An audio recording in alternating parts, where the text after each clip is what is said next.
would now request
distinguished guests, respected dignitaries, our esteemed guests, faculty members, and dear students. A very pleasant good morning to all of you. It gives me immense pleasure to welcome you all most cordially to the 11th Awanish Dev Memorial Lecture. It is said that those we love can never be more than a thought away, for as long as there is a memory, they are forever in our hearts to stay. To stand the severest strain ma'am without breaking is the sorry, real. आप यही level से बोलने वाले हैं? Yes. Okay. पीछे तक आ रही है ना आवाज?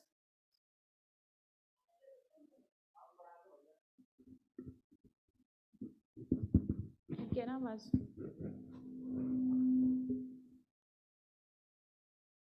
Respected dignitaries, our esteemed guests, faculty members, and dear students, a very pleasant good morning to all of you. It gives me immense pleasure to welcome you all most cordially to the 11th Avnish Dev Memorial Lecture. Friends, it is said that those we love are never more than a thought away, for as long as there is a memory, they are forever in our hearts to stay. To stand the severest strain without breaking is the real test of unity, and seeing your presence, I must say that the entire industrial fraternity has stood the test of time by coming together to commemorate the memory of one of our most treasured member, Sri Avanish Kumar Dev. Amongst us, we have Mrs.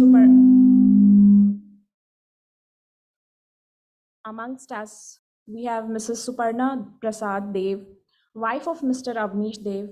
Many thanks, ma'am, for joining us today for this lecture. So welcome everybody, welcome once again. My name is Ladli, and today together we are going to deliberate, discuss and share more about the topic leading the future, repositioning employee relations. To make the morning a blessed one, we will start the proceedings with the lamp lighting ceremony. For the ceremony, I would like to call few dignitaries upon stage. I would like to call Mrs. Suparna Prasad, Mr. Hishashi Takeuchi, Managing Director and CEO, Maruti Suzuki India Limited, Shri Atul Kumar Tiwari, Secretary, Ministry of Skill Development and Entrepreneurship, Government of India. Welcome, sir. Mr. Rajesh Uppal, Member of Executive Board, Maruti Suzuki and Chairman of Maruti Suzuki XISS Avnish Kumar Dev Memorial Trust. Mr. P. Dwarkanath, former Chairman, GSK Consumer Healthcare Limited and Trustee, Maruti Suzuki XISS Avnish Dev Memorial Trust. Dr. S.Y. Siddiqui, former Executive Advisor, Maruti Suzuki. Mr. Salil Lal, Executive Vice President and CHRO, Maruti Suzuki, and Father Dr. Joseph Marianus Kujur, Director XISS Ranchi, to join us for the lamp lighting. और ये lamp lighting के पीछे कोई music भी play होगा क्या? एक बार check करेंगे.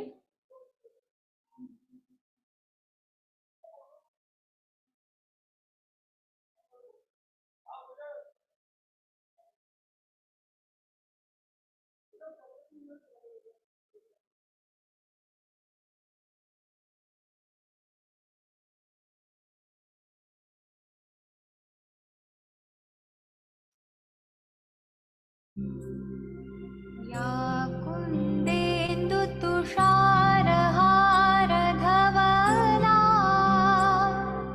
या शुभ्रवस्त्रावृता या वीणावरदण्डमण्डितकरा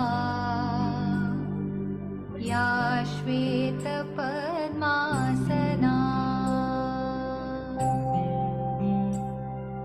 या ब्रह्माच्युतशङ्करप्रभृतिभिः देवैः सदा Vandita.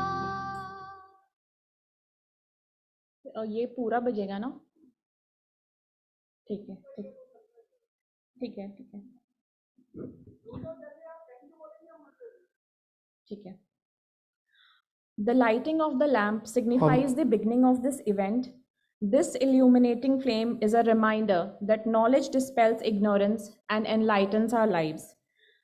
Thank you, everyone. You may please take your seats. कोई प्रॉब्लम हो रही क्या? अच्छा ठीक है, उस समय जोर से बोलूंगी, अभी प्रैक्टिस कर रही हूँ इसलिए.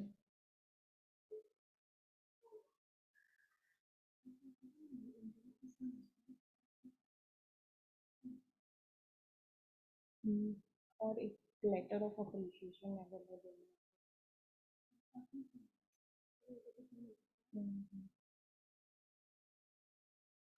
Before we proceed further, I would like to thank all the thought leaders and academicians who had joined us for the past editions of the lecture.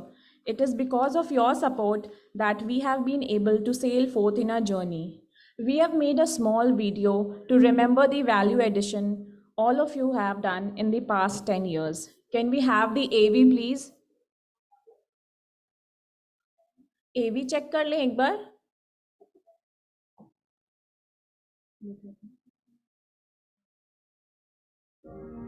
The bond of love shall never fade, for all that we love deeply becomes a part of us. We come together to honor the enduring legacy of a remarkable soul, a man whose presence was a guiding light to all who had the privilege of knowing him, Mr. Awanish Kumar Dev. Born in 1962 into a modest family, Avanish's academic journey bore testament to his relentless pursuit of excellence, a journey he embarked upon with his unwavering support of his parents. As he graduated, Avanish's yearning to make a meaningful contribution to society led him to the Xavier Institute of Social Service. In 1984, he embarked on his professional journey with Hindustan Aeronautics Limited, followed by 5 enriching years at Bharat Electronics Limited. During these formative years, Avanish not only found professional fulfillment but also discovered love. He met the love of his life, Suparna, and on January 27, 1995, they began a beautiful journey together in matrimony. Avanish's embrace of fatherhood was marked by his profound connection with his son, Abhyudit.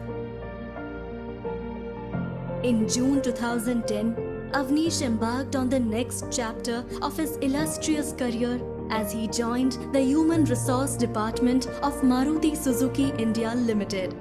Avanish was a man of substance, a paragon of passion and perseverance, one who effortlessly harmonized his personal and professional life. He was a source of inspiration for all who had the privilege to cross his path.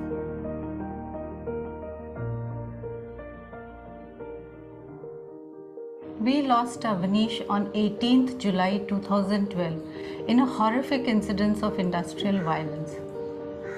Through a career spanning 28 years, Avanish had worked for companies like HAL, BEL, Samtel, Minda and Maruti. In all his organizations, he was considered a man of courage and conviction. I am proud and blessed to have been part of his life for whatever time God had ordained for us. Losing Avanish in this manner taught me many life lessons. The most important one was the realization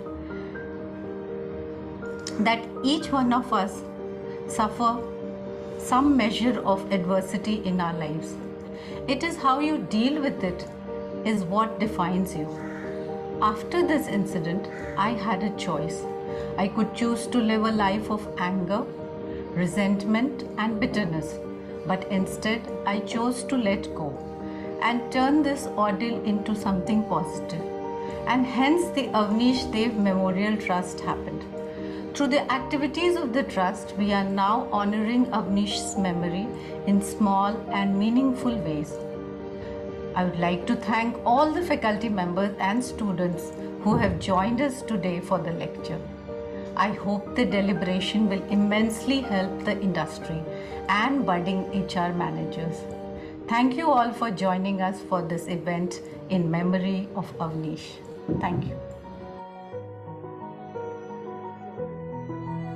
The Avnish Kumar Dev Memorial Trust in the last 10 years has held lectures in various cities like Ranchi, Delhi, Mumbai, Chennai, Hyderabad, Kolkata, Pune, and online for 2 years, and has deliberated on various topics on IR with senior HR thought leaders and industry veterans.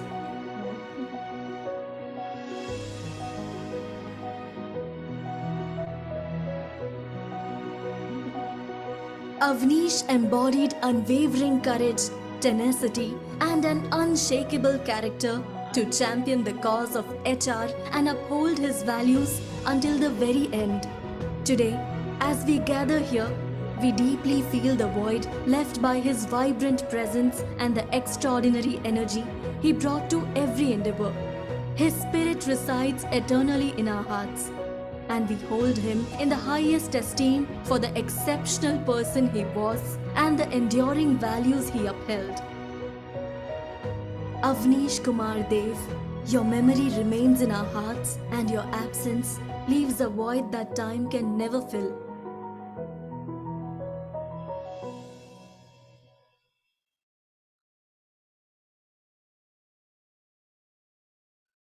Thank you for the AV. Ladies and gentlemen, now it is time to announce the winners of the most coveted Avnish Kumar Dev Memorial Scholarship 2023. The purpose of the scholarship is to encourage competitiveness and learning amongst HR specialization students of XISS Ranchi, which happens to be the alma mater of Shri Avnish Dev. Till date, 27 meritorious students of XISS Ranchi have benefited from the scholarship grant. To present the scholarship, I would like to invite upon stage Mrs. Suparna Prasad, Mr. Rajesh Uppal, Mr. P. Dwarkanath, Mr. Salil Lal, and Father Dr. Joseph Marianus Kujur. And the scholarship winners are Ms. Simran Chabra, Ms. JSS Anila, Ms. Muskan Sharma. Request you all to join us on the stage.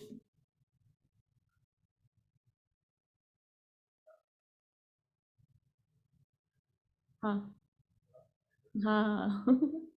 I'm saving my energy.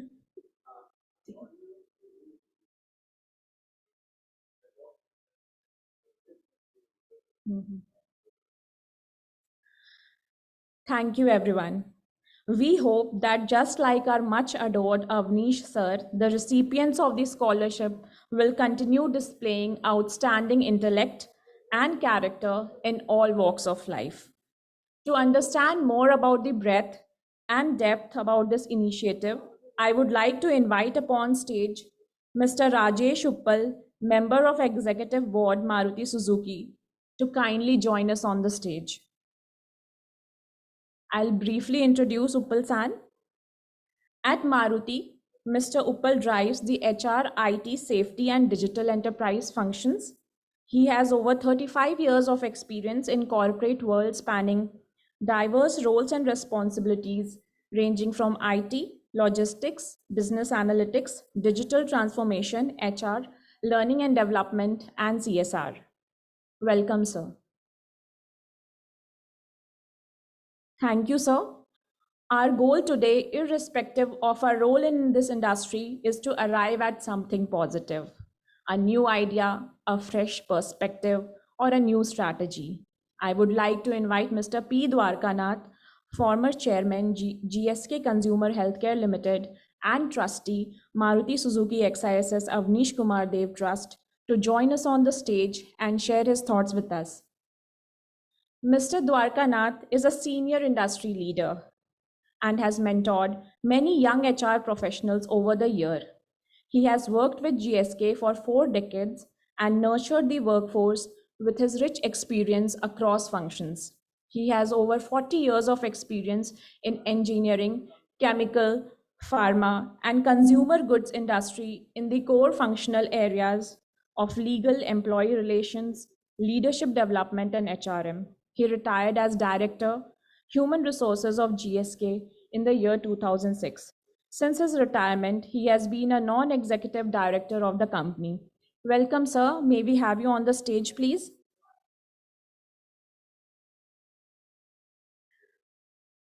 Thank you, sir. Yes, sir.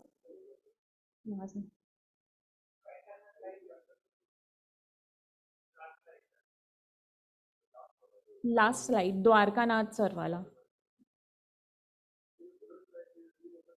हाँ हाँ, ये जो एक extra bullet है ना वो remove कर दीजिए, जो बीच में एक एक्स्ट्रा बुलेट है.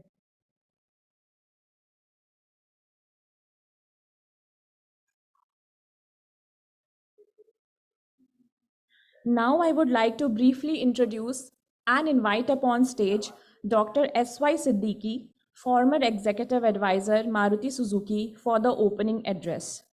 Siddiqui sir is a postgraduate in HRM and has a career track of more than 34 years in the HR and business roles of good Indian corporates as well as MNCs such as Escorts Limited, DCM Group, DCM Daewoo Motors, DCM Benetton India, and New Holland Tractors. He was the past president of NHRDN from June 2011 till June 2013. Mr. Siddiqui is a part-time director on the board of Suzuki Motorcycles. Welcome, sir. May we have you on the stage, please?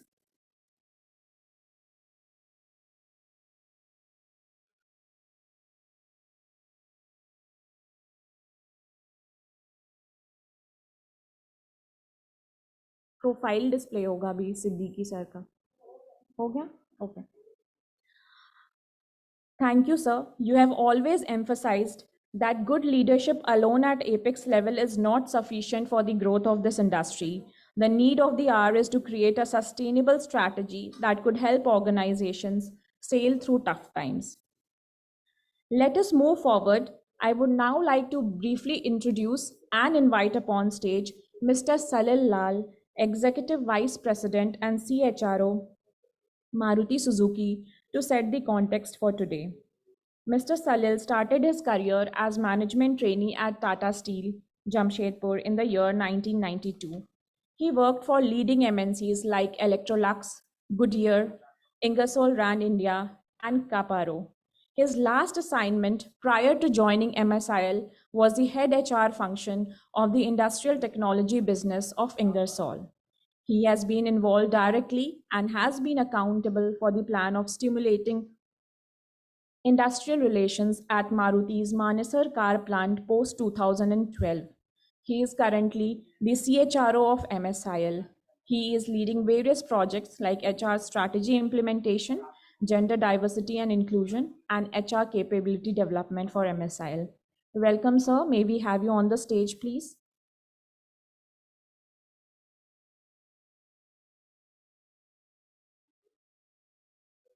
Thank you, sir. The gamut of employee relations has undergone a shift in the recent years.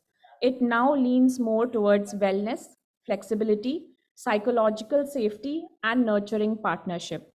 To get the perspective of an organization which has a multi generational, multilingual, multinational workforce, I would like to introduce and invite Mr. Hisashi Takeuchi, Managing Director and CEO, Maruti Suzuki, for the keynote address. Mr. Takeuchi is the Managing Director and Chief Executive Officer of Maruti Suzuki since 1st April 2022.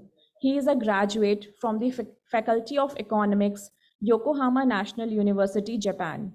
He joined Suzuki Motor Corporation in 1986 and started his professional journey with Overseas Marketing Department, Europe Group of SMC. Mr. Takeuchi has a vision to maintain leadership of Maruti Suzuki and an endeavor to bring the joy of mobility for all in India. Welcome, sir. Thank you, sir, for sharing your thoughts with us. I would request you to kindly remain on the stage with us. I would now request Mr. Rajesh Uppal to join us on the stage and felicitate Mr. Takeuchi. Ladies and gentlemen, the plaque that you are seeing on the stage has been designed and crafted by skilled trainees from IAS. Thank you so much, Uppal-san, for doing the honors. I would now take the privilege to introduce and invite our chief guest, Shri Atul Kumar Tiwari, Secretary, Ministry of Skill Development and Entrepreneurship, Government of India, for the keynote address. Shri Atul Kumar Tiwari belongs to the 1990 batch of Indian Administrative Service from the Karnataka cadre. Besides studying history and economics, he has done MBA in public policy from Birmingham, UK, MPhil in social science, and LLB from Delhi University. He has handled different portfolios in the state of Karnataka, particularly in industries and commerce, urban infrastructure development, and education. In the Government of India, he has served with distinction in the Ministries of Urban Development, Overseas Indian Affairs, Rural Development, Textile, and Information and Broadcasting. He has served as Additional Secretary and Special Secretary in the Ministry of Skill Development and Entrepreneurship, MSDE. Presently, he is Secretary MSDE since September 2022. बाकी आगे का बाद में देख लेंगे, exhaust हो रही हूँ.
करीना कपूर मिलकर ना सेफ्टी अपनी हरियाणा आते गए तो सेफ्टी अपनी 4 दिन बाबूलाल पैक किया हो सुने को हाँ सर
प्रॉम्प्टर ऑन करना।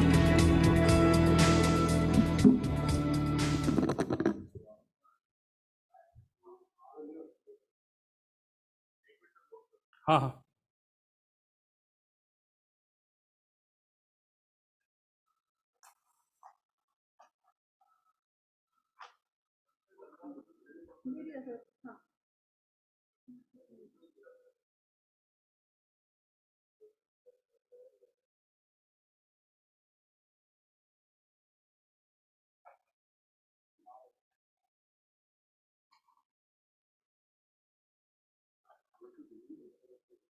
हम्म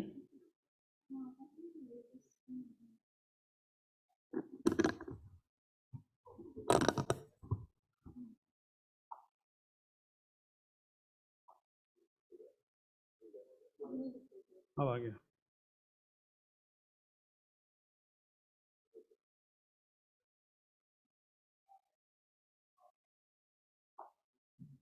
Ladies and gentlemen, a very good morning to one and all for the 11th of May Memorial.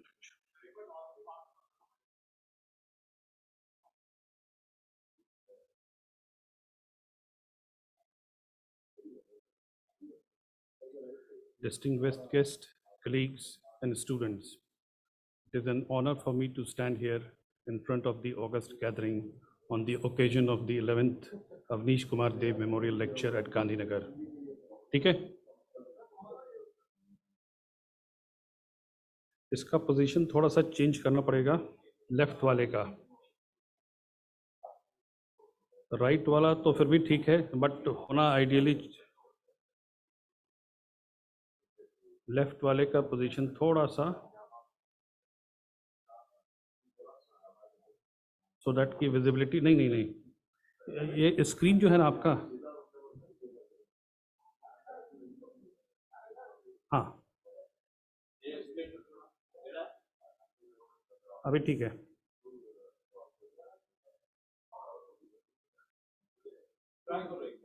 फिर से बोलो, शुरू करें।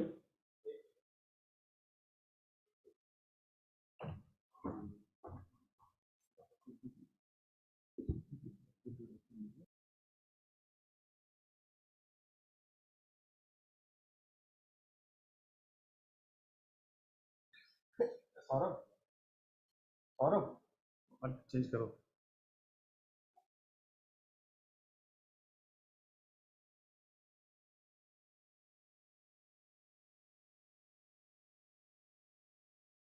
Good morning, ladies and gentlemen.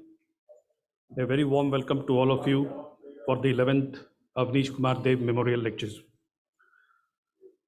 Respected Shri Atul Tiwari ji, respected MD Takeuchi-san, respected Mrs. Suparna Prasad, members of the Avanish Dev Memorial Trust, members of the senior management team from MSIL, distinguished guests, colleagues, and students. It is an honor for me to stand here in front of the August gathering on the occasion of the 11th Avanish Kumar Dev Memorial Lecture at Gandhinagar. On this occasion, we all have assembled to not only pay our sincere homage for a leader who lived his life for the cause of industrial relations all through, but also to further pursue his dreams. As a result, Maruti Suzuki XIS's Avanish Kumar Dev Trust was formed in the year 2012. The trust has threefold objective. First was to establish and operate a scholarship scheme in memory of Shri Avanish Dev.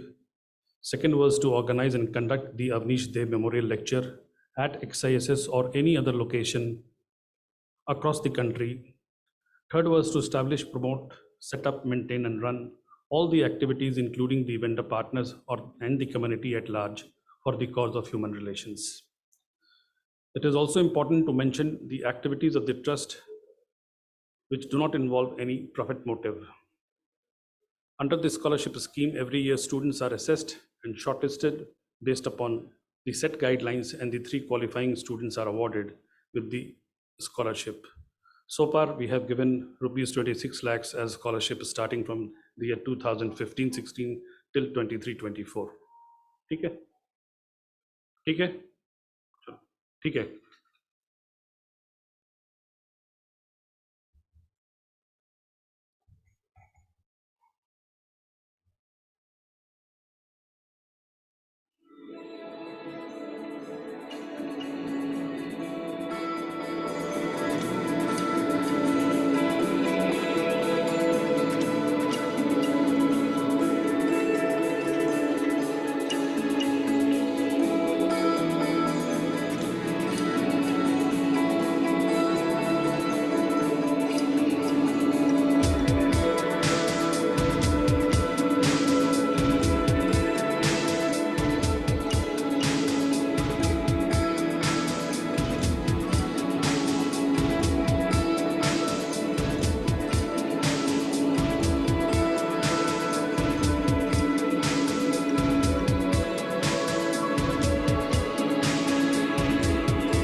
Can we have MD San's speech on the teleprompter?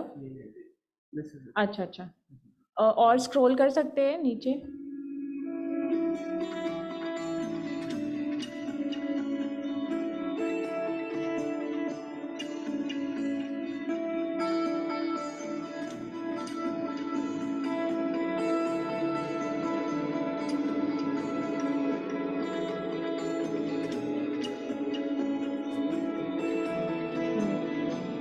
Speed slow करना पड़ेगा.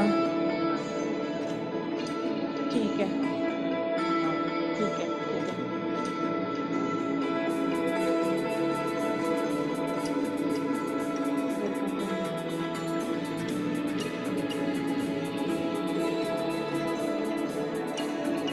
ठीक है, thank you.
Good morning, everyone.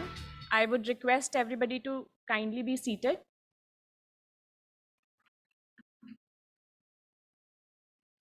Respected dignitaries, our esteemed guests, faculty members, and dear students, a very pleasant good morning to all of you. It gives me immense pleasure to welcome you all most cordially to the 11th Awanish Dev Memorial Lecture. It is said that those we love can never be more than a thought away. For as long as there is a memory, they are forever in our hearts to stay. To stand the severest strain without breaking is the real test of unity, and seeing your presence, I must say that the entire industrial fraternity has stood the test of time by coming together to commemorate the memory of a very treasured member, Shri Avanish Kumar Dev. Amongst us, we have Mrs. Suparna Prasad Dev, wife of Mr. Avanish Dev. Many thanks, ma'am, for joining us today for the lecture. Welcome once again. My name is Ladli, and today, together, we are going to discuss, deliberate, and share more about the topic, Leading the Future, Repositioning Employee Relations. To make the morning a blessed one, we will start the proceedings with the lamp lighting ceremony. I would request few dignitaries to join me on the stage for the ceremony. May we have on stage Mrs. Suparna Prasad, Mr. Hisashi Takeuchi, Managing Director and CEO, Maruti Suzuki India Limited, Mr. Atul Kumar Tiwari, Secretary, Ministry of Skill Development and Entrepreneurship, Government of India. Welcome, sir. Mr. Rajesh Uppal, Member of Executive Board, Maruti Suzuki, and Chairman, Maruti Suzuki XISS Avanish Kumar Dev Memorial Trust. Mr. P. Dwarkanath, former Chairman, GSK Consumer Health Limited, and Trustee, Maruti Suzuki XISS Avanish Kumar Dev Trust. Dr. S.Y. Siddiqui, former Executive Advisor, Maruti Suzuki. Mr. Salil Lal, Executive Vice President and CHRO, Maruti Suzuki, and Father Dr. Joseph Marianus Kujur, Director, Xavier Institute of Social Service, Ranchi, to join us for the lamp lighting. या ब्रह्माच्युत शङ्कर प्रभृतिभिः देवैः सदा वन्दिता सा मां पातु Saraswati Bhagwati निःशेषजाड्यापहा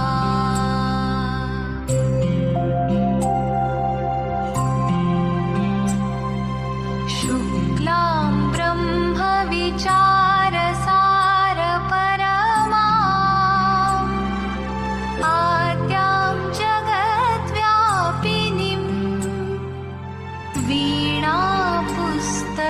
वीणापुस्तकधारिणीम् अभयदाम् जाड्यान्धकारापहाम्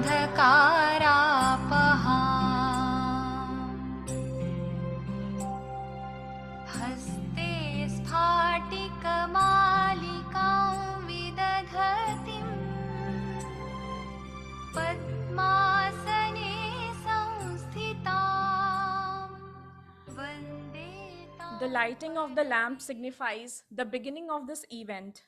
This illuminating flame is a reminder that knowledge dispels ignorance and enlightens our lives. Thank you, everyone. Before we proceed further, I would like to thank all the thought leaders and academicians who had joined us for the past editions of the lecture. It is because of your support that we have been able to sail forth in our journey. We have made a small video to remember the value addition that you have done in the past 10 years of this lecture. Can we have the AV, please?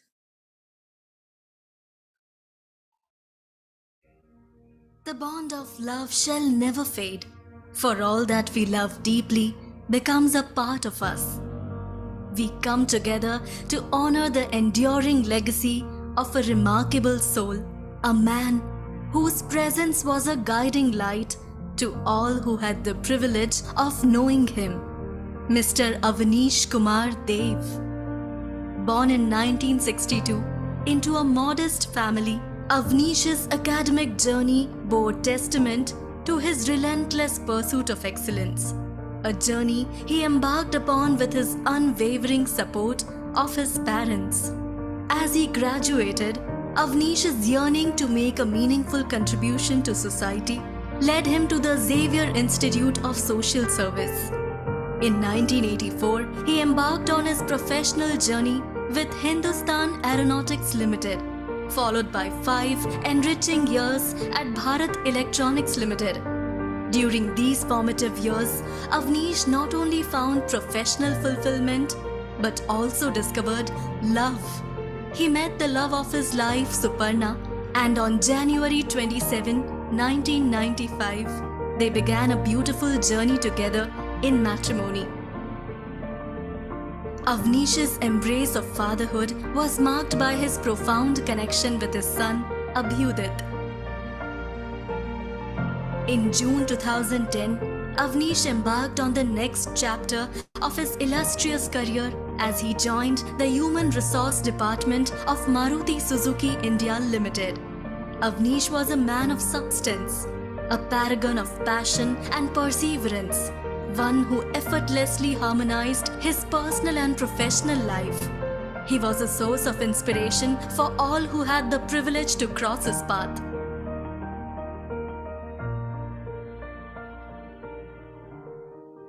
We lost Awanish on 18th July 2012 in a horrific incident of industrial violence. Through a career spanning 28 years, Awanish had worked for companies like HAL, BEL, Samtel, Minda and Maruti. In all his organizations, he was considered a man of courage and conviction. I am proud and blessed to have been part of his life for whatever time God had ordained for us. Losing Avanish in this manner taught me many life lessons. The most important one was the realization that each one of us suffer some measure of adversity in our lives. It is how you deal with it is what defines you. After this incident, I had a choice. I could choose to live a life of anger, resentment and bitterness. But instead, I chose to let go and turn this ordeal into something positive. And hence the Avanish Dev Memorial Trust happened. Through the activities of the trust, we are now honoring Avanish's memory in small and meaningful ways. I would like to thank all the faculty members and students who have joined us today for the lecture. I hope the deliberation will immensely help the industry and budding HR managers. Thank you all for joining us for this event in memory of Avanish. Thank you. The Avanish Kumar Dev Memorial Trust in the last 10 years has held lectures in various cities like Ranchi, Delhi, Mumbai, Chennai, Hyderabad, Kolkata, Pune and online for 2 years, and has deliberated on various topics on IR with senior HR thought leaders and industry veterans.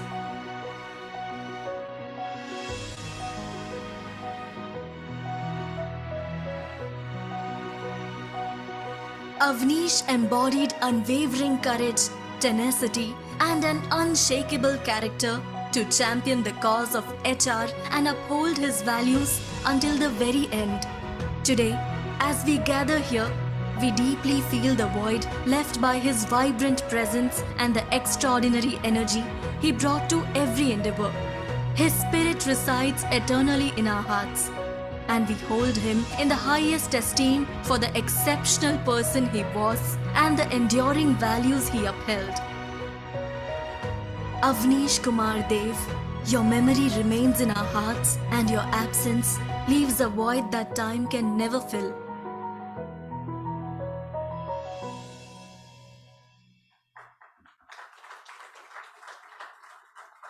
Thank you for the AV.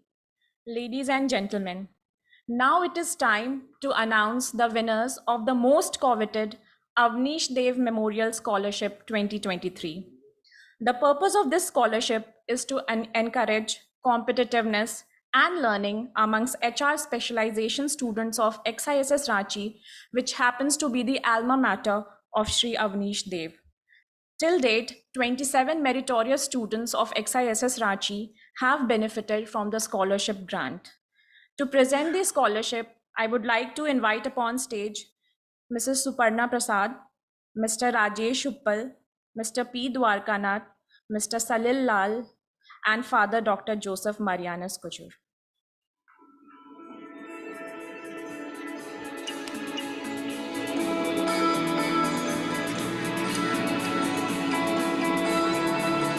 And the scholarship winners are Miss Simran Chabra, Miss GSS Anila, Miss Muskan Sharma. A huge round of applause, ladies and gentlemen. I request all the students to join us on the stage. Congratulations, everyone.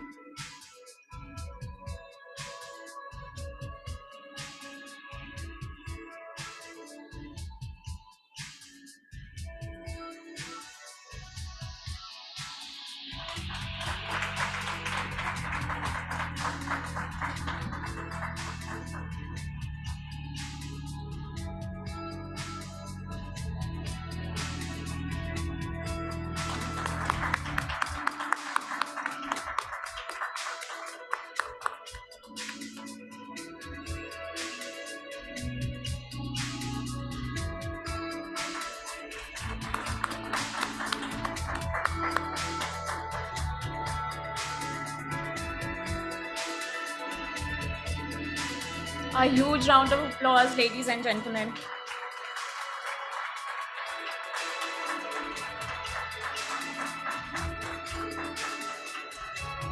Thank you, everyone. We hope that just like our much adored Avnish sir, the recipients of the scholarship will continue displaying outstanding intellect and character in all walks of life. To understand more about the breadth and depth of this initiative, I would like to invite upon stage Mr. Rajesh Uppal, member of Executive Board Maruti Suzuki, to kindly join us. I'll briefly introduce sir. Welcome, sir. At Maruti, Mr. Uppal drives the HR, IT, safety, and digital enterprise functions. He has over 35 years of experience in corporate world, spanning diverse roles and responsibilities, ranging from IT, logistics, business analytics, digital transformation, HR, learning, and CSR. Welcome, sir.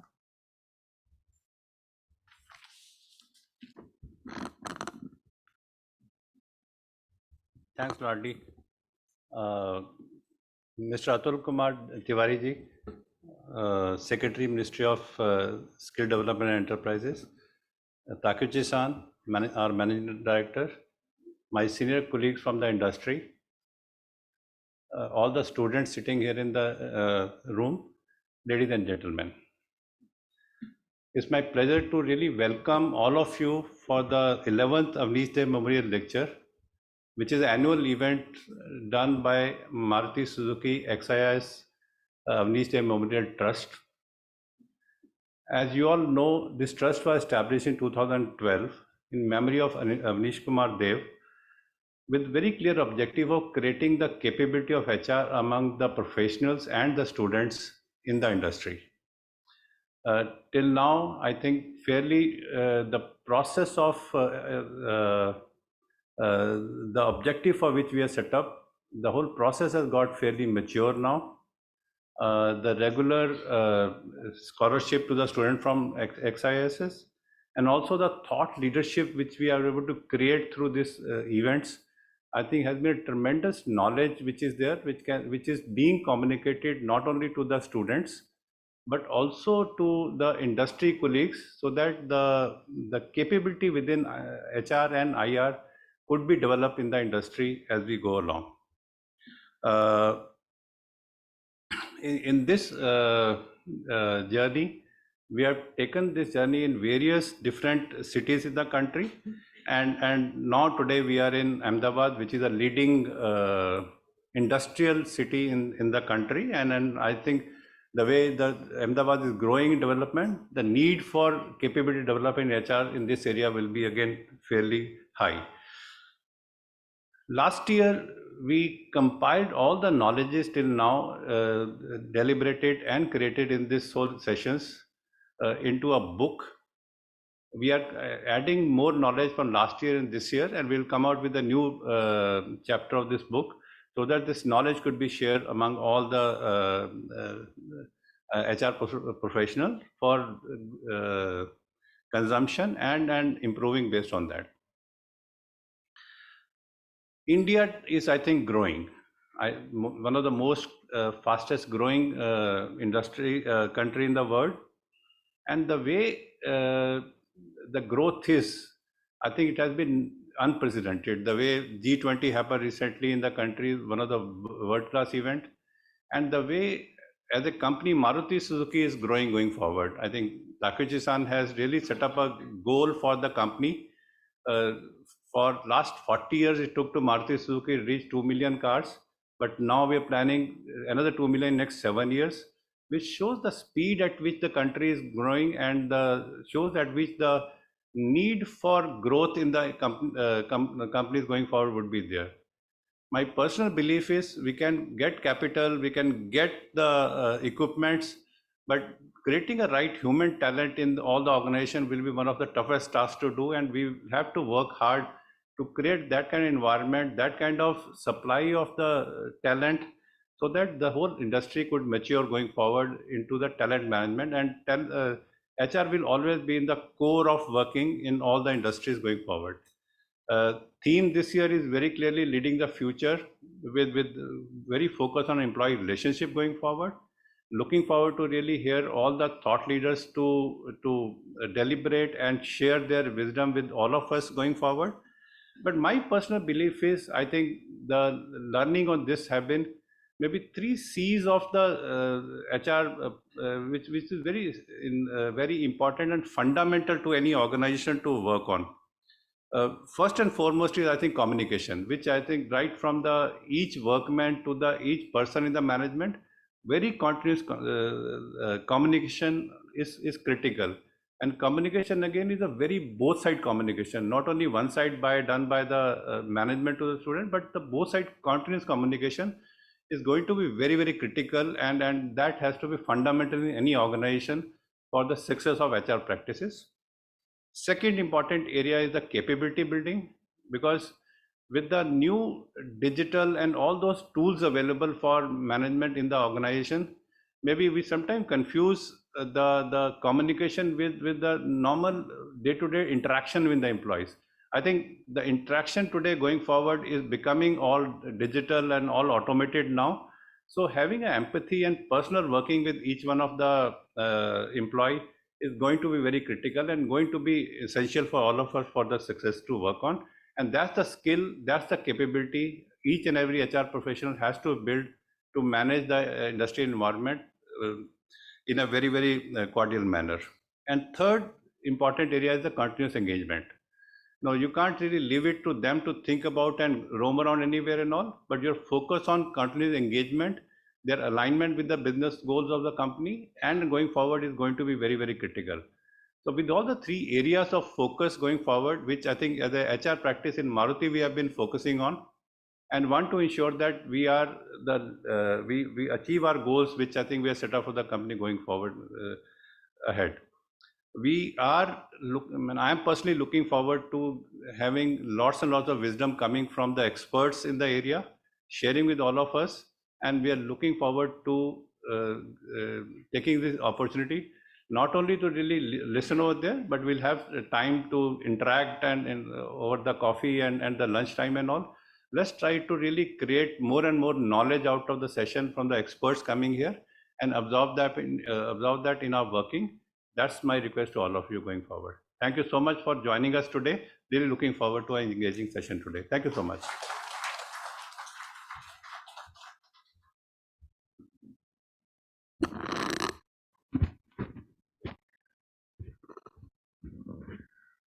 Thank you, sir.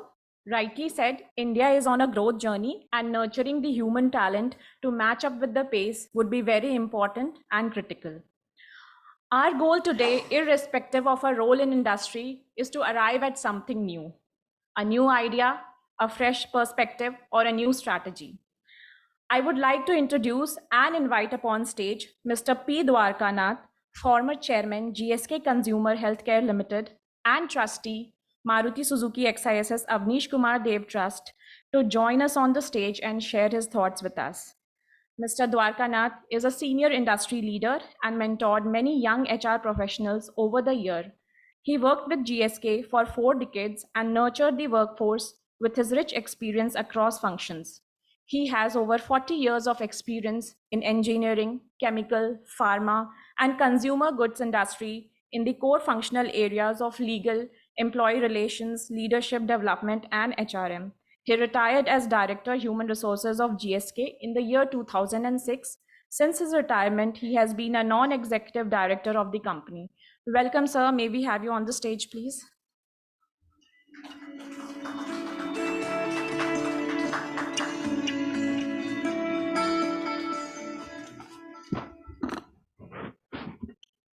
Good morning to everyone. Thank you, Ledley, for the introduction, kind introduction.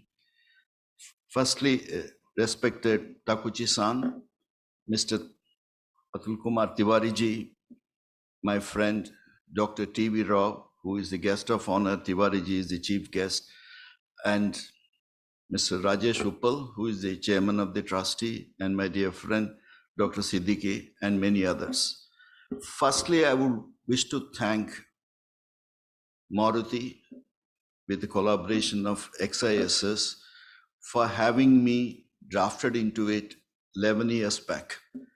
I have been in many boards. I have been in many advisory committees and trustees during my long career over 50 years. But this one thing which I felt very close to my heart for many good reasons. I think, many trust starts with a purpose, and the purpose is in the circumstances which this was formed. But it is difficult to sustain. But having been involved for the 11 years, virtually attended every conference, I see day by day the amount of involvement and spirit from the trustees is ably supported by Maruti's management and also the collaboration from XIS. It is going by leaps and bounds. I don't want to repeat what Rajesh ji has said it earlier. I think it's not confined to Delhi NCR. I think, it's not confined to Ranchi. We're spreading this message through this trust pan-India. And he talked about 3 C's. I don't want to extend it further, just to build on what has been very rightly said by Mr. Uppal. The focus is not just on leadership, middle and top management. The focus is on the young students. That is why you see 2 panels today. One is a corporate panel. When I said corporate panel, I just want to make one aspect clear. It includes trade union management. And we have a stalwarts of trade union leader today. This is the thinking of the whole process with which the chairman of the trust and the team and the support we get. You will not see after 11 years, the managing director of a company with a senior team coming and participating. It shows that we are with you. This is started with a purpose. We have to achieve the purpose. I think for me, the purpose for which it has been instituted, what has been said very well by Suparna ji in her AV, it's very important. It's driven to the health, and if you don't keep scoring, you're just practicing. I think one thing has been said earlier. It said what ultimately makes difference is the human beings. I'm tempted to quote one statement made by somebody 70 years back, Richard Dupree, of CEO of Procter & Gamble. Take away my money, take away my brands, but leave my people. I will deliver another company in 10 years. What does it mean? It means in the given context, we've gone through many revolutions,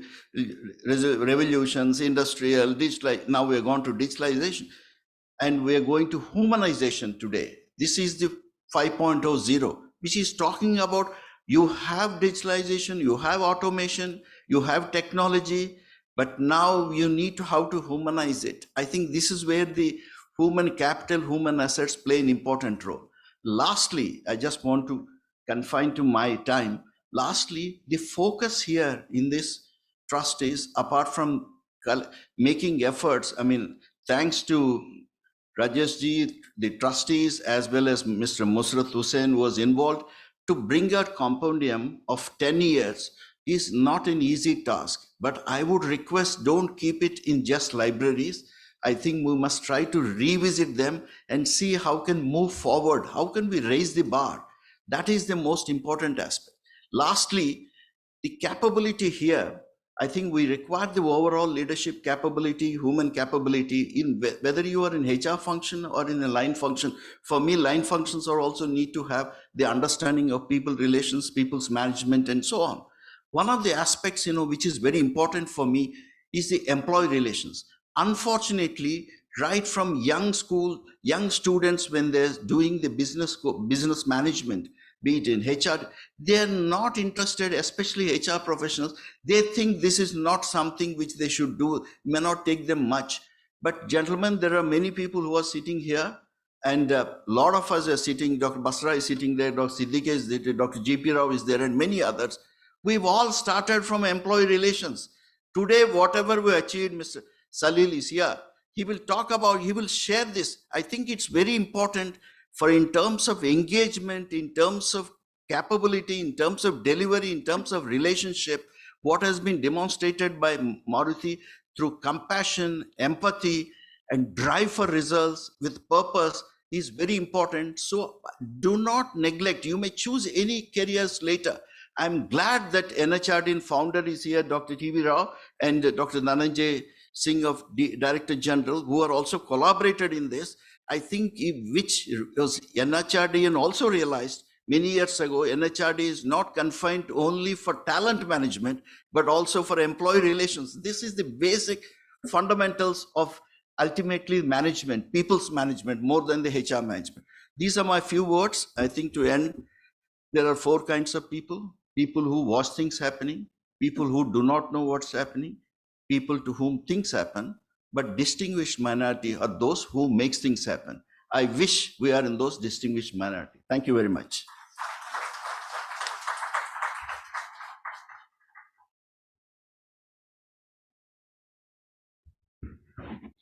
Thank you, sir. Very rightly said, what makes the real difference is the human aspect, the human resources. Now, I would like to briefly introduce and invite upon stage Dr. S.Y. Siddiqui, former Executive Advisor, Maruti Suzuki, for the opening address. Sir, may we have you on the stage? I'll briefly introduce you. Sir is a postgraduate in HRM and has a career track of more than 34 years in HR and business roles of good Indian corporates as well as MNCs such as Escorts Limited, DCM Group, DCM Benetton India Limited, and New Holland Tractors India. He was the past president of NHRDN from June 2011 till June 2013. Welcome, sir.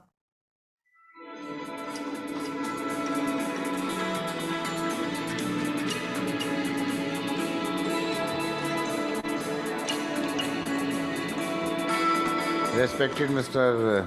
Atul Tiwari, Dr. T.V. Rao, Taikuchi-san, my colleagues from Maruti and also NHRD and friends, Akil Bhai, Varkana sir, GP Rao sir, and all the young students, ladies and gentlemen, very good morning. 11 years back, when we were looking at this very big challenge, how to really keep Avnish in our memories. And I think today I am very, very satisfied professionally, personally, to see that we have been able to have this sustained initiative, very different, to really keep his memories alive, keep his contributions still valued in our hearts. Deepest homage first to Avnish. And then look at where we have reached. I think the basic objective when we started this trust, we started this initiative of memorial lecture, was to build up education, professional education on capability on industrial relations. As Dwarka said, I think over the last 20-25 years, what we have seen in MBAs especially, the more focus was on corporate HR, white collar, managerial, and people literally forgot about blue collar, shop floor, and especially manufacturing sector had a lot of kind of dip in the industrial relations area. Lots of strikes, violence, if you look at last 25-30 years. And to a great extent, perhaps we were looking at from Maruti's side, the small contribution in the memory of Avnish, that we start bring back this focus. So we have been working also with B schools. We have been working with NHRDN. We have been working with IMA and others, trying to see that perhaps this employee relations perspective should be built back into the capability building for HR leadership roles. And as Dwarka said, that perhaps to a great extent there is no shortcut. If we miss dealing with this shop floor blue collar stuff, we'll be missing the leadership role. Surprisingly, maybe what people have not noticed, IT sector, ITS, white collar jobs have started getting into industrial relations problems in the last 10 years. Most likely in the next 1 decade or so, all white collar managerial employees will get into big problems, just like the banking sector has already faced in the last 30-40 years. So perhaps it's not a subject confined to blue collar workers at the shop floor, the conventional impressions with which people have formed this kind of an assumption. When I look at perhaps the kind of post-COVID situation, mainly, we are looking at fast, track recovery path for many sectors. Many sectors are still struggling in terms of this global uncertainty, what we call, and we have been hearing from Taikuji-san, the Bani world. Perhaps when we look at more brittle kind of an environment, kind of a chaotic age for leadership, testing the character. We are looking at to a non-linear growth kind of perspective. We are looking at maybe very strange kind of anxiousness, helplessness rather, in the business environment, what we are likely to experience. And we are also looking at maybe a new dimension which is emerging from human resources, maybe role-based organization structure linked to even kind of compensation is the kind of ambition. And perhaps we are also looking at employee well-being, including mental well-being, as a big question mark going forward. So some of these perspectives will require maybe a kind of an attention. Also, if you look at specifically, and we have been talking about it in conferences, the nature of work is undergoing a big change. The workplace is also undergoing a big change now, also with this virtual kind of tools and digital era coming in. People are talking of work from home. People are talking from work from anywhere. People are talking from work back from office and factories. That's the kind of focus now. And people are also talking of the hybrid model. For example, some companies who are dealing with specific business sector challenges, they are doing part work from home and part work from office. Some such shift is also taking place. We are also looking at change of workforce. So everybody in future may not be interested to work for a company for 40 years. So they may come and work for a project. They may come and work for a specific kind of assignment and may like to done with it. So then they will. And I experienced one such this thing for Maruti. I was interacting with one American R&D expert, and I thought that perhaps we'll be giving him an appointment letter in Detroit. He said he'll be interested to work for us for two kind of years to develop one car project, new car design, and then go on a world trip and burn all that money which Maruti will give him as the remuneration. So another perspective. And somewhere, perhaps when we are looking at these new employment contracts, another challenge is going to emerge in the next 1 decade or so. We are looking at this digital disruption. I talked about it, maybe the Bani world. And we are looking at also change of business framework, business strategy. In auto sector, perhaps we are looking at this transition to hybrids and EVs. We are looking at new regulations. So life will not be the same what 40 years back we experienced. Next 10 years, life will be totally different, maybe 360 degree. New perspective may be required. When we are looking at all this perspective, in my thinking, one big focus will emerge for all companies is to keep on redefining their competitive edge. What was very competitive for Maruti last 5 years, if we keep on doing the same thing, whether we will be competitive in the next 5 years, I am not very sure. So we'll have to look at something new to define our competitive edge. And in my thinking, perhaps major HR shift, major HR transformation will be one big challenge for corporates looking at this kind of background. One focus will be on emerging contours of leadership. What leadership style will work best? For which sector, what kind of leadership? One thing which is very clear, we are talking of post-COVID, compassionate leadership being more effective. Empathy, listening leadership capability to handle adversity, crisis, but still keep a cool head, not reactive, is the kind of majority views emerging there. We are also looking at revisiting the employee engagement perspective, and I just heard from my previous speakers that perhaps it will be covering the entire spectrum of employees, not white collar only, is what has been the perception in the last 20-30 years. And somewhere perhaps looking at capability development for career enhancement.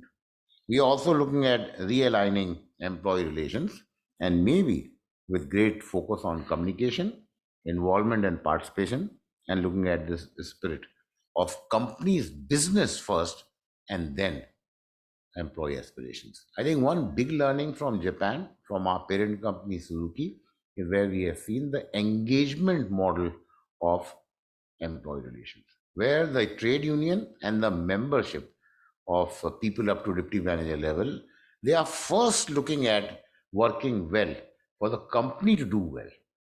Once the company has done well, that has been ensured, then they perhaps negotiate their kind of bonus and expectations. In our case, perhaps that one gap we'll have to fulfill. We are very honored to have Mr. Pandey here, Senior Secretary in TUT, based out of Jamshedpur, coming all the way for this initiative. And we would like to see this kind of mature leadership perspective coming in and helping us, trying to understand the perspective from another side. In my thinking, perhaps when we are looking at building the kind of trade union leadership content in India, that to a great extent is a big challenge which all of us would like to contribute in the next 1 decade or so. Building this kind of credible leadership for our blue collar shop floor workers will perhaps help not only them, their families, their future, their careers, but also will help companies to strengthen their business perspective and perhaps look at this explosive growth potential what Rajesh was mentioning. If we look at country reaching a kind of a reflection point for a stupendous economic growth, sustained growth over the next 10-15 years, becoming a great economic power in the world economy. So with these few words, I thank you from the core of my heart for joining us for this 11th year initiative and look forward to some very good, excellent, deliberate discussions. Thank you very much.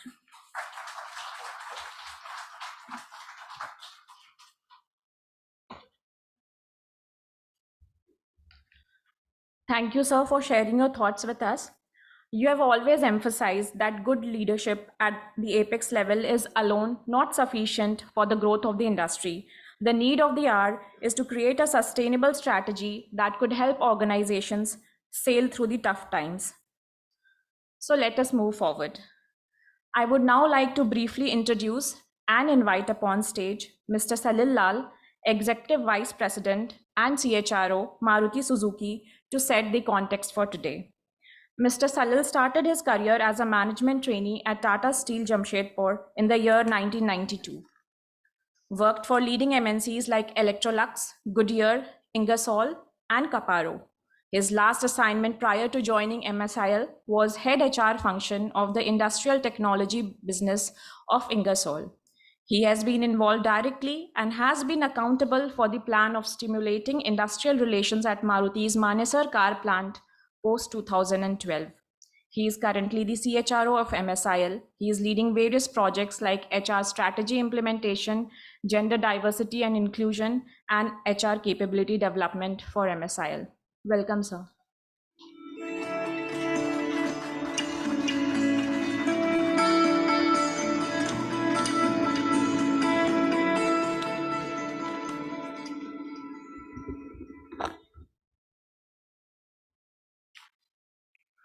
Good morning, ladies and gentlemen. A very warm welcome for the 11th Awanish Kumar Dev Memorial Lecture here at Gandhinagar.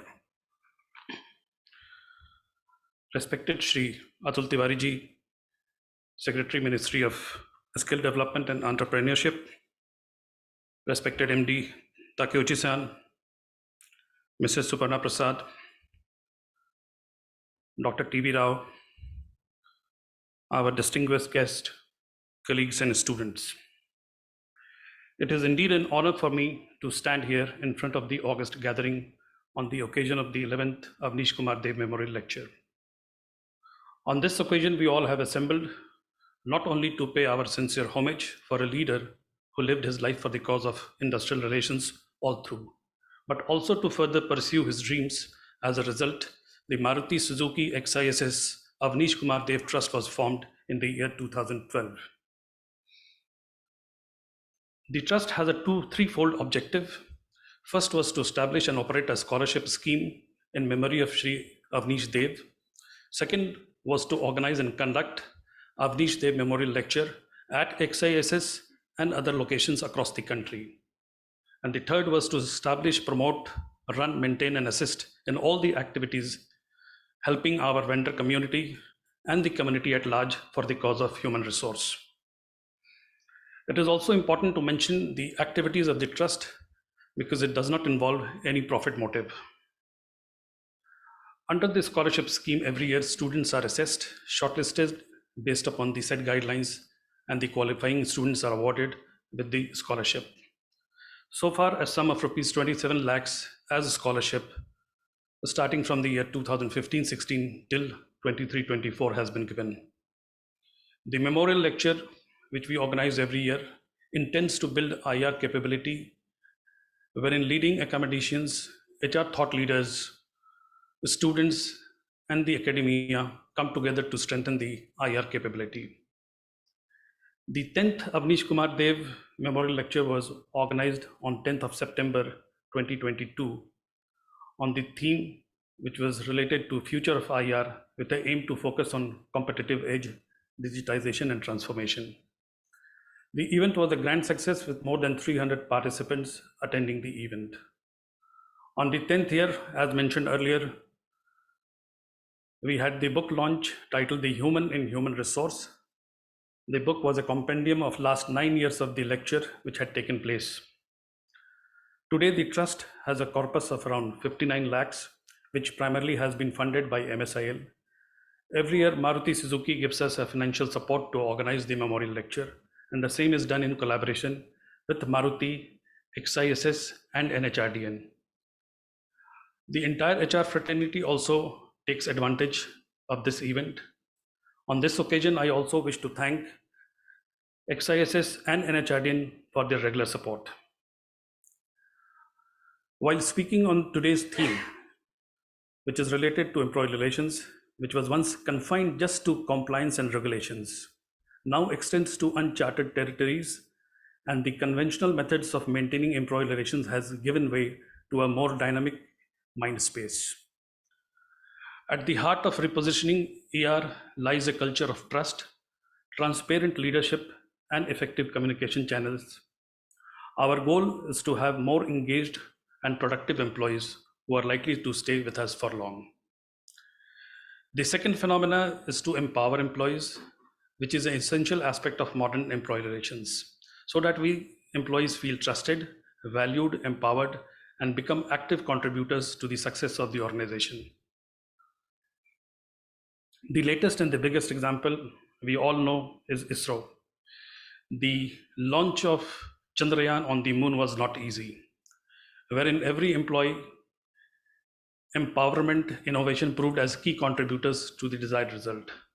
I personally feel that with the advent of AI and digitalization, along with diversity and inclusion, they are no more the buzzwords, but have rather become fundamental principles for stronger employee relations in today's fast-paced organization. To conclude, repositioning ER is not merely an option, but rather a strategic requirement.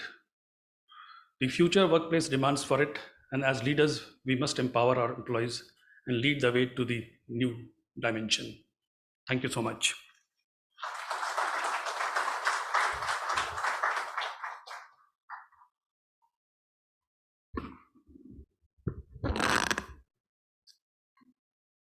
Thank you, sir.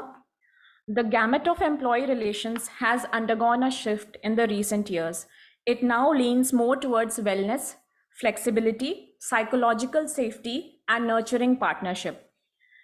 To get the perspective of an organization which has a multi-generational, multilingual, multinational workforce, I would like to introduce and invite upon stage Mr. Hisashi Takeuchi, Managing Director and CEO, Maruti Suzuki India Limited, for the keynote address.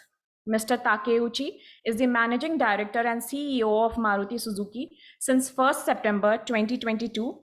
He is a graduate from the Faculty of Economics, Yokohama National University, Japan. He joined Suzuki Motor Corporation in 1986 and started his professional journey with Overseas Marketing Department, Europe Group of SMC. Mr. Takeuchi has a vision to maintain leadership of Maruti Suzuki and an endeavor to bring the joy of mobility for all in India. Welcome, sir. May we have you on the stage, please?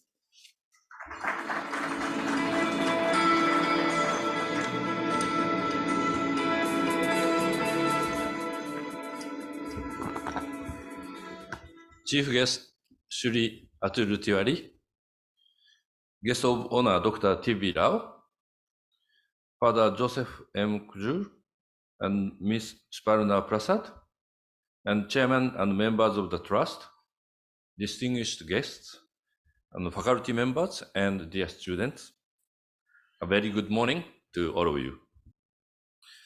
At the outset, I thank Mr. Atul Tiwari for joining us today at this important forum. We are here to remember our colleague, the late Mr. Awanish Kumar Dev, and his respectable contribution in the field of employee relations. It has been over a decade since we started this forum with the aim of building a greater focus and dialogue around employee relations. It is a forum where industry and academia come together to deliberate on ways to strengthen employee relations. This year, the team has chosen a very important subject, leading the future, repositioning employee relations. Today, we have some of the prominent names in the HR fraternity here amongst us. While I am eager to listen to them, I have a small message for all of you, and especially for the young students joining us at this forum. Dear friends, the world around us is changing very rapidly, and we are now navigating through the fourth industrial revolution, where the landscape of manufacturing will see more infusion of technology. Smart factories, the Internet of Things, and artificial intelligence will become part of our lives, and it is about technological advancement and its impact on people.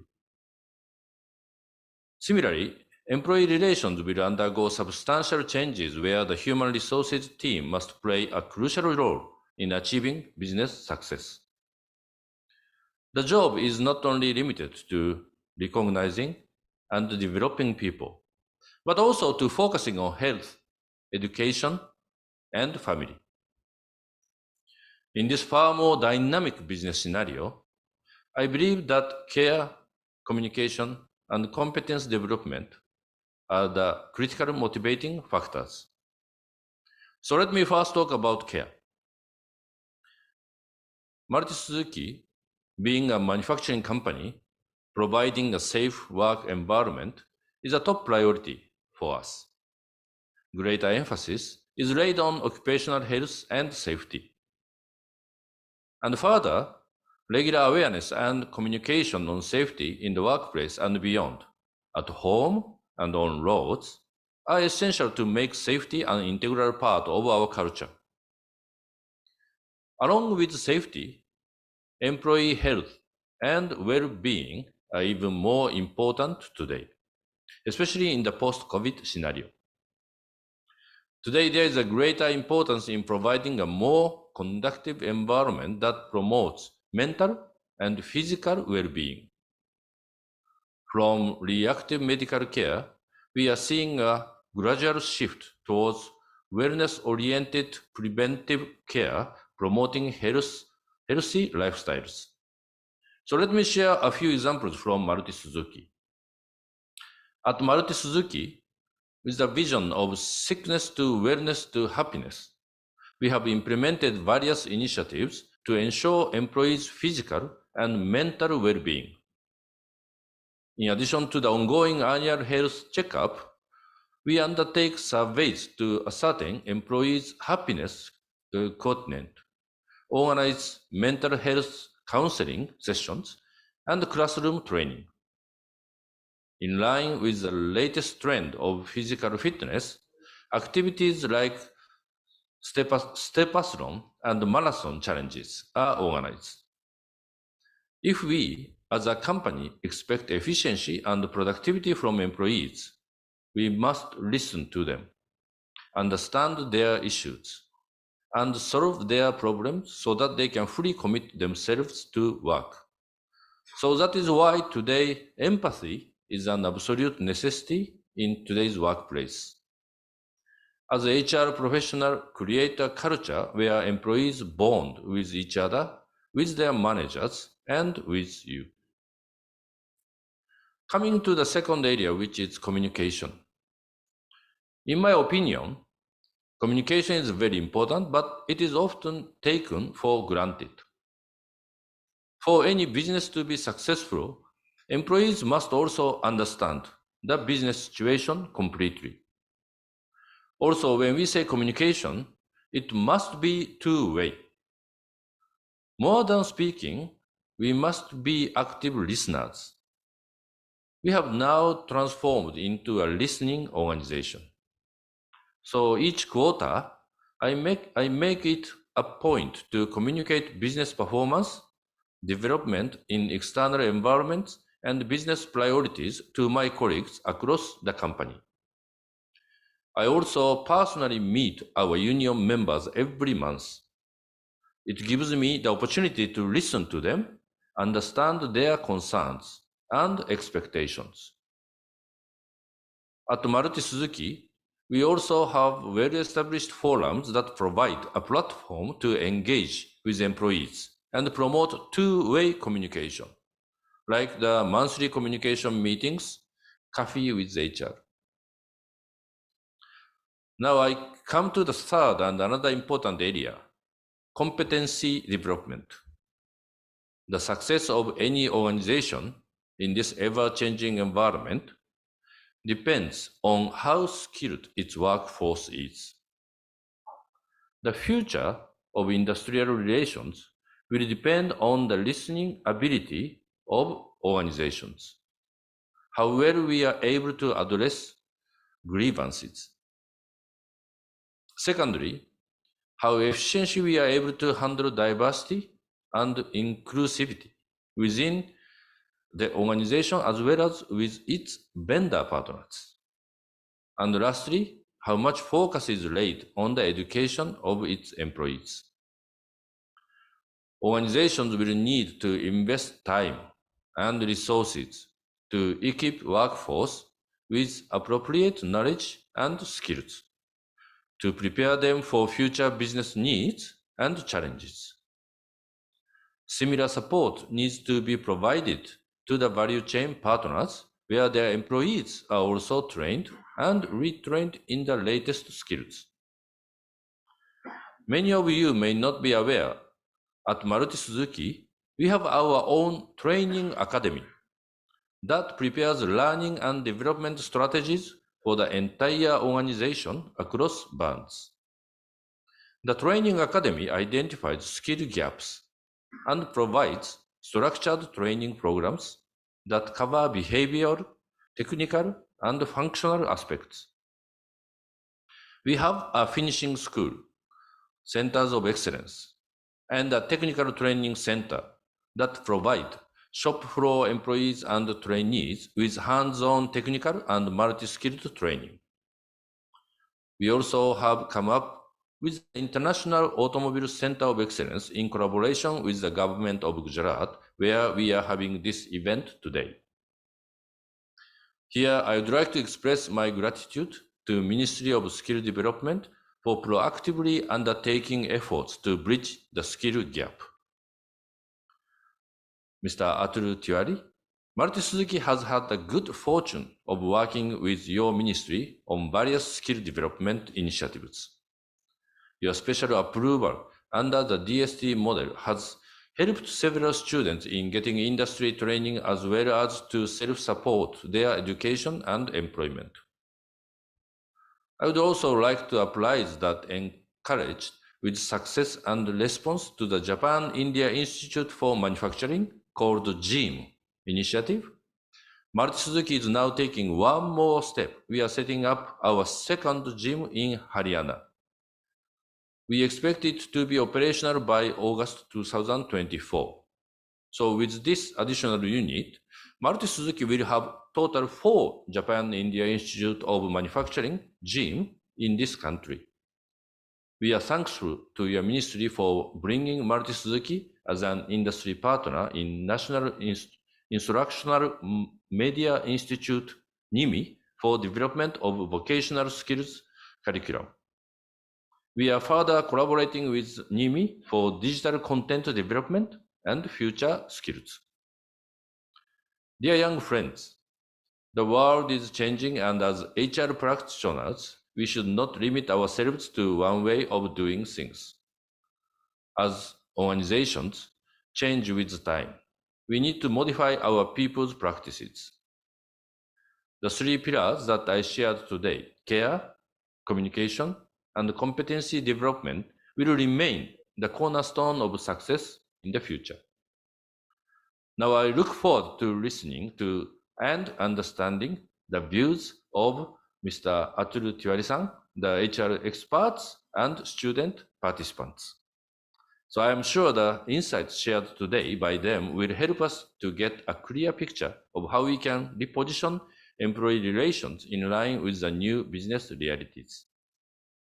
My best wishes and respect to Mrs. Sparna Prasad, and ladies and gentlemen, thank you and have a nice day. Namaskar.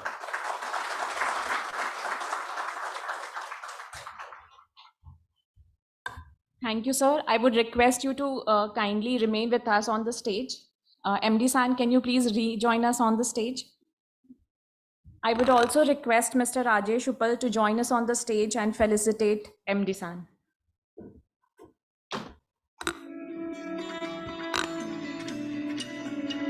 So Mr. Rajesh Uppal would be presenting a plaque, a painting, and few books to MD San as a token of gratitude from our side.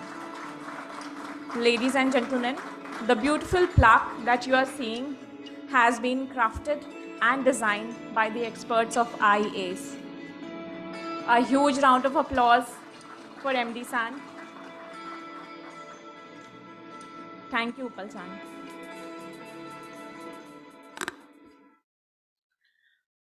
Now I would like to introduce and invite our chief guest, Shri Atul Kumar Tiwari, Secretary, Ministry of Skill Development and Entrepreneurship, Government of India, for the keynote address. Shri Atul Kumar Tiwari belongs to the 1990 batch of the Indian Administrative Service from the Karnataka cadre. Besides studying history and economics, he has done MBA in public policy from Birmingham, UK. MPhil in Social Science and LLB from Delhi University. Sir has also handled different portfolios in the state of Karnataka, particularly in industries and commerce, urban infrastructure development, and education. In the Government of India, he has served with distinction in the Ministries of Urban Development, Overseas Indian Affairs, Rural Development, Textiles, Information and Broadcasting. He served as Additional Secretary and Special Secretary in the Ministry of Skill Development and Entrepreneurship, MSDE. Presently, he is Secretary MSDE since September 2022. Welcome, sir. May we have you on the stage, please?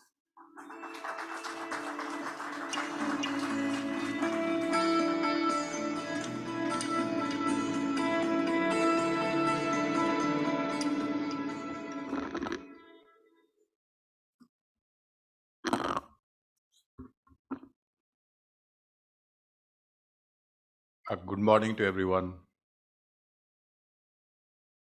I would like to first acknowledge with gratitude the invitation extended by the Awanish Kumar Dev Memorial Trust and particularly Mrs. Subarna Prasad ji. Mr. Rajesh Uppal, Mr. P. Dwarkanath, Dr. S.Y. Siddiqui sir, Salil Lalji, and Hisachi Takeuchi-san, and Dr. T.V. Rao, also Dr. Marianus Kujur, Rajiv Gandhi ji, ladies and gentlemen and students. I would consider it as a privilege to be here today, and this day is very, very significant in many ways. One is that despite the personal tragedy, the way Mrs. Suparna Prasad looked into the future and adversity and said that she will come out of it, it shows the extreme amount of steely determination and love of faith in the human beings and not being intimidated by anything else. So first of all, I would like to salute Mrs. Suparna Prasad ji for her indomitable courage and determination in spite the most serious adversity, and to carry on with the life with a positive attitude. It is also very rare to find a company.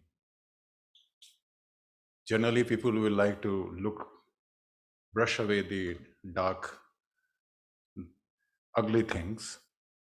But the way the Maruti company has taken this as a kind of reminder that it has to be on a quest to develop the industrial relations, which was so vividly described by Takeuchi-san, that all that Maruti company has learned on the way and the way they are going for, as I would say, as he said, care, communication, and competence building, as well as association with the government in terms of skilling, to which I will come later in main part of my address, is also something unbelievable. I would say that Maruti as a company has been tied inextricably with the development journey of India. When we were growing up, when the Maruti car came, the very fact that the company chose the name Maruti and the Suzuki, and the way the company brought together a revolution in the way we used to move around. And as you can see, the fortunes of Maruti are in a way reflective of the consumer behavior in India. And if, as Mr. Uppal was saying, that having done so many millions of cars in so many years, you want to do that much in such a limited number of years, going to the EV and other things, is also reflective of the strength that the manufacturing sector has gained in India and has the confidence to look squarely in the eyes of the future. So this is also something which is very, very significant today. Another very significant thing, I would say, the creation of the trust itself. And Maruti could have done so many things, but they chose to engage the XISs. They chose to make it as a kind of a forum where the practitioners and the students and the industry people can think and work and introspect about the industrial relation, whether we call it IR, HR, or ER. That is immaterial. At the core, as Mr. Siddiqui was saying, is the trust, the compassion, the humanness. That is what Mr. Dwarkanath was saying, which is the core of the values that, as Mr. Bhargava was saying in his lecture, I was looking into the book, the core is how we convert I into we and how we bring trust. And the very important thing that Mr. Bhargava, I was reading through that, Bhargava she said was, the core is that treat everyone with equal respect and consideration so that we can move from we to me to we.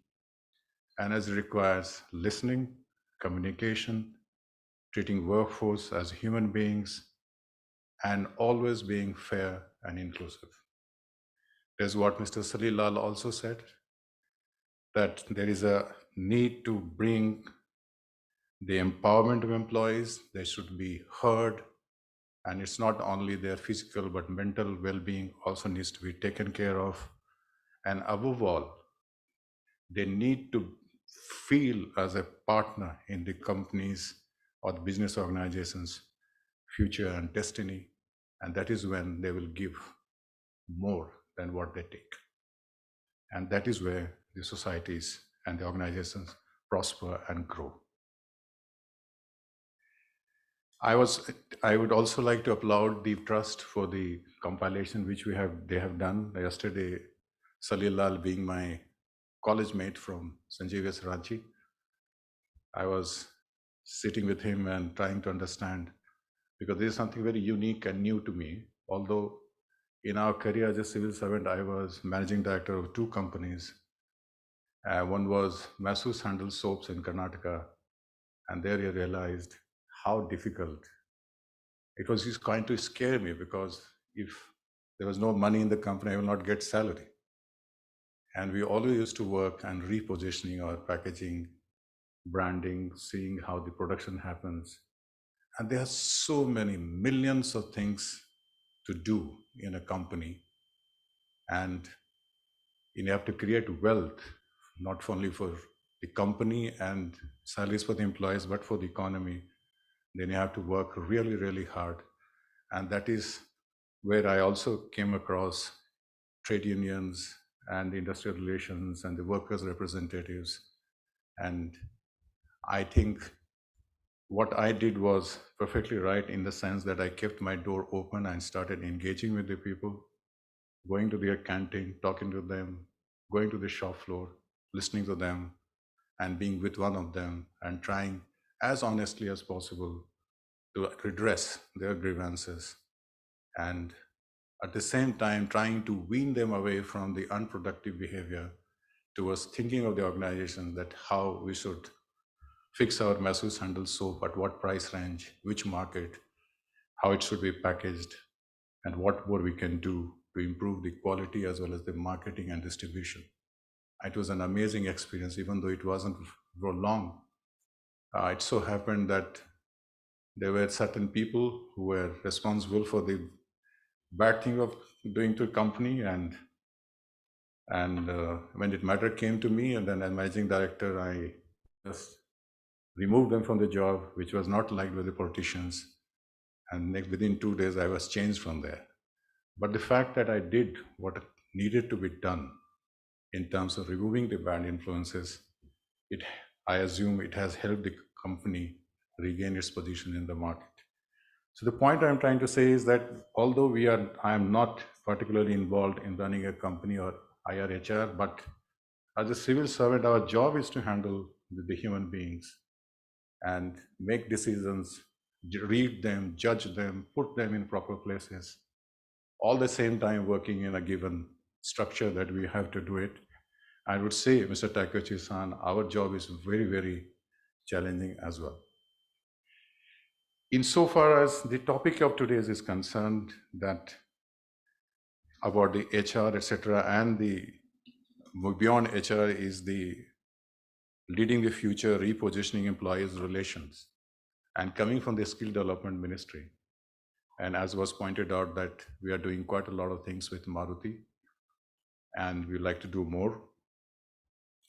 I would say that this is a time also to look and search the solutions, considering India's demographic advantage, the employability factor. We have found that our education system is not able to deliver the skills other than the degrees which the companies or the businesses need. And we have been trying for ever since the present government came in 2014, the Ministry of Skill Development and Entrepreneurship was created, and there has been a focus on the skilling across the government. But I am very happy to say that especially after the COVID, and the way our economy is growing, whether it is G20 or Chandrayaan, or the way our economy is going into full gallop, what has come as a general acceptance is that the skilling, reskilling, and upskilling is the core activity which needs to be done by India as a country, India as an economy, if we have to go to the place which we have found ourselves in 2047 in the Amrit Kal. When we talk about the employability, we cannot think of skilling alone. And for that reason, the employability is a function of education and skilling combined together. And talking like a company like you, when there is a future of work, IR 4.0, and so many things are happening, and as need has been felt that we need to equip and provide competency to the existing employees to reskill themselves, upskill themselves. I would say skilling, reskilling, and upskilling, as our Honorable Prime Minister keeps on saying, is the mantra. And the mantra is derived that in order to have a good workforce, our youth, they just don't need education or only skilling, but education as well as skilling. And how is that going to happen? You must have heard about the National Education Policy 2020, in which there is a big discussion on how we integrate academic education with vocational education. And to tell you very frankly, so far, so long, because of the colonial mindset in which the degrees were highlighted over the competence and the honor, the aspirational value for the skilling was less. Even now, you will be surprised that every year around 18 lakh young boys and girls, they pass through our ITIs, and they are not heard or thought of much as much the school children doing +2 or CBSE school children. So we have organized a kind of a convocation for them so that they get confidence, they get acceptance, and they get recognition in the society. That is one part. But the point I'm trying to say here is that unless and until we make our education system itself, right from the pre-primary days to the higher level education, application oriented, not based just on the academic degrees, will not be able to create the workforce which can be wheeled into employment. And for that, I just mentioned two things which are happening.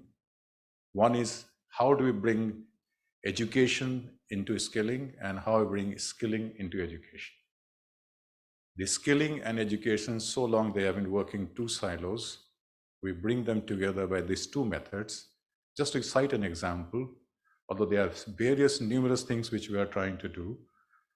One is the National Curriculum Framework, in which right from class 6 onwards, world of work, some appreciation for value of working with hand, which progresses towards vocational subjects in class 8, 9, 10, 11, 12, which are not just optional subjects. These are the compulsory subjects that is being worked out.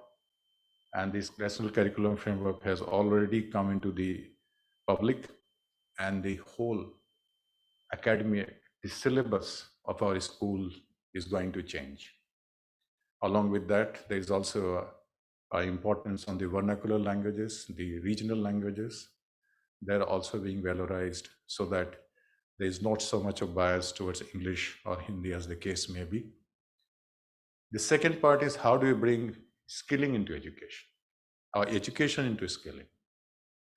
So as was talked about initially, that there is a culture of people coming who like to work for a while, earn for a while, learn for a while, skill. And so the idea of the multiple entry and multiple exit system is appearing. And that has also been being stressed across the sectors because of the technology, because of the millennial, because of the new generation who have a very, very firm knowledge of how they want to work, when they want to work, at what conditions they want to work. All of are very significant for the HR, ER, and IR. So how does that happen? That can happen in 2-3 ways. One is, as was mentioned by Mr. Gandhi while I was having coffee with him, is about the micro-credentialing, in a sense that I should know that these are the skills I have. In order to move forward, I need to have these skills. And these skills are micro-credentials, NOCEs, the National Occupation Certificate, the small courses. And if I have these, then I improve my skills and move in my value chain. That part is coming up in a big way. Second part is that all this, how does it happen? It happens through something called National Credit Framework, in which this also document is already in the public. It is being implemented across the education and skilling establishments.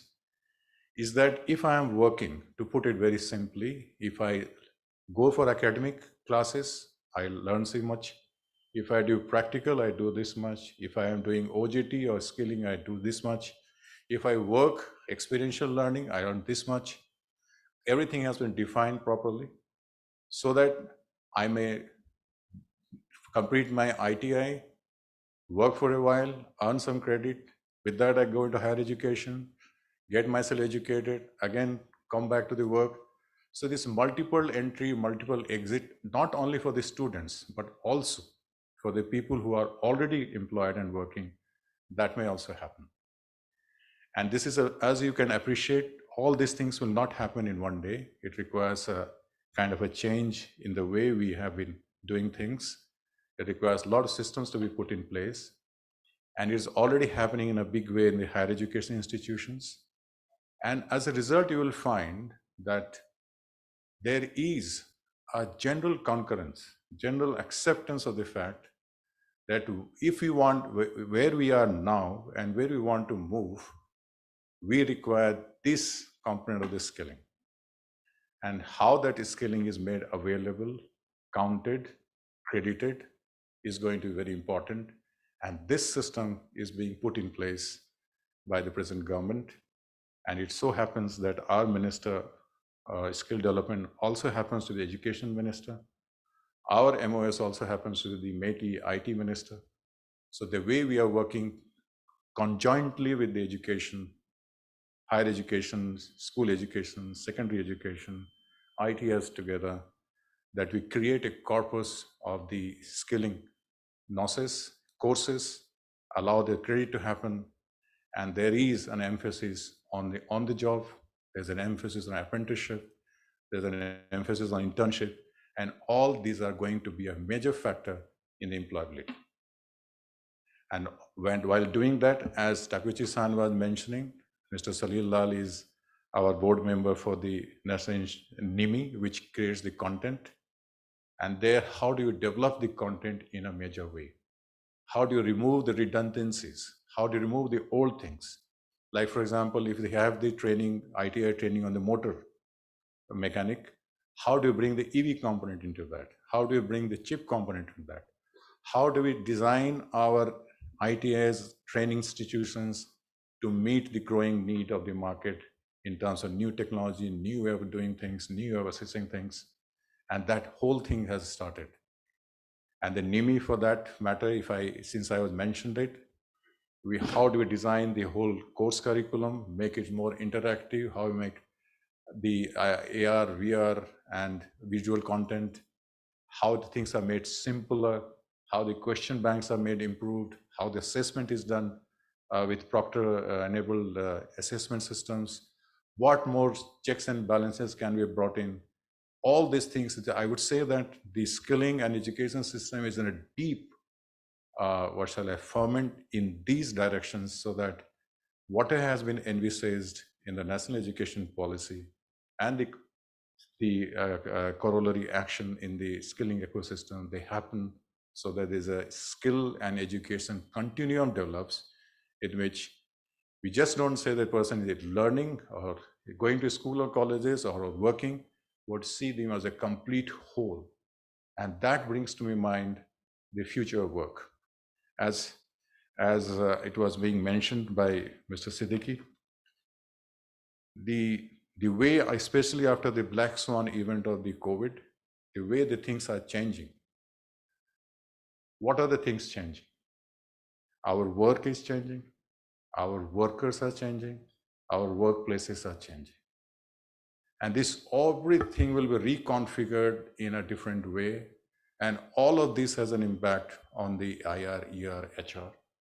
And how do we go develop a system and competency in our organizations so that we are able to take care of that? And that requires a skill. In fact, the World Economic Forum, during the G20, we are also part of the Education and Employment Working Group. And we went deeply into the future of work, etc. And we found that there are so many things which would need to be done, and it has to be done conjointly by everyone. Is the responsibility of the employee, it's the responsibility of the establishments and the companies, the responsibility of the academia to organize this kind of future of work related skilling components. So unless until all of these things work together, and then only we will be able to ready our human beings. On the one hand, where we 25 crores of our people, children are in schools, how do we raise that standard, bring it more application oriented, make them more oriented towards working and skill oriented? That is one part. Second part, what is already there? How do you redesign, reorient, remodel so that it becomes relevant to the needs of the time? And how do you build bridges with the industries and the organizations so that you learn from them what is required by them, design your courses, and then how do you create conditions so that the people who are already in the working, how do they reskill and upskill themselves and get credited and rewarded for that purpose? So I would say that I would not go into the what all so many crores of people, students we have skilled, etc. There are so many things like the companies of like Maruti are doing. We are proud of them. And in fact, the fact that today this whole thing is happening in the premises of the ACE is also an indication that, and as Takuchi-san was saying that they want to have gym in Haryana as well. So they will have 4 GIMs, etc. So this sector-based industries, they should also come together and organize this kind of institutes of manufacturing or servicing or logistics, etc., and work with us so that there is a collaboration between what the government institutions are doing and what the companies are doing. We learn from you, we provide funds, we provide support so that we are able to increase the employability of our young people. Finally, I would say that there is a general acceptance that skilling is very important. We all realize that without the input, without the critical part that a skill will play in designing the manpower of our big country in future, we will not be able to reach to our potential. And as I said, that things are being put in place. There is a vigor and drive across the government sector, and we'll continue to engage with companies like Maruti and other such big companies and sector leaders so that we're able to reorient our skilling, etc., so that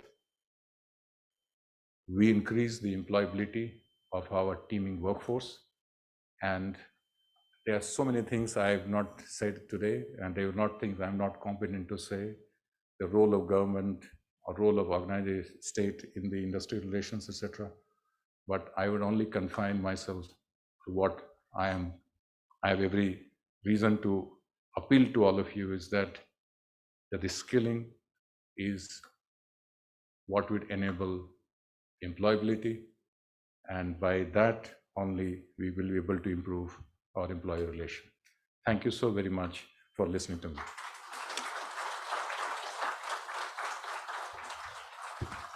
Thank you, sir. I would request you to please remain with us on the stage. Sir, it was very interesting to know your thoughts around employee relations, future of work, skilling, and the vision of integrating vocational studies in the education system. I would now request MD San, Mr. Takeuchi, to felicitate our chief guest. Sir, can we have you on the stage?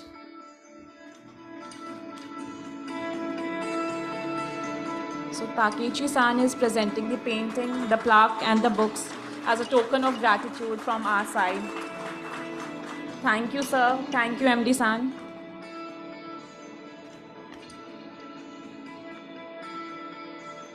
Ladies and gentlemen, all over the world, increasing globalization, resource scarcity, energy constraints, political instability, and unprecedented competition have had a profound impact on the organizations and people. Administrations continuously face an environment of urgency, high stakes, ambiguity, and constant change. Challenges are both numerous and complex. To understand more about it, I would like to introduce and invite an industry veteran and our guest of honor for today, Dr. T.V. Rao, Chairman of T.V. Rao Learning Systems and ex-professor of IIM Ahmedabad, for his keynote address. Dr. Rao is a seasoned human resources development professional and founder-president of the National HRD Network. Mr. Rao is currently the chairman of T.V. Rao Learning System, which he founded in the year 1996. He was a professor at Indian Institute of Management, Ahmedabad, for over 20 years, beginning 1973. Dr. Rao was instrumental in setting up the HRD department of Larsen and Toubro and making it the first company in this part of the world to have a fully dedicated HRD department. He received the Lifetime Achievement Award by the Indian Academy of Management in 2020. Welcome, sir. May we have you on the stage, please?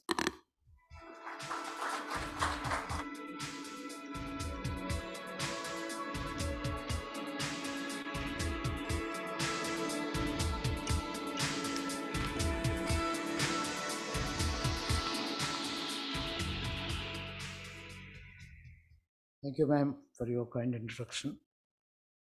I'm very happy to meet Suparna, ma'am, on this occasion.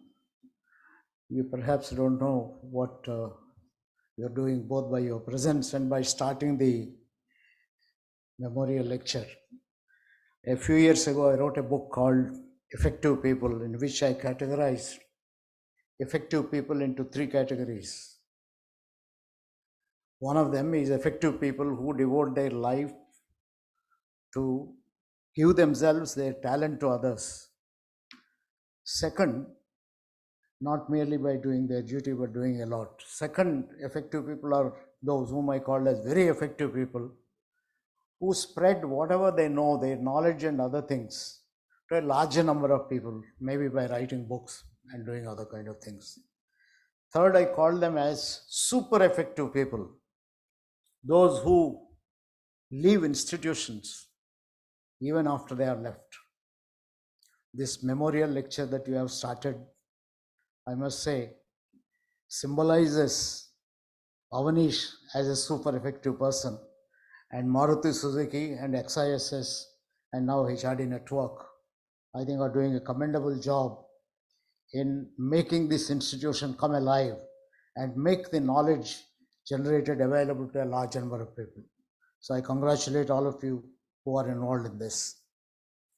I must thank you. When I got the invitation from Salil and team, I was not very sure why I am being invited, because I think everyone knows that I am not an IR specialist, industrial relations or employee relations specialist. I have not done any degree or diploma in IR or ER. But we started Human Resource Development Department, I think, as you introduced it kindly in the beginning, in Larsen & Toubro, with purely the idea, when an employee spends 70% of his or her waking life for the organization, 60 to 70% of the waking life for the organization, isn't it the responsibility of the organization to make sure the employee feels happy, gets excited, and does whatever he or she does with happiness? We discovered at the time personal department was a source of pain. And IR was a part of personal department. And we said that if we have to create happiness at workplace, you need a separate entity. That is where we called it Human Resource Development Department. And we said this is competence building, commitment building, and culture building, which has been referred to in various talks this morning. Competence building, culture building, and commitment building. Commitment means making the person happy. How do you build commitment? Unfortunately, for a number of years, our work remained focused on supervisory and managerial staff, not for workmen. In fact, when I joined Bharat at Movers as General Manager HRD, I deliberately kept the workmen away because I said, I am not here. They were all agitated that how come a young fellow is coming here to join the HRD department. I said, our HRD is for managers, not for you. I will not touch you, and so on. So we did a lot of work for managerial staff. 1987, when we had the first National HRD Network Conference, at the end of the conference, on the third day when we have the annual general meeting, one of the members got up and said, I still remember the name of that person, one Meenakshi Kasliwal. She got up and said that 3 days I have been here, I have been hearing about HRD. It looks that HRD is meant only for the maybe top 5 to 10% of the people in an organization. You are neglecting the rest of the 90-95% of the people. So is HRD network meant to serve only the managerial class? I think we decided the next conference is going to be on workmen and workers.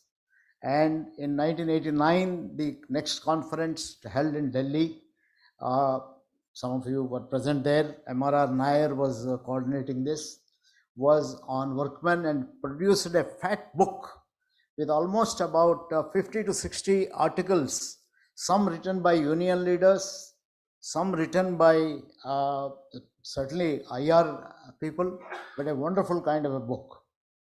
Subsequently, we had a round table when the Academy of HRD was born. We had a round table collaboration with IIM Ahmedabad, Professor Narayan Sheth, Jerome Joseph, Keith D'Souza, a whole lot of people were there. And again, I think SAIL participated in this, where we invited mainly the union leaders, officers association people, and so on. For 2 days we deliberated. On the third day we produced a kind of a set of recommendations.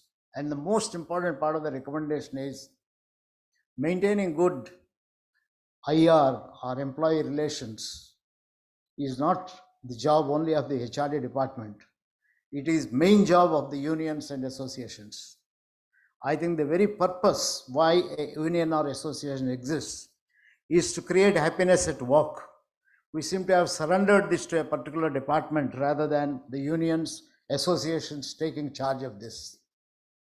That is a very interesting kind of a encounter.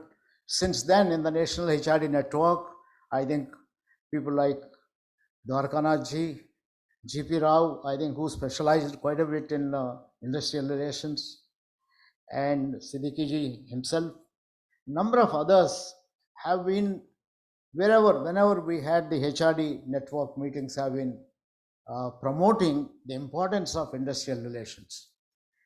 Though I don't belong to IR profession, my view was that IR should be HRD driven.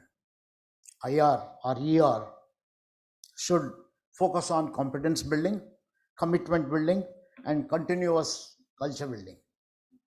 Having said that, it is not that I kept myself away. I want to draw from 3 to 4 resources. When you think of the future of employee relations, you have to go on the past and look at the success stories. The success stories that I started recapitulating come from one HRD audit which we have conducted for a number of companies. I'll tell you 3-4 interesting incidents. Second source is from a very recent book we have written documenting the life stories of about 30 top level HR leaders. We started with 70, but we had to stop at 30 because of the size of the volume that was coming. And The biggest lesson from that particular book was that 29 of the 30 leaders acknowledged that they became leaders because of their work in IR, industrial relations. That formed the solid foundation. In fact, since the last 1 year, since the time that the book has come out, my co-author Arvind Agarwal and all those leaders, I think, who mattered, who figured in this book, started disseminating this to say that you cannot be a good HR person unless you are baptized in industrial relations experiences. I'll mention some of the things that we have come up with. Third source on which I will draw is from some of the wonderful work done by business families in this country. First, from the HR audit. Some very interesting incidents have happened when we were doing HR audit. One of the general manager, HR, actually he was a line manager. He was put as in charge of HR of a rubber plant. And when these employees of this rubber plant went on strike, protesting for, whatever happens, protesting for better wages, better conditions and things of that kind. More or less, a few weeks have passed, the people were not coming. This HR manager did a very interesting thing. He started studying the needs of the people who were sitting in the city. I think the plant is about 30 to 40 kilometers away, and they were all in their colonies. He studied their needs and discovered many of their children were going to school. He started a newsletter which is meant for the school children, how to prepare for the board exam, 10th standard, 11th standard, 12th standard, how to take care of your health needs. And the strike went on for about 3 months. And the newsletter in the beginning became a fortnightly, then it became weekly because people started asking for more and more. Slowly he introduced in the newsletter the rubber production across the world. And he came to say, where does that particular plant, where all these employees are on strike, where does this plant stand? What is the per employee production of rubber? I think this shook probably. What happened was in the communities, the wives, children, all of them, they read, because earlier they were reading for preparing for the school. Now they are reading something about where their father is working. And then the community started putting pressure on the people, and they said that what a shame that this is the kind of an organization you are, which is taking care of you, and then you are sitting at home. And the strike was called off. Interesting HR audit about a general manager from line who became a personal HR manager and thought of this communication. Very interesting way in which I think it brought in change. There was another HR audit where we have done quality circles, the way they are introduced, shop floor councils they have introduced. Many people who are not very favorable with this because they don't know what is but when we talk to the union leaders, one of the union leaders said, because of these quality circles, I have been able to reduce the consumption of gas in my home because I have applied some of the techniques, and what the gas cylinder, what was serving earlier for 2 months, now it is serving for 3 months because all the families sat together. We had a quality circle discussion, and therefore this is what has happened. Like that, we got a number of stories, and we said that, look, the management or the HR department is not even aware of this. It was the auditor who went and talked to the people. So we said that, look, your job is now, therefore, to disseminate this quality circles. Is not merely, it's a way of life. I think that is the way you look at it, and so on. That is the second interesting thing that we found. Third interesting thing we found, there is a mineral development company. This particular company has a large number of workers, almost about 3,000 workforce and about 300-400 managerial force. They wanted to strategize their business. They got a top international consulting company involved to train the top management, which is a group of about 15 to 20 people, spent about 3 to 4 crores of money. And then the second level, they sent on a 2-month program for junior managers in one of the IIMs. And these people came back, and then they started giving some projects and so on. But for the workmen, they conducted a 2-day program outside the mines, outside the place. And the program had nothing to do with work. It was called Jeevan Yatra. It's about your life's journey. And in these 2 days, they were helped to look at their role as parents, what is happening in the society, the caste system, its positives, negatives, the community life, how to live happily, and so on. And to our surprise, we found just this 2 day, which was, I think, cost them something like about 3,000 rupees. Compare this with 3 crores of rupees spent on the top level managers. I think these 2 day workshop resulted in a total different attitude change. When we talked to some of the workmen, they said, look, it has changed my life. I'm operating this big machine, which is, some of the earth moving equipment cost crores and crores, 10, 15, 20 crores. This machine I am operating. Earlier, out of anger on the company, whenever I got time, I used to take time off, go for tea break, relax. If somebody asked me, I used to have water. Now I think if I am unhappy here, I am taking this unhappiness and showing it in my family, to the children and others. Now I think this machine is a part of my life. I realized how important it is to enjoy your work. And now to me, if I get this machine idle for 2 minutes, I feel something very uncomfortable. A 2 day program on Jeevan Yatra has totally changed the outlook of this person, which is a very interesting kind of a thing. There was another case reported by one of the pharma company in which, again, a 2 day program conducted by somebody in Baroda Productivity Council gentleman. There I heard many of the parents or people, workmen, coming and talking about their own stories. One of the gentlemen said that I have a young daughter, and every time I want her to study, she will say that no, don't worry, and she will go down, and I see through the window of my flat, she is wasting her time with other girls and then playing all kinds of things. I feel very restless. I can't do anything with her. But after I attended the program, I started joining her, go down and joining her. And that totally changed my attitude. And we have a very healthy family that is going on in our. Now, all these examples say that if you treat the other person as a human being and start totally looking at them as a part of, in terms of their own kind of a life, it makes a hell of a lot of change. I'll go to these are 3-4 examples. Well, I'll go to the stories from families. Many stories I'm sure you would have heard. If by chance you have heard Suresh Krishna, anytime he used to say how he would celebrate the birthdays of workmen by sending car to the families, get the family members to come visit the plant, show them around the plant. And that really created a hell of a lot of identity with the company. This is one of the story. And Ms. Subbaya used to talk of the way Murugappa group the agents in the olden days used to train the young managers, young people who joined the company, and made sure when a manager who has been trained, inducted into the company, matures, he will never be the supervisor of the family member. He is posted in a different, that is the kind of HRD philosophy that they have had.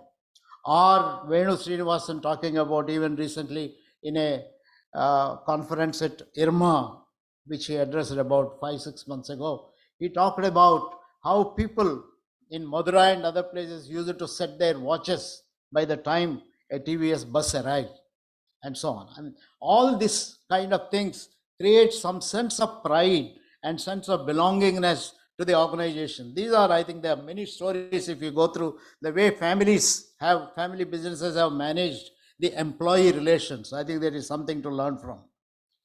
Third thing I would like to draw from is this book which we have written. I will not be mentioning, I think any of you who are interested, you can talk to Dwarkanathji, who is here. He is one of those whom we have profiled. And also Akhil, I see him, both of them will tell you the kind of stories that they have experiences they have gone through. Unfortunately, we couldn't go up to Siddiqui sir and GP Rao sir in the list of 60. We covered only the first 30 and we had to stop. Now I'll mention a few things. A workman goes for a PF loan to a HR manager. HR manager looks at the records and says he has just taken a few months ago a PF loan and therefore he is not eligible, and after going through the record, sorry, you are not eligible as per the rules. And this leader tells him that you are from one of these great institutions, one of the IIMs. You spent a lot of your time, energy. Is all this education meant to tell me, look at the book and tell me, show me the rule? Isn't it your job to find out a way to help me? He says this particular comment by the leader, by the union leader, union employee, shook him. So he started asking himself, is this what my education is for? I think there is a very interesting lesson to look at. Another leader who recruited a good number of people, 59 to 60 of them, he was asked to downsize the company and get rid of them. And most of them were living in the same place. They are all his good friends. Now, I'm sure you can imagine what must have gone through this particular person. He said, I had to do it, business requirement. I had done it, but offered my own place as well as a few of the friends' places for these people to come and stay. And we start for searching for jobs together and looking at, I think that is the attitude that is required on the part of the. There was another leader who said that on one hand, he is living in the same colony. On the one hand, there are court cases going on. The same employees whom you see, you are walking in their colonies and things of that kind, and they keep inviting you for parties. What is the kind of attitude you make? He said, I made sure that I attend all the parties, spend time with them. It doesn't matter if I'm fighting them in a court. It's okay. It is important for me to be a lot more social with them. He says, this has entirely established a totally different kind of orientation with these people. There was another case where I think the workers, workmen, the unions, and then the management were fighting, and the workers lost the case. 30 days they were on strike, and 31st day they were coming back. You know what this HR manager has done? He organized garlands for all the people, because these people will be coming back with maybe a sense of diffidence of whatever is happening. I want to make them feel that, look, you are important. It doesn't matter. That event is over. Past is past today. So I think he gave them garlands, treated them so well to say that, look, you are important and things of that kind. I think I can go on and on. I think there are many stories mentioned in this. Out of the 30 leaders that we have interviewed and looked at, 29 of them said they have their entire strength to be leaders came from the way they have handled industrial relations. So therefore, what do I want to conclude from all of this? I want to conclude from all of this that getting baptized or in handling employee relations is the best way to test yourself and nurture yourself as a leader. Now, this is not only the privilege of HR people, I would say, any line manager, anywhere you are, if you know how to manage the team that you have, I think that is what will build you, and recognize the kind of what we call as the crucible events, crucible moments that you come across. I think you have to recognize these moments, keep reflecting about it, and keep looking at it. There are a few things which the pandemic has taught us. During those 2 years of pandemic, we were 3 in our family living together, me, my wife, and my son. And our average daily expenditure was never more than 7,000, 8,000 rupees. We were doing all our work. I'm sure those of you, because vegetables and other things, you'll have to, whenever the vegetable vendor comes, you wash your clothes, you do everything and so on. So what does it mean? It means to meet your basic needs, you don't need a phenomenal amount of money. You just need a little. So why is it that some people become so ambitious, they can go to any length to create unhappiness in the minds of others? I think this is a philosophical question that I keep raising, and I still raise this. I think if you look at our needs, in fact, post-pandemic, I reviewed the Maslow's need hierarchy, and I've said that, look, you don't need 5 levels of needs. There are only 3 levels that are required. Today, the first level of the need, the basic needs, which I will call as survival needs, which include need for food, need for shelter, need for good facilities for health, so that you survive, you continue to survive.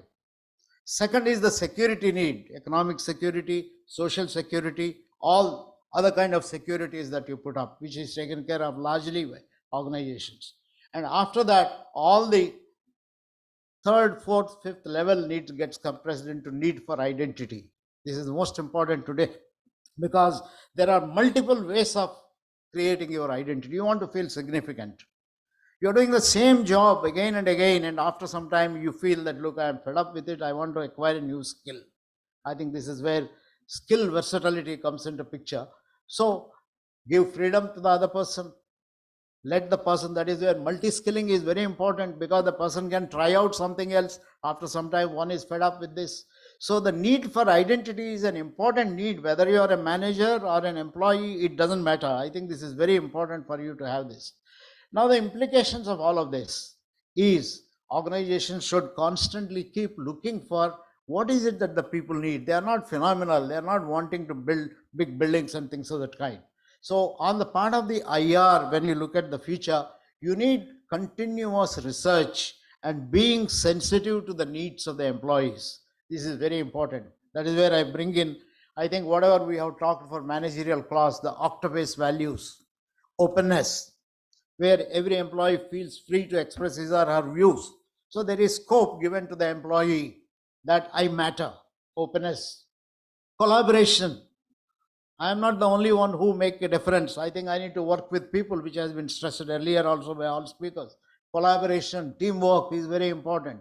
Values, I think we need to educate people on that. Third, trust and trustworthiness. I think we all need to be trustworthy. If I make a commitment, I will honor the commitment, and I expect everyone to honor his own. That creates an atmosphere. Never make false promises. If you are 10 times trustworthy, 11th time you are not, I think you will be classified as not trustworthy. Therefore, trust is something which has to be continuous, evaluated, and when you can't keep up your promises, you'll have to go back and educate people. When you educate people, I think a lot of things change. Proactivity, give enough of opportunity for doing things on their own. So the octopus values which we talked of should find its place in the new curriculum that we are talking about. We will talk about in terms of future employee relations. If future employee relations have to be put on solid grounds, the most important thing for all those who are involved in employee relations is to continue a search inward, looking at what are my attitudes, am I biased, am I classifying people, am I providing opportunity for other people to be respected. So I think a lot of introspection is required on the part of anyone who, so this is something which we need to teach as a part of the employee relations. A lot of introspection, gratitude. I'm sure many of you have been reading books which says that all people who are rich should be grateful to the people who are poor, because those who are rich because the poor have not ascertained whatever they need to ascertain. I think the rich is a consequence of all poor people. So we should be grateful to those. It doesn't mean that continue to make them poor. I think whatever little you can give, be grateful and have gratitude and things of that nature. I think that is something which should find in the new curriculum. I think it is high time that we start revisiting and making the employee relations as employee development. Instead of IR, I think we should call as employee resource development or employee development, or you can create some kind of new words. It should go beyond the legalistic view of a human being. It should be based on treating a human being as a human being, and it should really look at anyone who is dealing with other persons, brings out within him the so-called human touch and say that these are all human beings. In fact, at one point of time, both Dwarka and I were involved in a very interesting program at a Shah Foundation, and the program was called Human is Not a Resource. Human is a Possibility.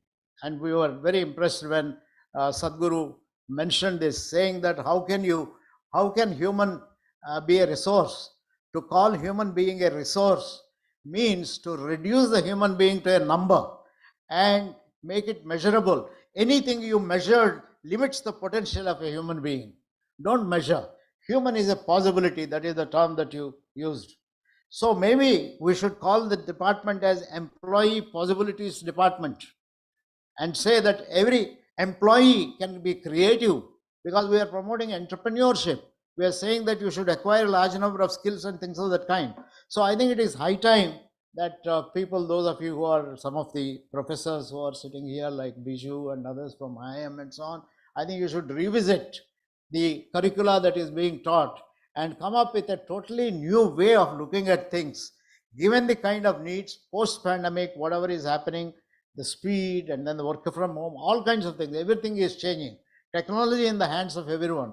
With all of this, what is the way we can create happiness at work? What exactly do we need to teach these people? That is a fundamental change in the approach that is required, I think, from legalistic to human possibilities based kind of employee development is the kind of thing that we need to think of. Given the time, I don't think we can get into details. I thought I will only provoke the minds to think about some of these ways of looking at the employee relations, and I hope it makes sense. Thank you very much for giving me this opportunity to share my thoughts.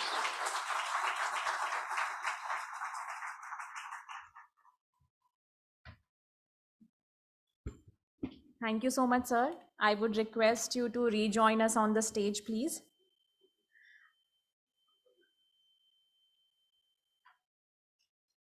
I would also request Dr. S.Y. Siddiqui to kindly join us on the stage and felicitate our guest of honor.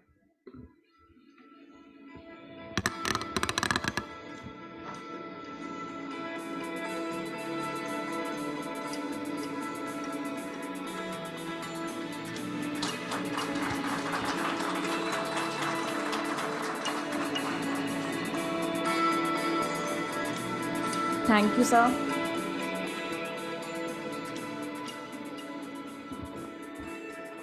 I know that all of us are looking for knowledge and information. We want to leave feeling inspired. So we promise you a digression from the traditional presentation and dive into a very interactive alternative. A very special session and the fireside chat is awaiting you all on the other side of the tea coffee break. Let us reassemble exactly at 12:15 p.m. Tea and coffee is being served on the first floor. Also, the book, The Human in Human Resources, Facets and Perspective, is out for your display just outside this auditorium. Do have a look. Thank you, everyone.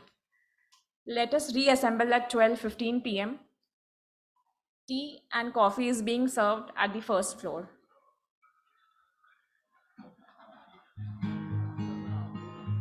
I would also request you to kindly play the book Savvy.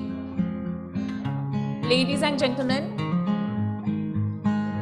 a small AV for your display, please.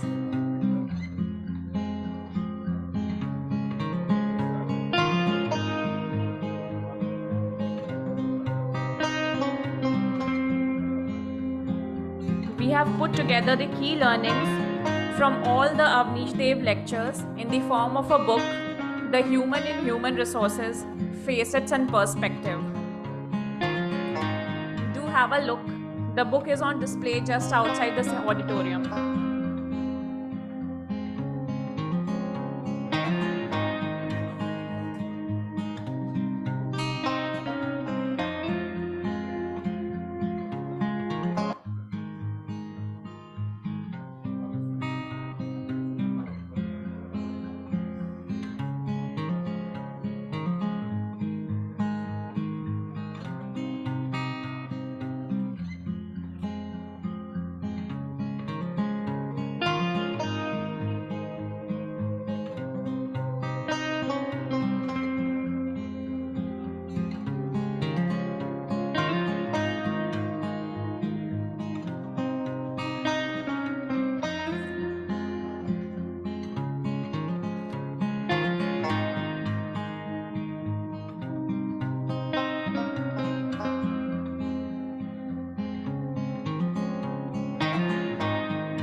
hello, check. Hello, check. Hello, hello, check. 1, 2, 3. Hello, hello.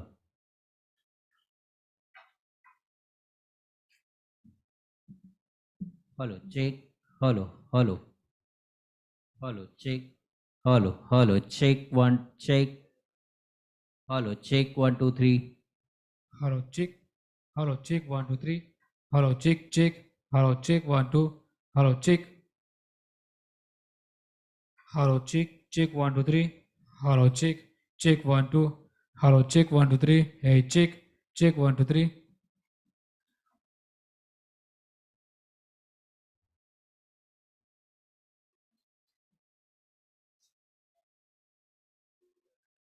Check. Check. 1, check. Hello, hello, check. 1, 2, 3. Hello, hello. Hello, check, check, check. 1, check.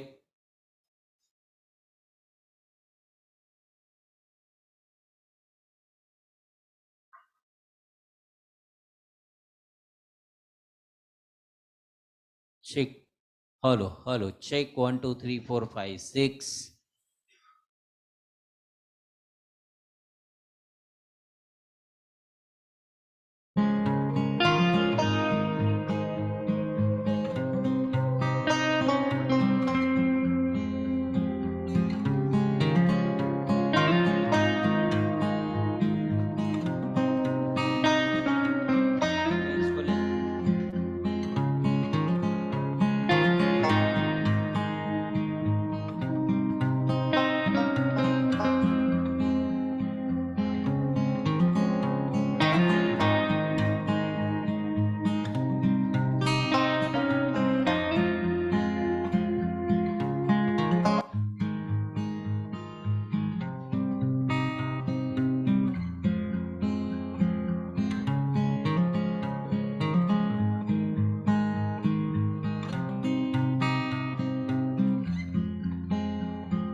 Hello, hello, check.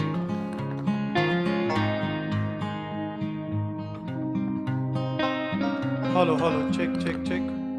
Hello, hello, check, check.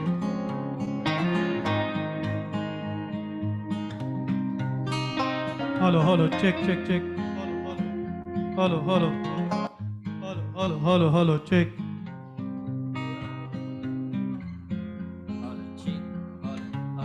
Hello, hello, check, check, check. Hello, hello.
Hello, hello, check, check, check. Hello, hello.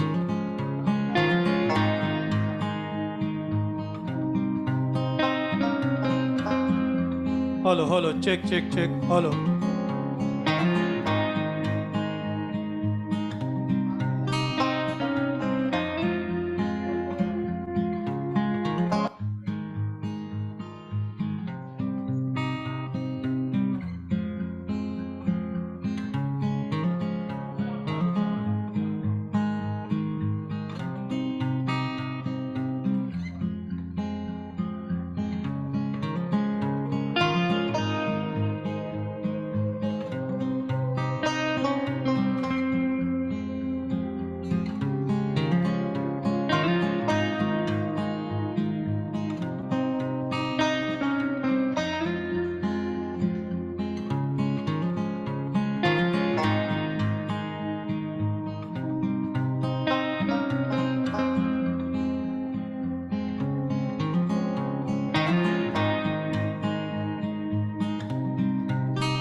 Welcome back, everyone. I would request you all to kindly be seated. Thank you for being back.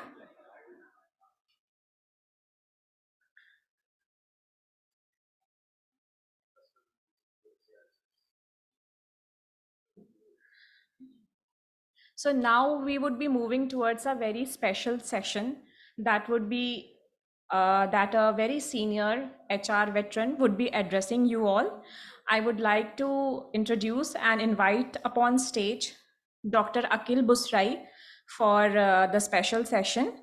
Dr. Akil Busrai is the CEO of Akil Busrai Consulting and is a certified executive coach. He has 47 plus years of experience in the industry.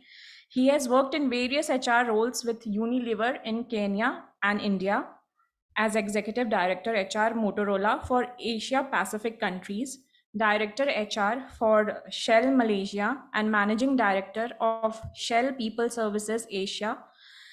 His last corporate assignment was with IBM India as Executive Director of HR.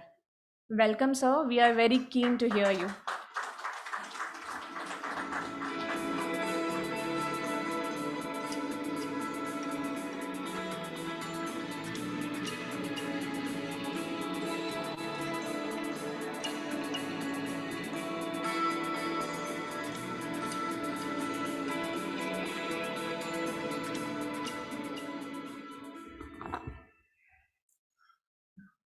Honorable MD San and fellow professionals. When we heard the earlier session mentioning about industrial relation, I could not help but go back to my early days as a starting out professional. This was in 1972. Most of you in those rows were not even born.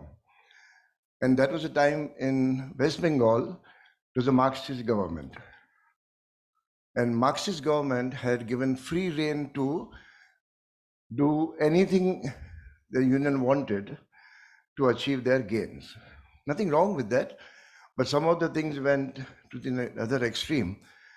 That time it looked like where have I got into? But looking back, so thankful that I went through that experience. How many of you youngsters know the word gherao? Oh, quite a lot. And you say gherao is a technique used by switching off lights, fans, and surrounding the executives, large number of people shouting slogans, making intimidating behavior. And that intimidating behavior can be for 5 hours, 4 hours. They won't let you go anywhere. You sit there, shout. I had my first gherao when I was 23 and a half. Was very wise, knew everything at that age. But that gherao taught me one lesson. I lost the meaning of the word fear. Because I had joined hardly 1 year, 1.5 year, 1 year ago, less than 1 year. And on 17 September is a Vishwakarma Puja in West Bengal. And I had joined in August and joined the Vishwakarma Puja on that day. And being that young, the management training tag did not matter to me. So, they used to have this big feast. So I took up a baldi and started serving rice and dal to all the workers and their family without knowing, not doing to any show, but because I was interested in doing that and I've always done it as a child. Now everybody watches without you knowing at that age. And just after that, few months later, we had this gherao and I looked at some of the faces I had met and interacted in the plant. And I said, I don't think he will harm me. Impossible. So why I'm giving this example is when you go through the line of fire, you get steel. You become hardened, not in a negative way, you become little solid. And that lesson, many of the youngsters today miss out because employee relation is considered a lower hierarchy, to use a crude word, non-sexy part of HR. It doesn't have the glamour. The people who do OD, who do big transformation work, do not want to spend time in employee relations. But they think, I'm an MBA, I'm so much meant for doing bigger things. And I think there is one thing that we senior leaders, especially people like you, sir, and others, got to make sure that they go through that drill. It is good for them. And when they go through that drill, they learn faster of human connection rather than sitting on 9x9 screen throughout the day and answering email before they even come in. And I'm not critical of young people, but the lessons we learned in early childhood in our career, that walking the floor, the chief guest mentioned sitting in the canteen or going around and meeting people. And your example, sir, of meeting union representative leaders once every month, direct connect. And when you have that direct connect, solving business problems become that much easier. It is not only PR work. Please don't misunderstand this as being nice to people, PR work. You can be very tough to people and yet have a relationship that maintains dignity. And to use D.V. Garu, sir, your comment of today, retain their identity. Because people get hurt when their identity is lost. They get scared when their identity is lost. I'll give one short example. I was in Motorola, 94, 95. The mobile phone had just come to India. We were introducing and building a business in South Asia. And before that, there was a product called pager. How many of you have seen a pager? Are you guys that young? Because you must be in teenager. It used to cost 11,000 rupees, which in today's money is just 66,000 rupees. And you have to pay a monthly fee to send one message, I'm coming home. Like an excitement, I also bought one. What will I use it for? So I would send my wife a message, I'm on my way. And she would say, so what? I lost the product. But in reality, few months later came the mobile phone introduction in 5th October. And slowly SMS came in. And we knew that was the end of the road for pager. Now here's the industrialization learning that I had. We knew that this product will not last because of the technology has changed. And we had set up a factory 4.5 years before that in Electronic City in Bangalore. 650 young people handpicked. But I decided that, well, how do we break this news that this product will not last? Inevitable, any common sense will tell. So we started a communication exercise 6 or 7 months before.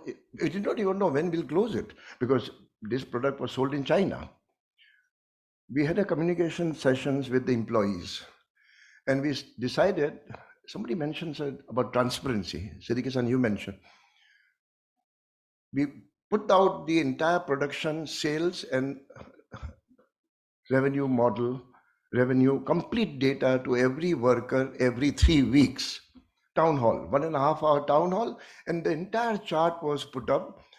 And factory leaders, including people from strategy, etc., were invited to answer any question anybody would raise. And in the first meeting, we were not surprised. Will this factory close down? That was the time the real employee relation test happened. One could have said, I do not know, maybe we'll tell you when it happens. No, we decided, looks like it will close down. When? We do not know. But we don't think like common sense says that this product will not last, we will close down. Now that transparency in employee relation, many people would think that you are buying trouble in advance. But that strategy of being transparent and honest and authentic with the workers was foundation. And we had something like 8 or 9 town halls on a regular basis and a special town hall when we decided to shut down. But before shutting down, we decided that we'll find alternate employment for them. And we hired an agency which got training for them. So they could be prepared for an alternate job, not only the same job, but not available. So we gave them skill. Now, the lesson I learned is proactive part. Most of us in employee relations are firefighters. When there's a problem there, go and put out the fire, including us. I mean, Dwarka Garu was the first recipient of that Gherao in Calcutta in J Engineering. To learn to give proactive, had the courage to share bad news is the foundation of employee relation, because that is where you build genuine trust. Don't give them a sugar-coated news. Oh, future is very bright. Don't worry, we'll find some way. No, we may not find any way. Now, a lot of people in the management team did not agree with the approach that I had followed. They said, you are creating trouble, especially the factory manager and his people. They said, you are coming here and creating trouble in Bangalore. But there's a philosophy to believe in that we will close that. Can we not tell them? Why can't we tell them now? Take that. It's not a risk. It is a sharing of genuine information. The reason I'm mentioning this is that in employee relation, an authentic and genuine relationship means a lot of difference. And for that, one has to connect. Today, youngsters, by choice or by requirement, sit on a computer screen throughout the day. And they consider their efficiency, how fast they reply to your email.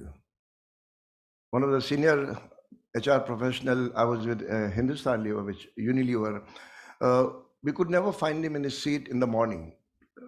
Factory would open it, the shift would start at 8 o'clock, till 9:30, 10, the gentleman was never available in his office. And those days we didn't have mobile phone to call him. Where is he? Sometime he was in the boiler house, sometime he was in the canteen, sometime he was walking the, strange places he would spend time. Pull up a stool, ask for chai in, in Calcutta they give chai in matti ka bhan, we call it in cooler or bhan, and we sit down with them, not to make them happy or please them or show that how equal I am. Genuinely sit down with them. And if the problem came up from, say, boiler house, he would fire them up to say, why didn't you tell me earlier that this problem was there? So they said, sir, you are the management. When they connect, the connection that is built up by connecting with people is a duplication of word, but the connection that is built up is the foundation of solving employee relation. The only masala that I would add to that connection is the proactive part. Don't wait for problems to happen. Anticipate problem, face it, might as well. Chances are will fail or it will escalate. But it's better to face the escalation now rather than let escalation happen later on unintended. You have 2 minutes time. Sorry, why? You have 3 minutes time? I'll take 3 minutes. You told me 5, so I'll take 3. This proactiveness comes from heart and happens to have with a risk. So when we're closing down this factory, the day we decided in Bangalore, I'll continue with the same example, our fear was that the media will pick it up. In 94, if you go back to those days, the media could create an impression. We were new in the country. We're setting up 4 other businesses, handset business. So I decided, there was one, in Times of India, there's one page called the business page. And there were a lot of news on the business only. They still have it. And there was one Mr. Iyer, chief reporter for the IT part of that business page. So I thought of an idea that what if we tell him the story of closing down one day before? And after closing down is announced, he publishes our side of the story that we are doing so much for the workers whom we are laying off. Almost everybody, including my boss in Singapore, was against the idea. How can you inform media before? Big risk. I knew it was a big risk. But then sometimes you judge people because of your past interaction. And you must take same precaution. So I asked Iyer, what if I give you a scoop? Of course, scoop means really big news. Now, how to take a precaution that he doesn't use the scoop to announce before we announce to the workers third day, on Friday. So Wednesday, I met him. I told him I'm coming back from Singapore, which I was, but I'll meet him at 11 o'clock, past 11 p.m. In the meantime, I had a friend in Times of India. I asked him, what time is the storyline cut off to go to press? When the press starts moving, they can't add stories. With all the precaution, we found out 11:45 was the last item that can be put into the media on the newspaper for next day. But unless it's a very big news like, but this was not that big news. But still to be sure, I took him out for dinner, late night, post dinner, sat down and I reached at 11:40, apologizing to him that, sorry, I'm late, I'm coming from, but the scoop is worth it. And I told him that we are closing down. He said, wow, this is big news. Well, I said, you'll not publish tomorrow. He said, I promise. I said, if you publish tomorrow, my badge is on the line. Because nobody in the company was thinking there's any bright idea. Everybody felt it was a stupid idea. It was, in retrospect, it was. But when you know your homework, you've done the complete homework that he cannot go to press after 11:47. So sat down, chatted 15, 20 minutes, looking at my watch quietly. Past midnight, I said, okay, let us talk why we met. By the time we finished talking, I was still with him till 12:30. No way could he have sent a message of reporting this. But we gave our story, how we looked after employees. So the day we announced, next day Times of India carried headlines, the sensitive way a company like MNC can handle people. It gave us cookie points. Would I do it again? Never. Never. Because the times are different, the media is different. You can put on a Twitter by the time you leave. So each situation requires a deep understanding of the impact it creates and why we are doing it. It's not a good showmanship. It's not that, oh, it's a novel idea, great, and it can bomb. My boss was chewing his nails, so he went to the global CHRO and he said, I would not do it. But after we discussed, three of us discussed the logic and the advantage, we all were on the same page after taking precaution. The only reason I'm sharing this story is not to show that how great decisions were taken. There's some of the stupid decisions, but timely. To customize your decisions based on employee relation situation at that point of time. Pandit Sahib is here. I mean, it is embarrassing to talk in front of such a veteran practitioner. But some of these companies like his, Tata Steel in that time, they never had union problem. They never had, not union problem, it's unfair to blame union. They never had industrial relation problem because the policy of transparency sailed them through every issue. So thank you, Salil, for giving me this opportunity, and I appreciate this time, and be more happy if the youngsters find time to understand what importance of employee relation practice is in their career. And like last night, Dr. Divikaru mentioned that in the book, Leaders in the Making, 29 of 30 people had some industrial relation exposure, which triggered off a career in their lifetime. So if I were to look back at my life, I would be say, let me do the same thing again to start with. But industrialization, not that bad nowadays, but don't take it for granted. White collar unions, digitalized negotiation, digitalized exposure to all the information that the union sometimes were not given by management. I have a lot of respect for union leaders who survived in those times and still represented the interests of the workmen. So with that, thank you very much for inviting me. Thank you. Thank you, sir. I would request you to kindly remain with us on the stage. And thank you so much for sharing real life examples and instances fresh out from your experience. Really added value to the session. I would now like to invite upon stage Suparna ma'am to felicitate Dr. Akil.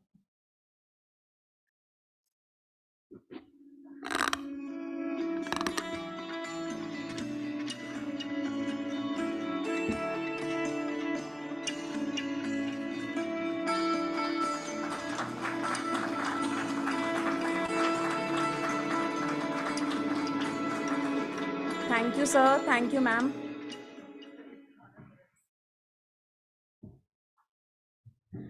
Now, let us proceed towards the most unfiltered part of this session, the fireside chat.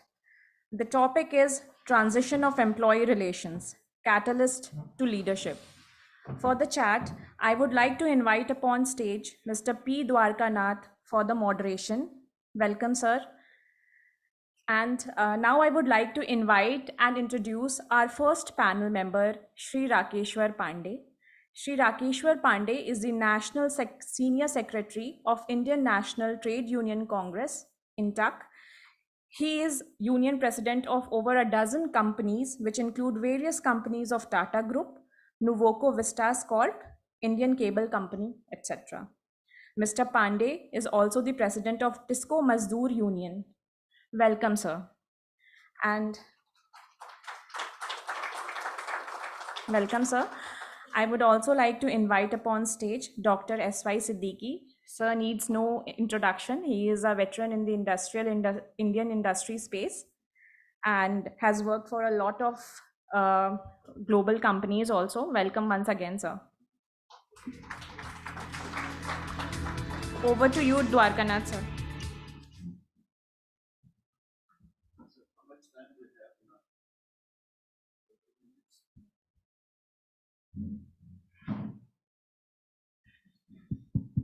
Good afternoon, ladies and gentlemen. This is a more rapid session. I think thanks, Akhil Bhai, you have set the context. Virtually, you snatched my script. Thank you very much for that. You made my job easier. It's a very interesting, I think, as I said earlier, I think we need to acknowledge the fact, thorough gentleman and stalwart and one of the most reputed trade union leader is here today. That is why my dear friend Saklin Bhai also said I will join, who has got immense experience in dealing with this. I think we are fortunate to have him here. Unfortunately, we are not able to have the other stalwart Upadhyay ji due to ill health. In fact, I need to say it, I make it very rapid.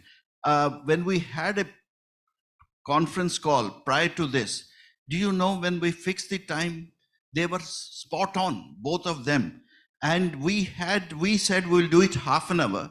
Now I'm just wondering how I can do it 20 minutes.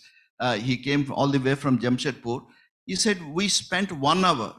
It was mind-boggling for me to learn from these two gentlemen who has shown so much. Because to start with, why we brought here, according to me, I think I'm absolutely support what Mr. Salil has done. I think bringing trade union into the fore, they are part of the management. Employee relations, without them, they are one of the key stakeholders, apart from regulators. It is people, they are the stakeholders. So without doing much ado on this, just to get straight into it, because I'm glad that Saklin Bhai is here to support me and to also to clarify certain aspects and give a perspective. I think if you just set the context, you know what is the theme of this conference, is leading the future, repositioning employee relations. I think this is specifically designed by them, transition of employee relations to catalyst to leadership. I think, we're just talking about, I just want to go to industrial revolution very quickly. We're talking about 1.0, which was way back in 1780. We talked about powered missions, steam and water. Then we talked about the industrial relations, electrification, which was it was 100 years later. Then we talked about the automation in way back in 1970.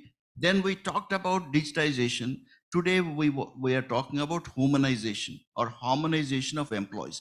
We have digital technology, we have automation, we have everything in place, but you need the right kind of people to deliver this. Before I do it, I just want to say, I think I like this Mr. Uppal's comment on communication. I think you set the context, sir, you should not mind. This is a googly I am bowling at you because you can face all these googlies. Way back in 1971, I was in Calcutta. I was a young management trainee. And every day during lunchtime, it was in the corporate office attached to a factory, about 10,000 people at that time. They used to bring thali, union leaders, and go into my manager's room, was just behind me. I used to sit outside. I was a young management trainee and used to thumb the table saying the quality of the food is not good. Few days later, my boss called me. I said, Dwarka, whenever they come in, you also walk in, but don't talk anything, just be there. So I thought I was just listening. After 4 days, he asked me, what did you learn? I said, sir, they are speaking in Bengali very fluently. And this gentleman can speak Bengali, though he is from Rajasthan. He was born and brought up there. But you speak in Hindi, number one. They are shouting and doing, but you are being very calm and receptive. Why you are doing this? I said, 2 points are good observations. Number one, when somebody is in an agitated mode or they have to give that picture, you see, you should not also react. And if you want to come down, the best way is to talk in language which they are very fluent. Their Bengalis are not fluent in Hindi. So when you move into Hindi, his flow has come down, he will become more peaceful. So the second point, when somebody in agitated mood, you have to calm down, not to react at that time. So he said, later I used to call the key union leaders and talk to them in Bengali so that he can touch the courts of that people. I think, this is where same thing I have applied after 20 years when I was dealing with Punjab Federation. They were used to be aggressive in the final. They can speak Punjabi very well. So I used to speak in English because I can't speak Punjabi. So, the tone and the tenor will come down. So this is one way of communication, understanding the people's sense their mood and do it. So without getting into too much, sir, can you share your experience as a trade union leader, how the employee relations has transferred or revolutionized from what you have seen in early 80s, having worked in Tata's, as I said, known for his best employee relations, so far, very briefly? तो मैं वहां से बात करूं? Allowed? Thank you.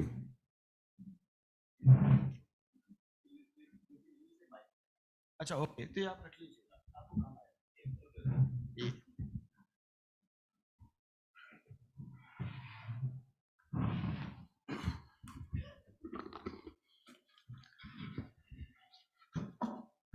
Thank you very much Dwarkanath ji. Madam, आपको नमस्कार. You are great lady. Respected MD and CEOs, Maruti Suzuki, other dignitaries sitting, and students from XIS and different institutions. आप सभी लोगों को मेरा नमस्कार. अभी तक जो पिछले सेशन में बातचीत कर रहे थे वो मैनेजमेंट के लीडर्स थे और वो इंग्लिश में बोले. हम उस भाषा में नहीं बोलना चाहेंगे. हम मजदूर के प्रतिनिधि हैं, हम हिंदी में बात करेंगे आपसे.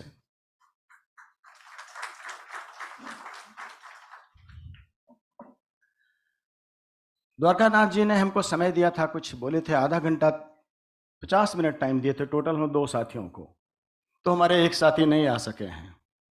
मुझे अधिकार तो है कि यूनियन रिप्रेजेंटेटिव को जो टाइम दिया था 50 मिनट उन्होंने दिया था उसे हम यूज करें, लेकिन कुछ 10 मिनट ऑलरेडी वो ले चुके हैं हमारा टाइम. द्वारका जी, अब मैं समय कुछ अधिक लूंगा तो उन्हें बर्दाश्त करना होगा. अब पहले तो इस ट्रस्ट को धन्यवाद देता हूं जो आप लोगों ने इसे बनाया, और एक अच्छी पहल है जो इंडस्ट्री की बहुत ज़रूरत थी. इंडस्ट्री में इस तरह के लेक्चर्स की बहुत ज़रूरत होती है. लोगों को एजुकेट करना, लोगों में अवेयरनेस लाना संभवतः मैनेजमेंट की एक बड़ी जिम्मेदारी है अगर आप चाहते हैं इंडस्ट्रियल पीस, तो उद्योग को चलाना ठीक से. तो प्रारंभ में कार्यक्रम जब हुआ तो हम देखे जब दीप प्रज्वलित किया गया तो मुझे अच्छा लगा. काफ़ी साल हमने कहीं कुछ पढ़ा था कि अंधकार को बार बार कोसने से ज़्यादा अच्छा है एक दीपक को जला डालना, अंधकार स्वतः ही दूर हो जाएगा. हमारा ज़्यादा वक्त अंधकार को कोसने में चला जाता है, लेकिन उसका समाधान बहुत आसान है. दीपक को जला करके अंधकार को हटा देना. और उसका समाधान जो है वो इस हॉल में बैठे हुए जो लोग हैं, जिस विषय पर चर्चा कर रहे हैं और जो कंट्रीब्यूशंस आ रहे हैं विद्वानों के, उसमें छिपा हुआ है. कुछ साल पहले XIS रांची में हमें बोलने के लिए बुलाया गया था. कुछ 7-8 साल पहले की बात होगी. तो उस समय हमारे टाटा स्टील में vice president HRM SD Tripathi साहब होते थे, जो आजकल एयर इंडिया को देख रहे हैं. वो भी आने वाले थे, ट्रस्टी भी हैं. तो मैंने उनसे जाकर पूछा, चूंकि वो वाइस प्रेसिडेंट HRM थे और हम लोग यूनियन के प्रेसिडेंट हैं, तो हम लोग को बड़ा रेगुलर सीटिंग होती है, बातचीत आपस में होती रहती थी. तो हमने उनसे पूछा कि त्रिपाठी साहब, हमें रांची में बुलाया गया है XIS में कुछ लेक्चर देने के लिए, और हम लोग तो ज़्यादातर समय बिता देते हैं बोनस ग्रेड और कर्मचारियों की फैसिलिटीज़ को लेकर लड़ने झगड़ने में ज़्यादा समय जाता है, और ये सब स्टूडेंट्स जो हैं वो पढ़े लिखे काफ़ी होते हैं, उनके बीच में क्या बोलेंगे हम? ये तो मुश्किल काम है. पब्लिक के बीच में, वर्कर के बीच में भाषण देना कोई बहुत बड़ी बात नहीं है, घंटों दे सकते हैं। लेकिन जहाँ पढ़े लिखे लोग होते हैं वहाँ तो बोलने में बड़ी तकलीफ होती है, दिक्कत होती है। वे तो हमेशा वहाँ से बैठ कर जज करते रहते हैं कि वक्ता बोल क्या रहा है। तो क्या करें ऐसी हालात में, और हमने एक्सेप्ट कर लिया है। तो त्रिपाठी साहब ने कहा कि ऐसा कर सकते हैं राकेश्वर जी कि अच्छा तो होता है जब कहीं बुलाया जाए तो आप कुछ पढ़ लिख कर जाएं, तैयारी करके जाएं, कुछ बोले उनके बीच में, चूंकि उनकी कुछ आपसे अपेक्षा है। और इनकेस ऐसा नहीं होता है तो हमने वो मान लीजिए इनकेस नहीं होता है, जो रात भर 2 दिन में हम पढ़कर तैयार नहीं कर सकते हैं अपने आप को, तो क्या करना चाहिए? यानी सेठ के तब 1-2 स्टोरी याद कर लीजिए, सुना दीजिएगा वहां और अपना टाइम पास कर लीजिएगा। तो आई थॉट कि यस, गुड आइडिया है, एक्सीलेंट आइडिया है, ये तो चल जाएगा, इसमें कोई ज़्यादा दिक्कत नहीं होगी। तो हम आप लोगों को एक छोटी सी कहानी सुनाएंगे, माइंड नहीं कीजिएगा।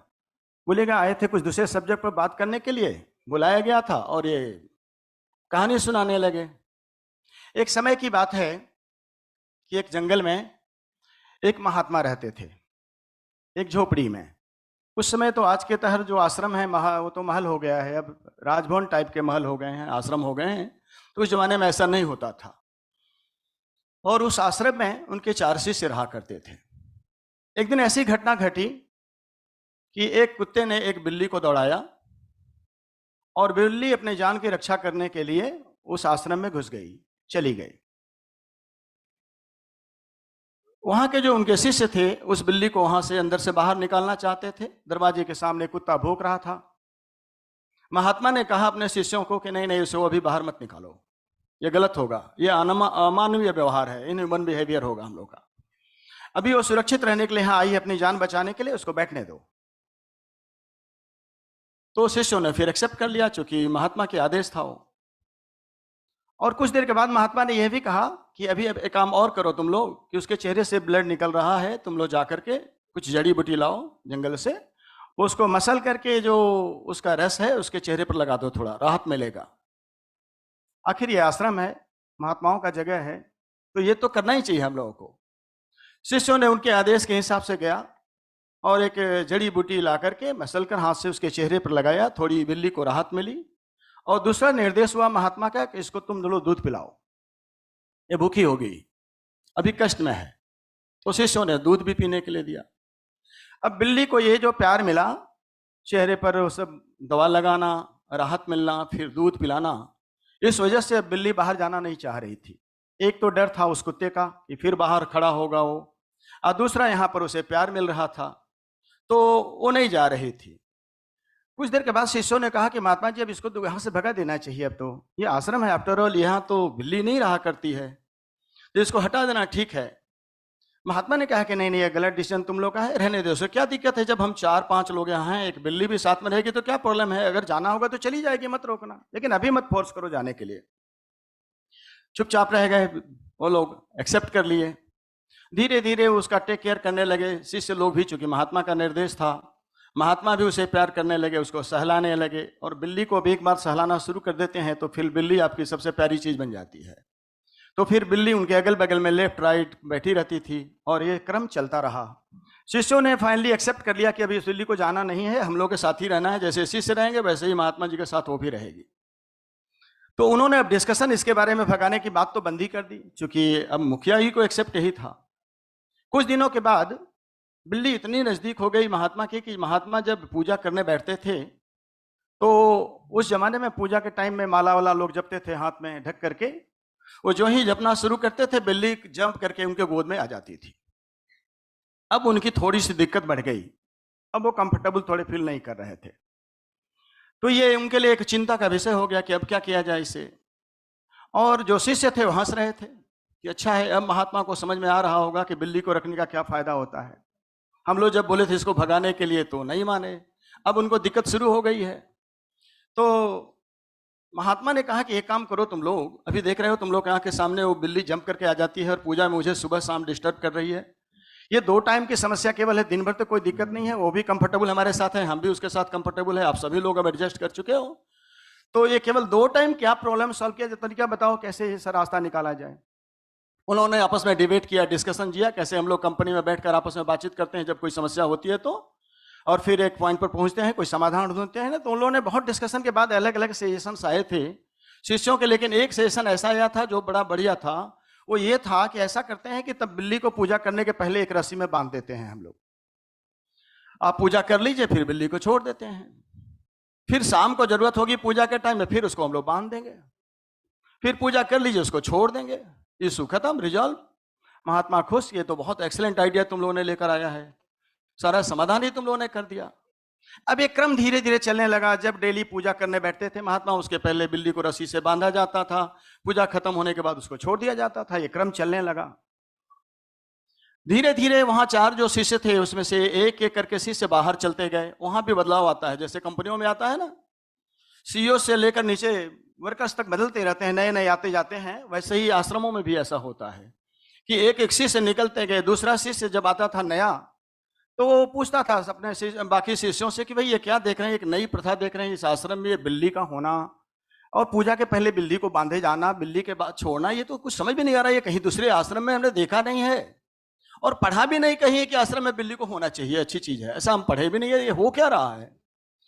तो अब जो बाकी के शिष्य थे उनके अब इस तरह से हो गए थे कि अब इस पर कुछ बात करना ही बेकार है, महात्मा एक्सेप्ट करने के लिए तैयार नहीं है, चुप रहना बेहतर है। तो नए शिष्य को बोलते थे चुप, इस पर नो डिस्कशन, जो हो रहा है सो देखो, आश्रम में है उसको मानो और करते जाओ, आगे बढ़ते जाओ, इस पर ज्यादा चर्चा करने की जरूरत नहीं है। बेचारा नया शिष्य का भी वही हाल हुआ, चुपचाप वो देखता रहा और क्या एडजस्ट करना था उसको भी। ऐसे करके धीरे धीरे 4 शिष्य बदल गए, 4 शिष्य बदल गए और जो 4 नए आ गए अब तो वो उससे एक साथ एडजस्ट कर गए। अब इस व्यवस्था से अब समझ गए कि नहीं, यहाँ की परंपरा ही इस आश्रम की एक डिफरेंट व्यवस्था है कि यहाँ बिल्ली होती है, यहाँ पूजा के पहले बिल्ली को बांधा जाता है, छोड़ा जाता है। अब इस एडजस्ट कर लिए। कुछ समय के बाद अब वो 4 शिष्य तो एक्सेप्ट कर लिए।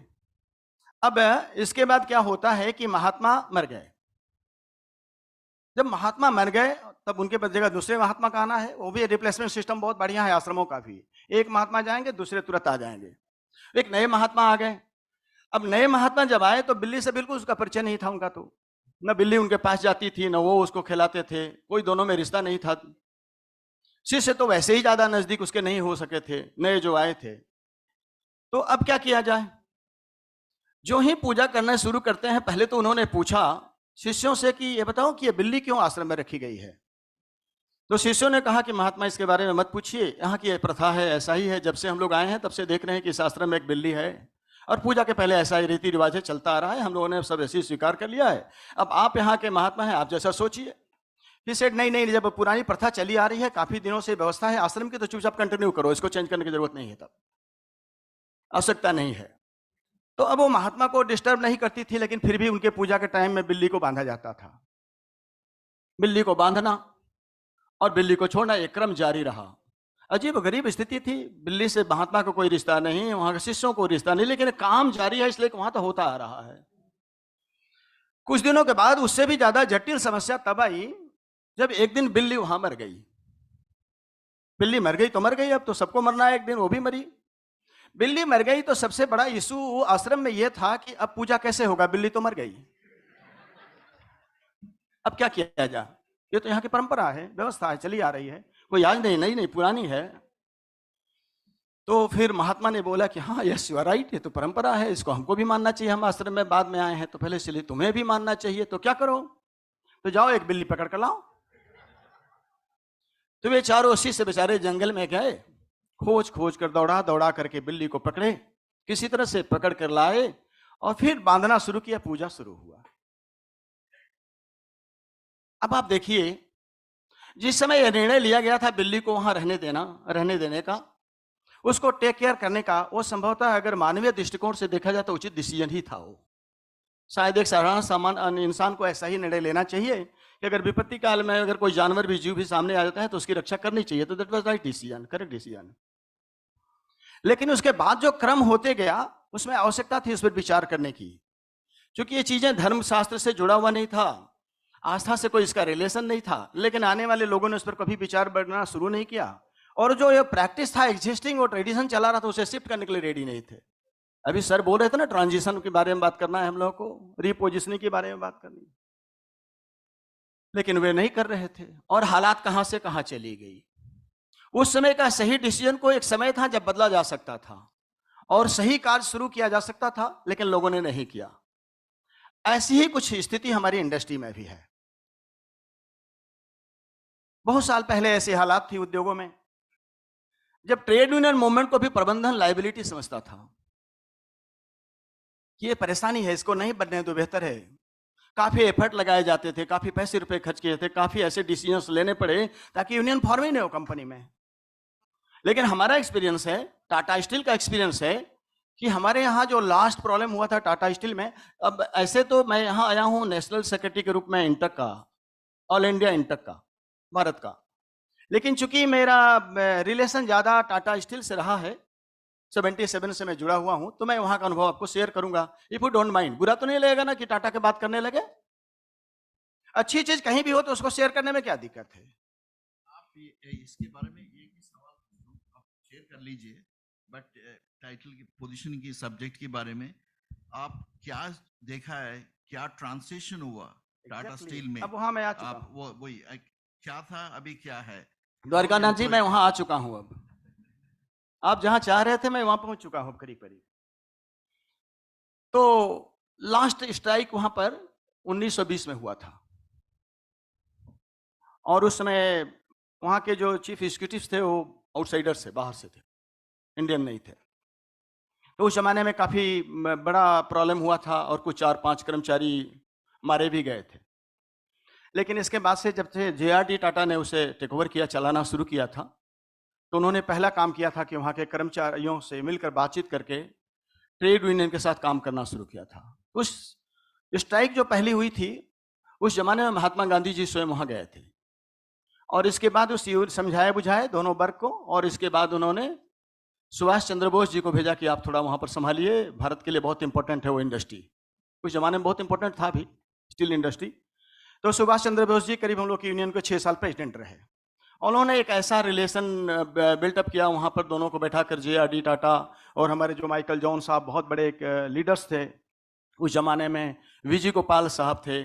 तो ये सब लोगों ने मिल करके एक ज्वाइंट कंसल्टेशन की बात 1956 में की थी, 1956 में कि अब हम लोग जो भी काम करेंगे दोनों मिलकर करेंगे आपस में, और बहुत सारी ज्वाइंट कमिटीज फॉर्म की गई।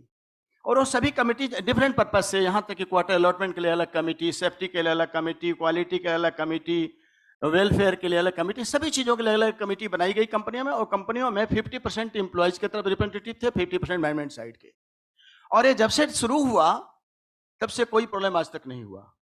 एक समय प्रॉब्लम होने का चांसेस था जब वहां पर मिस्टर ऋषि मोदी जब मैनेजिंग डायरेक्टर थे, उस समय करीब 81,000 कर्मचारी काम करते थे टाटा स्टील में, और कुछ 1-2 मिलियन टन वहाँ स्टील प्लांट अभी स्टील प्रोड्यूस करता था। सलील जी को याद होगा उस जमाने की बात। लेकिन 81,000 लोगों को लेकर चलना और 2 मिलियन टन स्टील बनाकर सर्वाइव करना टाटा स्टील का बहुत चैलेंजिंग था, वो संभव नहीं था। तो उनके बाद जे ईरानी साहब ने, डॉक्टर जे ईरानी साहब ने टेक ओवर किया एज ए मैनेजिंग डायरेक्टर, और उन्होंने पहला डिसीजन लिया कि इस कंपनी को अगर फ्यूचर में टाटा स्टील को जिंदा रखना है, बचाना है, तो हमें मैन पावर कम करना पड़ेगा।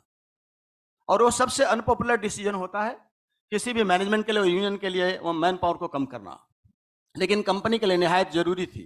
और आज लोग बोलते हैं कि अगर डॉक्टर जे ईरानी उस समय वो डिसीजन नहीं लिए होते तो टाटा स्टील आज नहीं होता। तो उन्होंने उस जमाने में 81,000 से रिड्यूस करके 50,000 तक मैन पावर लाया। और आज धीरे धीरे परमानेंट कर्मचारियों का, अभी तो बहुत सारी कंपनी को एक्वायर किया है टाटा स्टील ने, तो अभी करीब करीब 40,000 लगभग सारे एक्वायर करने के बाद भी 45,000 लोग हैं, और उसमें कॉन्ट्रैक्ट लेबर्स भी हैं वहां पर। लेकिन कंपनी अभी भी स्मूथली चल रही है। और उस समय यूनियन मैनेजमेंट से बात करके मैनेजमेंट ने निर्णय लिया, लेकिन उसके बाद भी वहां कोई प्रॉब्लम नहीं हुआ। कितना मुश्किल काम रहा होगा, 30-40,000 को रिमूव करना कंपनी से, कितना डिफिकल्ट काम है HR के लिए। लेकिन लोगों ने ऐसा वहां रिश्ता बना लिया है, जैसे मिस्टर SD त्रिपाठी थे, शायद लगता था कि यूनियन प्रेसिडेंट और उनके बीच बैठना उठना डेली का काम होता था, बैठकर 2-4 कप चाय कॉफी पीना, कंपनी के बारे में बात करना। लेकिन एक चीज बताएंगे कि हम लोगों ने वहां देखा जो HR IR के लोग थे, वे थोड़े न्यूट्रल पोजीशन में रहा करते थे। और ओरिजिनली इस डिपार्टमेंट का जो जन्म हुआ था वो लेबर वेलफेयर ऑफिसर के रूप में हुआ था। ओरिजिनली भारत में ये पर्सनल डिपार्टमेंट की जो आज बात कर रहे हैं, इसका जन्म तो लेबर वेलफेयर के लिए हुआ था।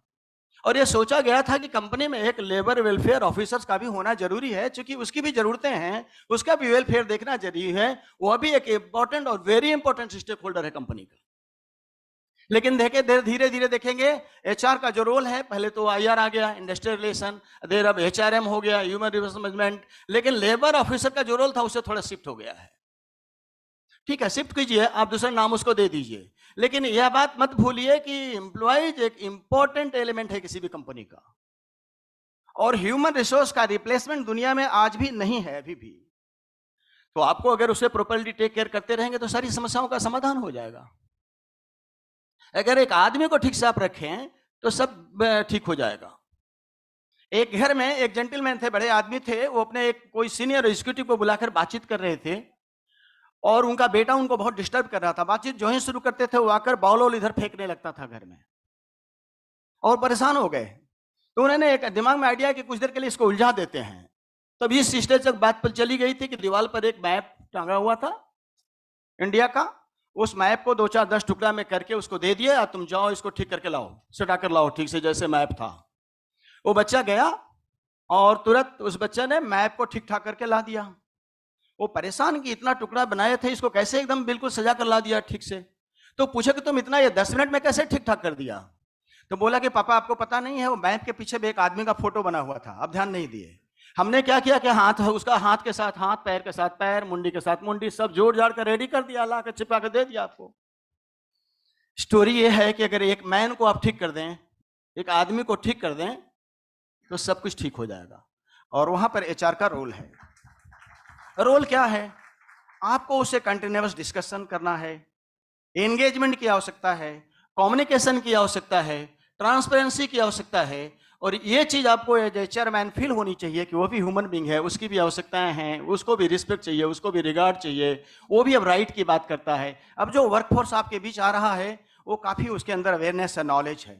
दो तरह का नॉलेज है, एक सच में अच्छा नॉलेज लेकर आ रहा है, और दो तरह कुछ मिस इन्फॉर्म्ड भी है। ये दोनों ही चैलेंजिंग है। ज्यादा नॉलेज होना वर्कफोर्स में वो भी आपके लिए नया चैलेंज है, और मिस इन्फॉर्म तो और ज्यादा उससे है।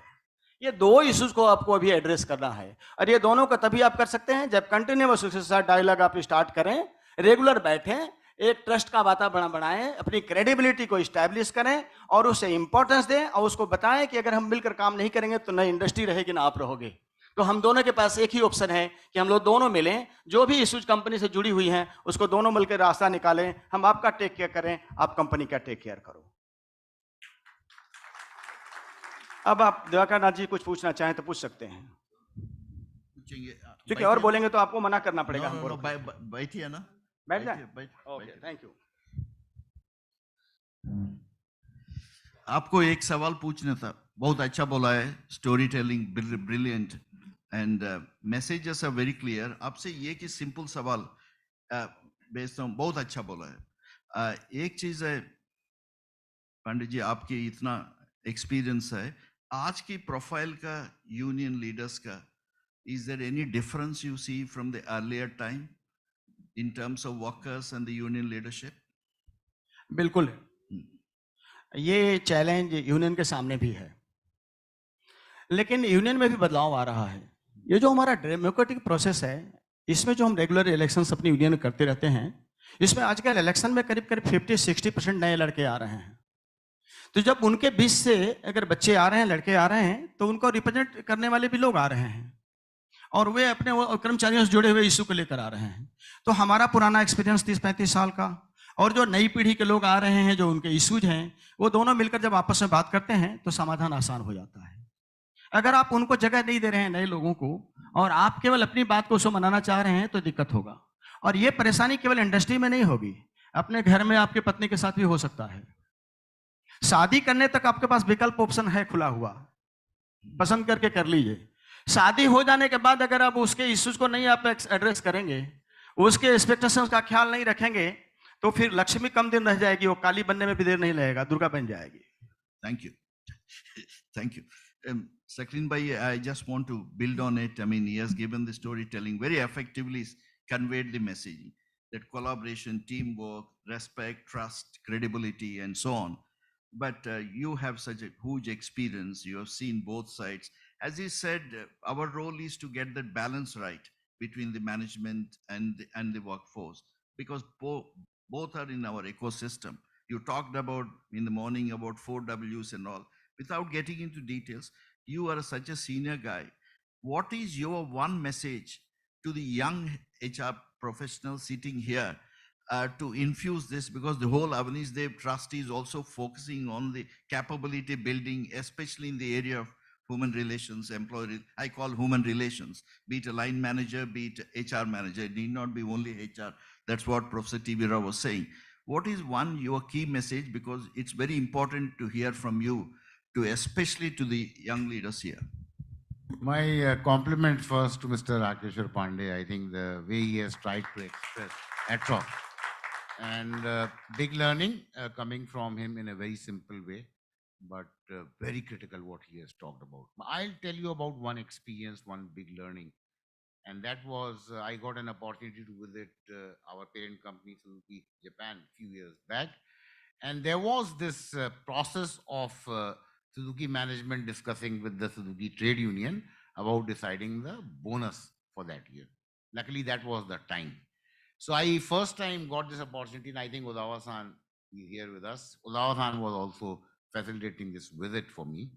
And what I saw in that meeting room, Mr. Pandey, was very big learning for me. There were about 40 union leaders on one side in that hall, including the shop council junior people and very senior people like you of Suzuki Motors Union. And on the other side, there were about 40-45 top management representatives, including Mr. O. Suzuki and Mr. Ayukawa, who was the predecessor MD and CEO before Taikuchi-san became MD of Maruti. He was making a presentation to the union. And the presentation was roughly about 90 minutes. And that presentation was about the company business performance, competitors' performance, what exactly is the end of the day story about our Suzuki Motors doing well, not doing well. And it was a very interesting thing because questions from the union side were very intelligent, as you said, very, very mature. And they were trying to look at the first company's business should grow. Then we will discuss our bonus and everything. And for me, I thought that was the engagement model of human relations, giving others the same dignity of respect for their being part of the company, not small or big, not worker and management, not shop floor or white collar. That was my big, big learning. And I normally talk of that same model, that India should look at developing the engagement model, treating our union colleagues as partners in progress, not big or not small, integral part of the management. And therefore, for us as human resource professionals, people talked about their start of careers. I started with escorts way back. And my first few months were with the workers, with the union, in the canteen, in issues, in some kind of disagreements, girao. But what Mr. Pandey said, over 2-3 years, I established trust and credibility that I became part of their setup and they became part of our setup. And then we never had any issues because of that trust of that relationship. One. Second is that Mr. Pandey also shared a story. So I'll have to share a story in any case. Because Ms. Salil is looking at me. Yes, so Salil will have to be a little patient here. Very brief story compared to his long one. To the young students sitting there, I think a lot of deliberations today, and you will have opportunities of learning it in the B school and everywhere. But this story will give you one small message. There was in the northern part of the country in India, there was a Mahatma, there was a sadhu, there was a saint. And he had 2-3 assistants, kind of disciples. And slowly he was establishing kind of practice of yoga and prayers and this thing. One day what happened is some villagers came and they said that we have this problem in our village. So this saint took out a book, old book, flipped few pages and gave one solution. So those villagers went back, implemented that solution, magical, perfect results. So it started spreading. So more people started coming in, personal problem, professional problem. I'm not having a daughter, I'm not having a son, not getting married, this happened, that happened. And he will take out that book, give a solution, magical, perfect. So people started coming from all over the place, corporate Big, CEOs started consulting. This is the problem. Microchip supply shortage is there in the world. What do we do? So all again, take out the book, will give a solution. Solution will work magical. So big ashram, 20, 30, 40 disciples, life was going on. Now the disciples were thinking, if we get this book, then we replace Mahatma, so there is no need for long apprenticeship. No? So they started finding this book when the Mahatma was not in the cottage, but they never found the book. Never ever found the book. So they were always looking at somehow, get this book, get this book. Anyway, as life would have it, Mahatma got old and died one day. His funeral was done 20-20 cricket style, precise 2 hours next to the river, gone. And they ran to the cottage that day. That day, in his old iron box, they found that book. But to their horror, when they opened the book, it was white, plain sheets, nothing written. So my simple understanding is you'll have to write your pages by yourself. You'll have to decide ethical, integrity, your trust, your credibility, your transparency, your genuine relations, caring for people, caring for your company, being disciplined, being committed. You'll have to write your pages. And to a great extent, we can all share our experiences, but we cannot write your page. With this kind of event, all of you being there, my humble request is try to look at how you're going to start writing your page. My very best wishes, Dwarka. That's all I wanted to say. Thank you very much. Thank you very much to both of you. I don't want to take any more time because then we'll be eating the time of already the youngsters. I think this is meant for the youngsters forum. We should be very conscious about it. I just want to wind up this. Youngsters, do you know how difficult to handle this sort of schedule? I thank God there is no academician here. Otherwise, would have gone beyond lunch.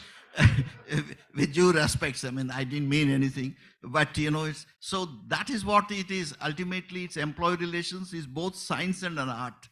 I think it's a common sense, it's a judgment, it's a people relation. What I put it in one word, what has been said, storytelling. Storytelling is very important. Both of them shared brilliant stories. They covered a lot.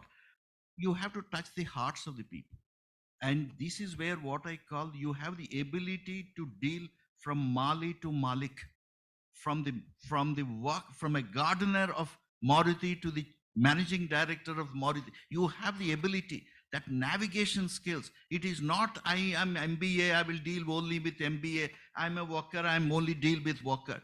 The ability to navigate through different kinds of people, Mali to Malik. And secondly, everything is not cozy, pleasant. When you're dealing, you need to take tough calls as long as they're fair and justified. For, as he said, how Mr. Irani has reduced from 80 to 50. It is you even art of tough love. I think this is one thing youngsters are tough on issues, but soft on people. If you deal that, then you can conquer anything in the world. Sir, thank you very much for coming from all the way from Jamshedpur. सोच रहे थे कि द्वारकानाथ जी कम समय लेंगे, हम लोग ज्यादा लेंगे, बट उल्टा हो गया यूनियन। Thank you sir. और यही होता है डेली, हमेशा कंपनी में यही प्रॉब्लम हम लोग फेस करते हैं। सर, हम सोचे लास्ट में 1-2 मैसेज देंगे 1-2 मिनट के लिए, इन्होंने क्लोज कर दिया। और एक्चुअली मैनेजमेंट यही करती है। बताइए कैसे इंडस्ट्रियल ठीक रहेगा? जस्ट इमेजिन, ये प्रॉब्लम केवल इंडस्ट्री में नहीं, यहां भी वही हो रहा। पूरा फर्स्ट हाफ केवल मैनेजमेंट के लोगों ने बोला, हमें कितना टाइम दिया है इन्होंने। This is the problem. Problem is this only. आप एक मैसेज दे दीजिए। लॉन्ग बैक मैं ILO में हमारी एक मीटिंग थी जेनेवा में, तो वहां लीडरशिप की बात की गई थी। तो वहां बोला गया था कि सबसे अच्छा लीडर दुनिया में वो होता है जो अपने सबऑर्डिनेट को ट्रस्ट करता है और अपने सबऑर्डिनेट को एम्पावर करता है। ये ट्रस्ट एंड एम्पावरमेंट में 2 चीज छिपी हुई होती है। पहला नंबर, सबऑर्डिनेट का कॉन्फिडेंस बढ़ता है अपने लीडर के प्रति, बॉस के प्रति, और उसको काम करने में मजा आता है। उसमें बॉस के पास, लीडर के पास एक ही रिस्क रहता है कि कभी उससे गलत डिसीजन हो सकता है। वहां पर उसका रोल होता है उसको प्रोटेक्ट कर लेना, बचा लेना।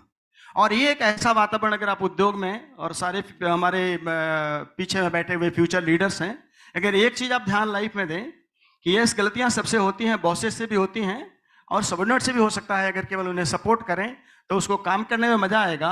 और आप रिलैक्स हो सकते हैं, आराम से काम कर सकते हैं, प्रेशर आपका कम भी हो सकता है। Is it? आप एग्री करते हैं इससे? आपने बहुत अच्छा काम किया सुजुकी के पहले मारुति का नाम जोड़कर। हमारे देश में मारुति बोलते हैं हनुमान जी को, बजरंग बली को, धर्म शास्त्रों में। और वो समुद्र को भी लांघ जाते हैं, सूरज को भी निगल जाते हैं, सारी समस्याओं का समाधान करते हैं। हमको लगता है बहुत सोच समझ कर मारुति को जोड़ा गया था। ये इंडस्ट्री इसीलिए दुनिया में पूरा चमक रही है भारत में, इसलिए कि आप मारुति लगा दिया है। अगर ऐसे ही हम जापान इंडिया के लोग मिलकर आपस में काम करते रहेंगे तो पूरी दुनिया में हम लोगों की पूरी फैल जाएगी। Thank you, sir. बहुत बहुत धन्यवाद, बहुत बहुत धन्यवाद। Thank you very much. Please let us give a big hand. Let's give a big hand. Let's give a big hand. Thank you very much. Thank you. Thank you so much, everyone. I would request all of you to please remain on the stage. So the conversation was very authentic, fiery, and solid, and it will for sure leave an indelible mark on almost everyone in the audience. Now I would like to request upon stage Mr. Musarat Hussain, Head HR, Suzuki R&D Center, India, to come up on the stage and kindly felicitate our guests.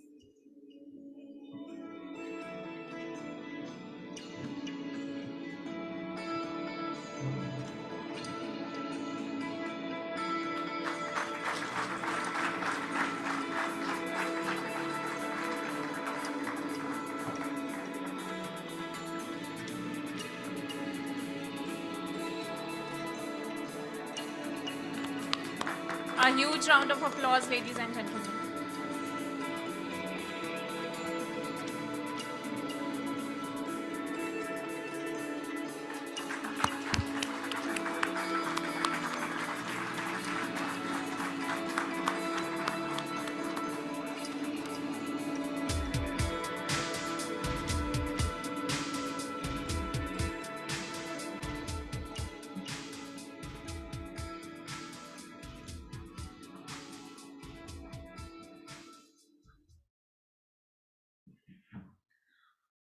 Ladies and gentlemen, let us move towards the next segment of the day.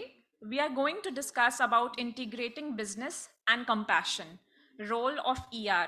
I would like to introduce and invite a young HR leader, Mr. Sujit Kumar, for the same. Mr. Sujit is the founder and managing trustee of the Matram Foundation. He has over 23 years of experience in the field of human resources with extensive experiences in design and implementation of employee engagement initiatives, change management, performance management, employee relations, and labor law. He holds a postgraduate degree in social work with a specialization in personal management. Welcome, sir. May we have you on the stage, please?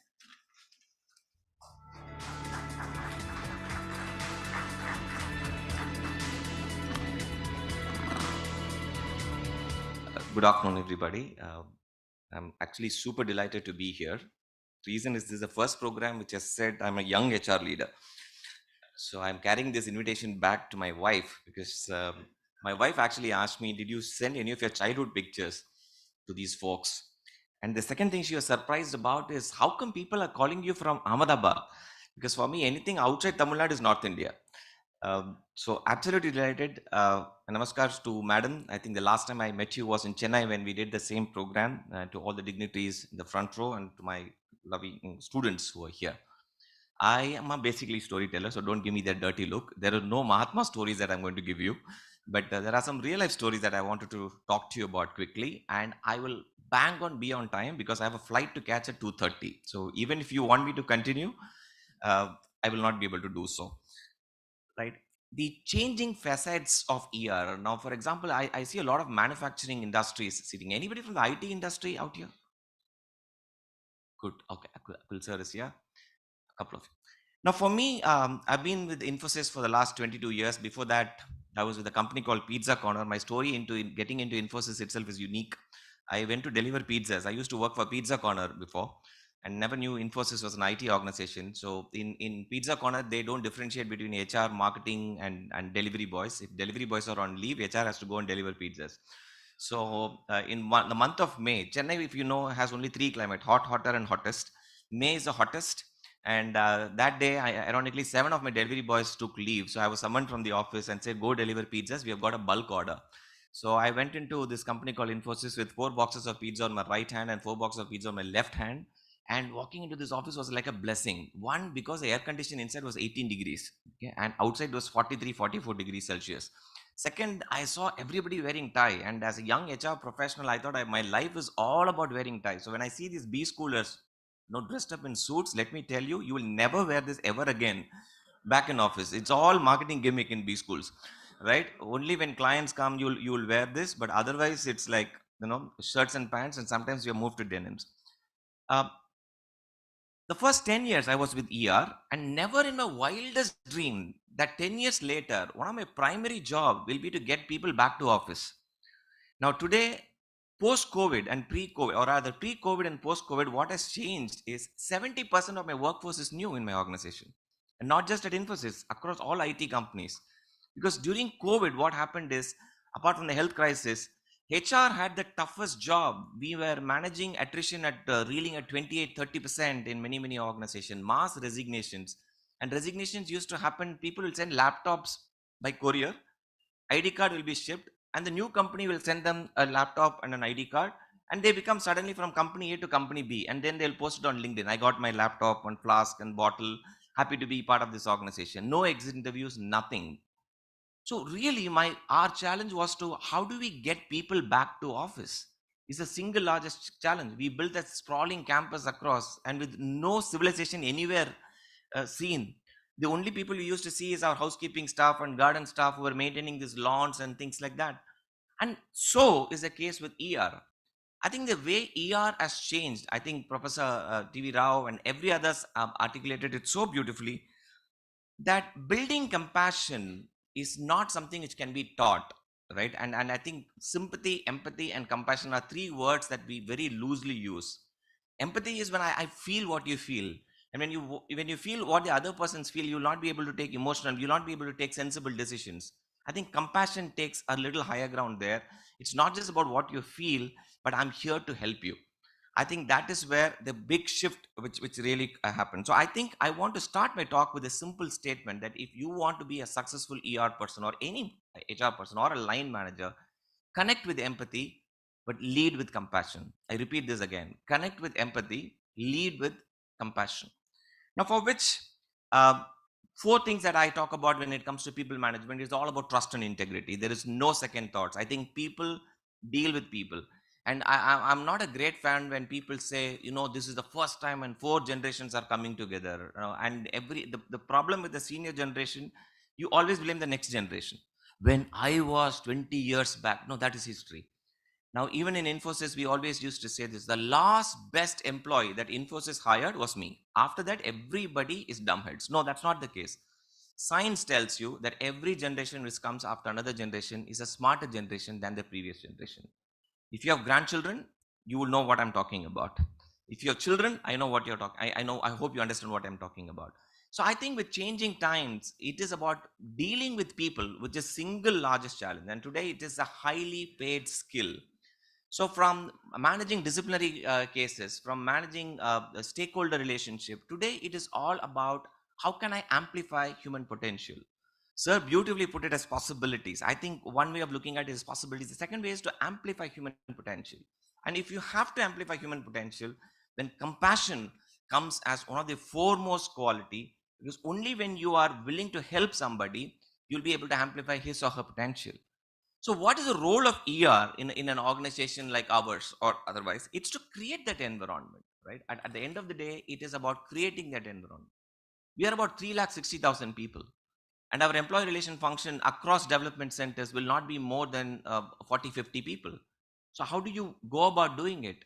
And I think the crux is what we call as project managers. And our line managers are acting ER managers for us. If you don't empower them, there is no way you can build the culture of the organization. Today, the largest challenge that we are facing is what is called the so-called Infosys culture, does not exist anymore because 70% is new workforce. So you have to rebuild the whole engine all over again, which means you need to percolate what the vision of the founder, what is the vision of the CEO has to percolate down below to the bottommost individual in the organization. So which means the primary role of an ER person in that case is to see how well can we equip our line managers, number one. Train leaders and managers. And when I'm saying training programs, today listening is becoming a very rare commodity. People don't have the time. You go and present a presentation, they'll say, okay, come quickly to the point. I don't need stories. Come to the 13th slide, which really matters. I think, how do we listen better? I think that's a very, very critical skill. It's a high demand skill. Okay, there's a difference between hearing and listening. So how do you make people listen better? I'm sure you would have heard about this term called servant leadership. There are different types of leadership that we talk about, but servant leaders go a long way. They're celebrated across. And to the young friends sitting here, this gentleman sitting in the first row, each one of them is a management book. So when I was a college kid, Professor T.V. Rao was like this god of HR right there, right? And if you can sit with him, and there's a concept called human library. If you make him sit and ask questions, it is as good as reading a library in your college. The wealth of information that you get from some seniors is something path-breaking. And I just want to share a small story. This is a real-life story, by the way. So I was in Infosys Chennai. It was year 2007, sometime around June, July types. Mrs. Murthy was there in our campus. Mrs. Sudha Murthy was there in the campus. She used to be the chairperson of our Infosys Foundation. And I'm a great fan of her. So I was a young HR kid running around, and she was going to donate equipment in the Madras Cancer Hospital worth some 3 crores. So she was a chief guest. And she was boarding the car, and my center head was accompanying her in the car. She stopped for a while, turned back, and she said to the development center head, Shiv, would you mind going to the next car? And she called me. I was a young HR kid, so she called me. She said, accompany me to the cancer hospital. So I was there with her for 45 minutes. She asked me, what do you do? I said, I'm an HR person. So HR, what do you do? I said, I take care of employees. You remember young college kids, when you go to college, when the admission process, people always ask you, why do you want to become an HR person? The cliche answer, which has not changed for the last 30 years, I love working with people. As if sales and marketing people work with lions and tigers. Everybody works with people, but we still give that cliche answer. I gave that answer. I love working with people. I said, which people? I said, Infosions, employees, software engineers, technology analysts, project managers. And then she asked me, what do you do for these people? My garden staff was there, taking care of the lawns and the security staff and all. What do you do for them? I didn't have an answer. So she smiled and she said, young man, after you retire, once you leave this organization, this designation means nothing. Okay? All this executive vice president, senior vice president, AVP, VP, SVP, all this means nothing. Because what really matters is how many people have you developed around, right? So focus on that. And she said, the next time when I see you, you should give me a concrete answer. So I don't have too much time. Let me connect the dot. I'm a passionate public speaker. I go around weekends speaking in colleges, young minds, on career counseling. That's my favorite topic. In 2013, I was in a place called Madurai. I was speaking in a large career counseling session. This is for a government school children. And I finished the session. I walked down, and there was a young kid who walked up to me, and she asked me in Tamil, which I'll translate for you. She said, you spoke for an hour. You spoke about different topics, but I have a very simple question. Can you help me suggest a course where I should get a job immediately after I finish this course? That's a simple question. She was wearing a salwar kameez, which I don't think any girl sitting in this hall will even wear as a night dress. It was such rags, right? Because the shoulders started from here. So obviously somebody had donated it to her, right? So I was a little curious. I asked, what do you do? She said, I'm in 12th standard. I have 2 siblings. My mother is no more. My father is an alcoholic, and I educate my siblings as well. So it's very important that I need to get into a job, right? So that's the story, long story short. So I asked her to run the schedule for me, and she said, every day I get up 3 o'clock in the morning. I study for 2 hours. 5 to 6, I go for work. She works as a domestic help in 2 houses. Goes to school, comes back, the same routine. She works for 2 more houses in the evening, cooks for her siblings, and studies between 8 and 11. So technically she sleeps for 11 to 3 is the sleeping time. So I asked her, the 12th exams results were out. So I asked her, how much have you scored in your 12th board exams? She said 1174 out of 1200. That's a score. And I have to multiply my 12th mark by 2 to get there, right? Here is a kid working as a domestic help, was such fantastic score, and all she wanted is, can you help me with a course? She didn't ask for help. But you know what? There are moments of enlightenment which comes to us. And suddenly Mr. Sudhamurthy's advice flashed on. So I said, can I help you? She didn't ask for help. I said, give me a week's time. I will get back to you. And I gave her my visiting card. And I said, if I don't call you in 1 week, you call me. Now, one thing I have learned in all my life of being an HR person, and you go and meet forums, is the network that you build with people. Until from 2000 to 2013, all I've been doing is going and speaking in public forums, in schools and colleges. So I had a huge contact of college chairmen in my list. These were like personal friends. I said, why not ask for a free seat for this girl? So I called a chairman in Chennai, an engineering college, and I said, sir, I met a girl like this, extremely ambitious. She sounds to be very promising. Would you mind giving me one free engineering seat for this girl? And there was complete silence on the other end. So I thought probably he might say no. So I said, no, you know what? You don't need to give it to me free. If you give me a free seat, I will come and train your students free of cost. Okay, that's the deal I gave. He thought for a while and he said, no, that's not what I was thinking about. Look, I want to do charity. I can give you 20 seats every year to you. You take those 20 seats, identify students like this, and then you give them to me. They can study in my college free of cost.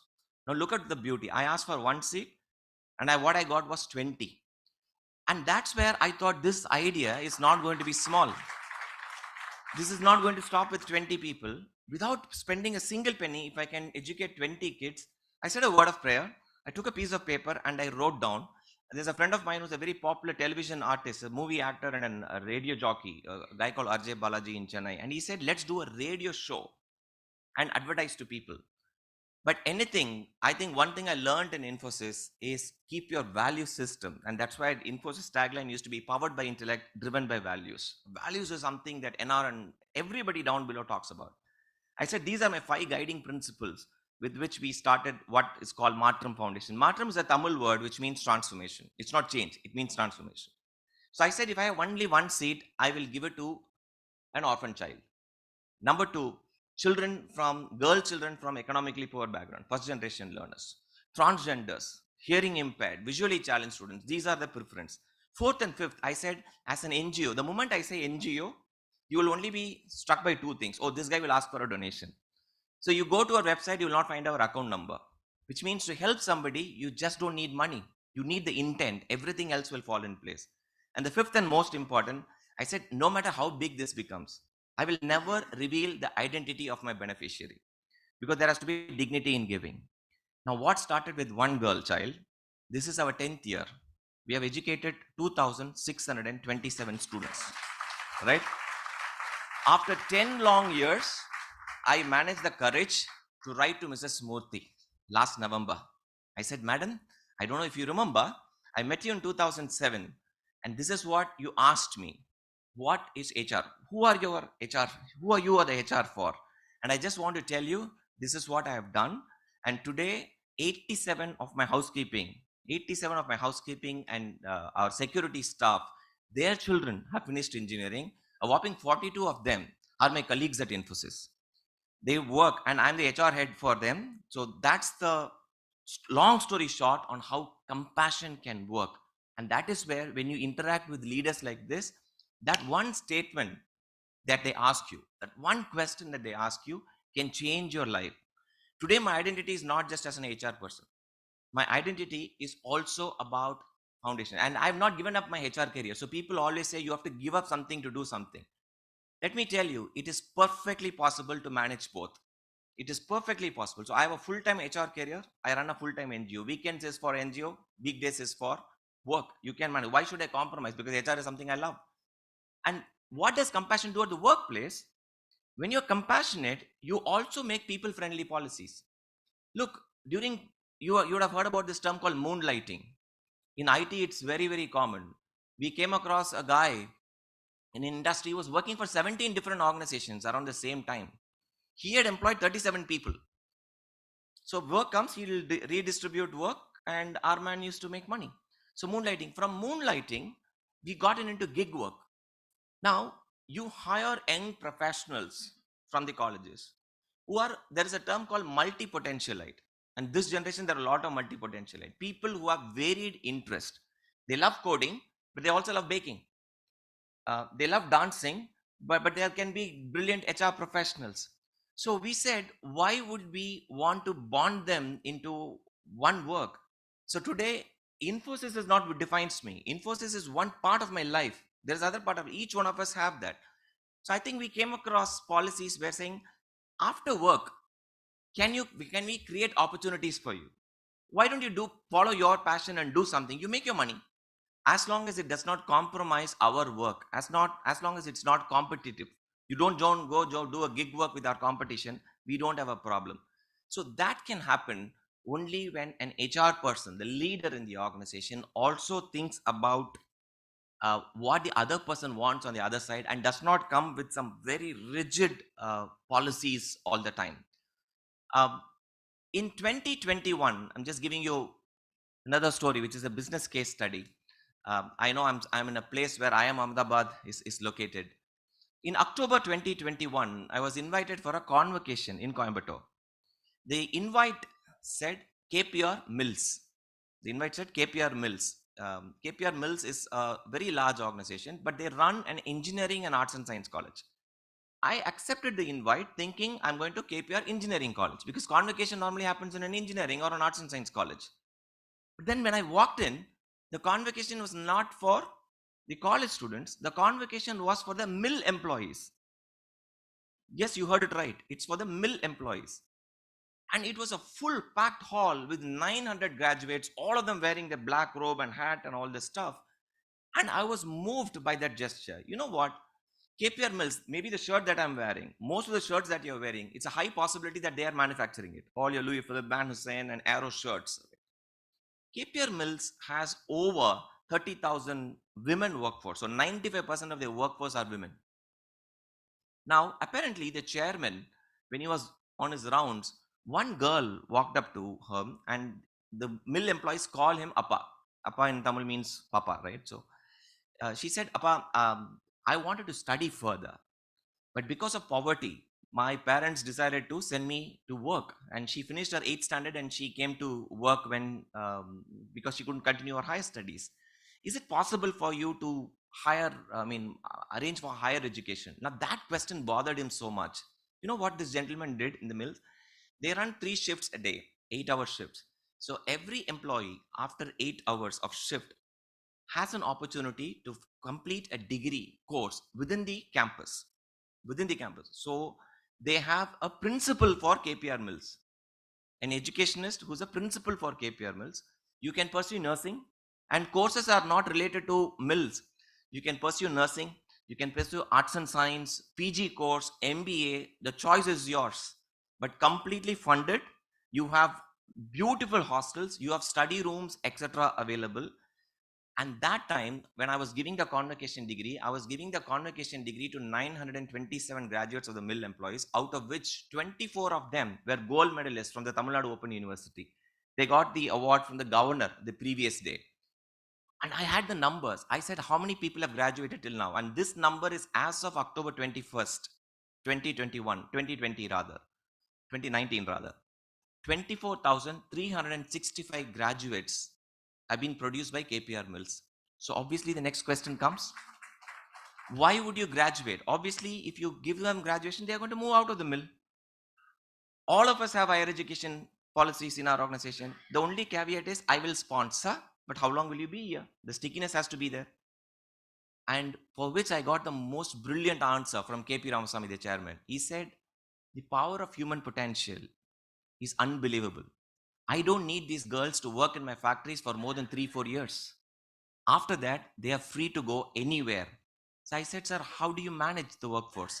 No, this girl will go back to her village and say, you come and join this mill, you will get educated. And people today work in hospitals. Some of them have become police officers. Some of them are in very, very leading firms. And I finished my talk. When I came and sat next to him, he held my hands and he said something. And he said, sir, I don't ask for any favors.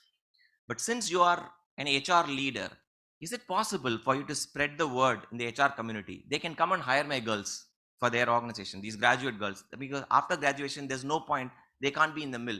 Some of them become supervisors, etc. Now look at this. This can only happen if compassion is at your forefront.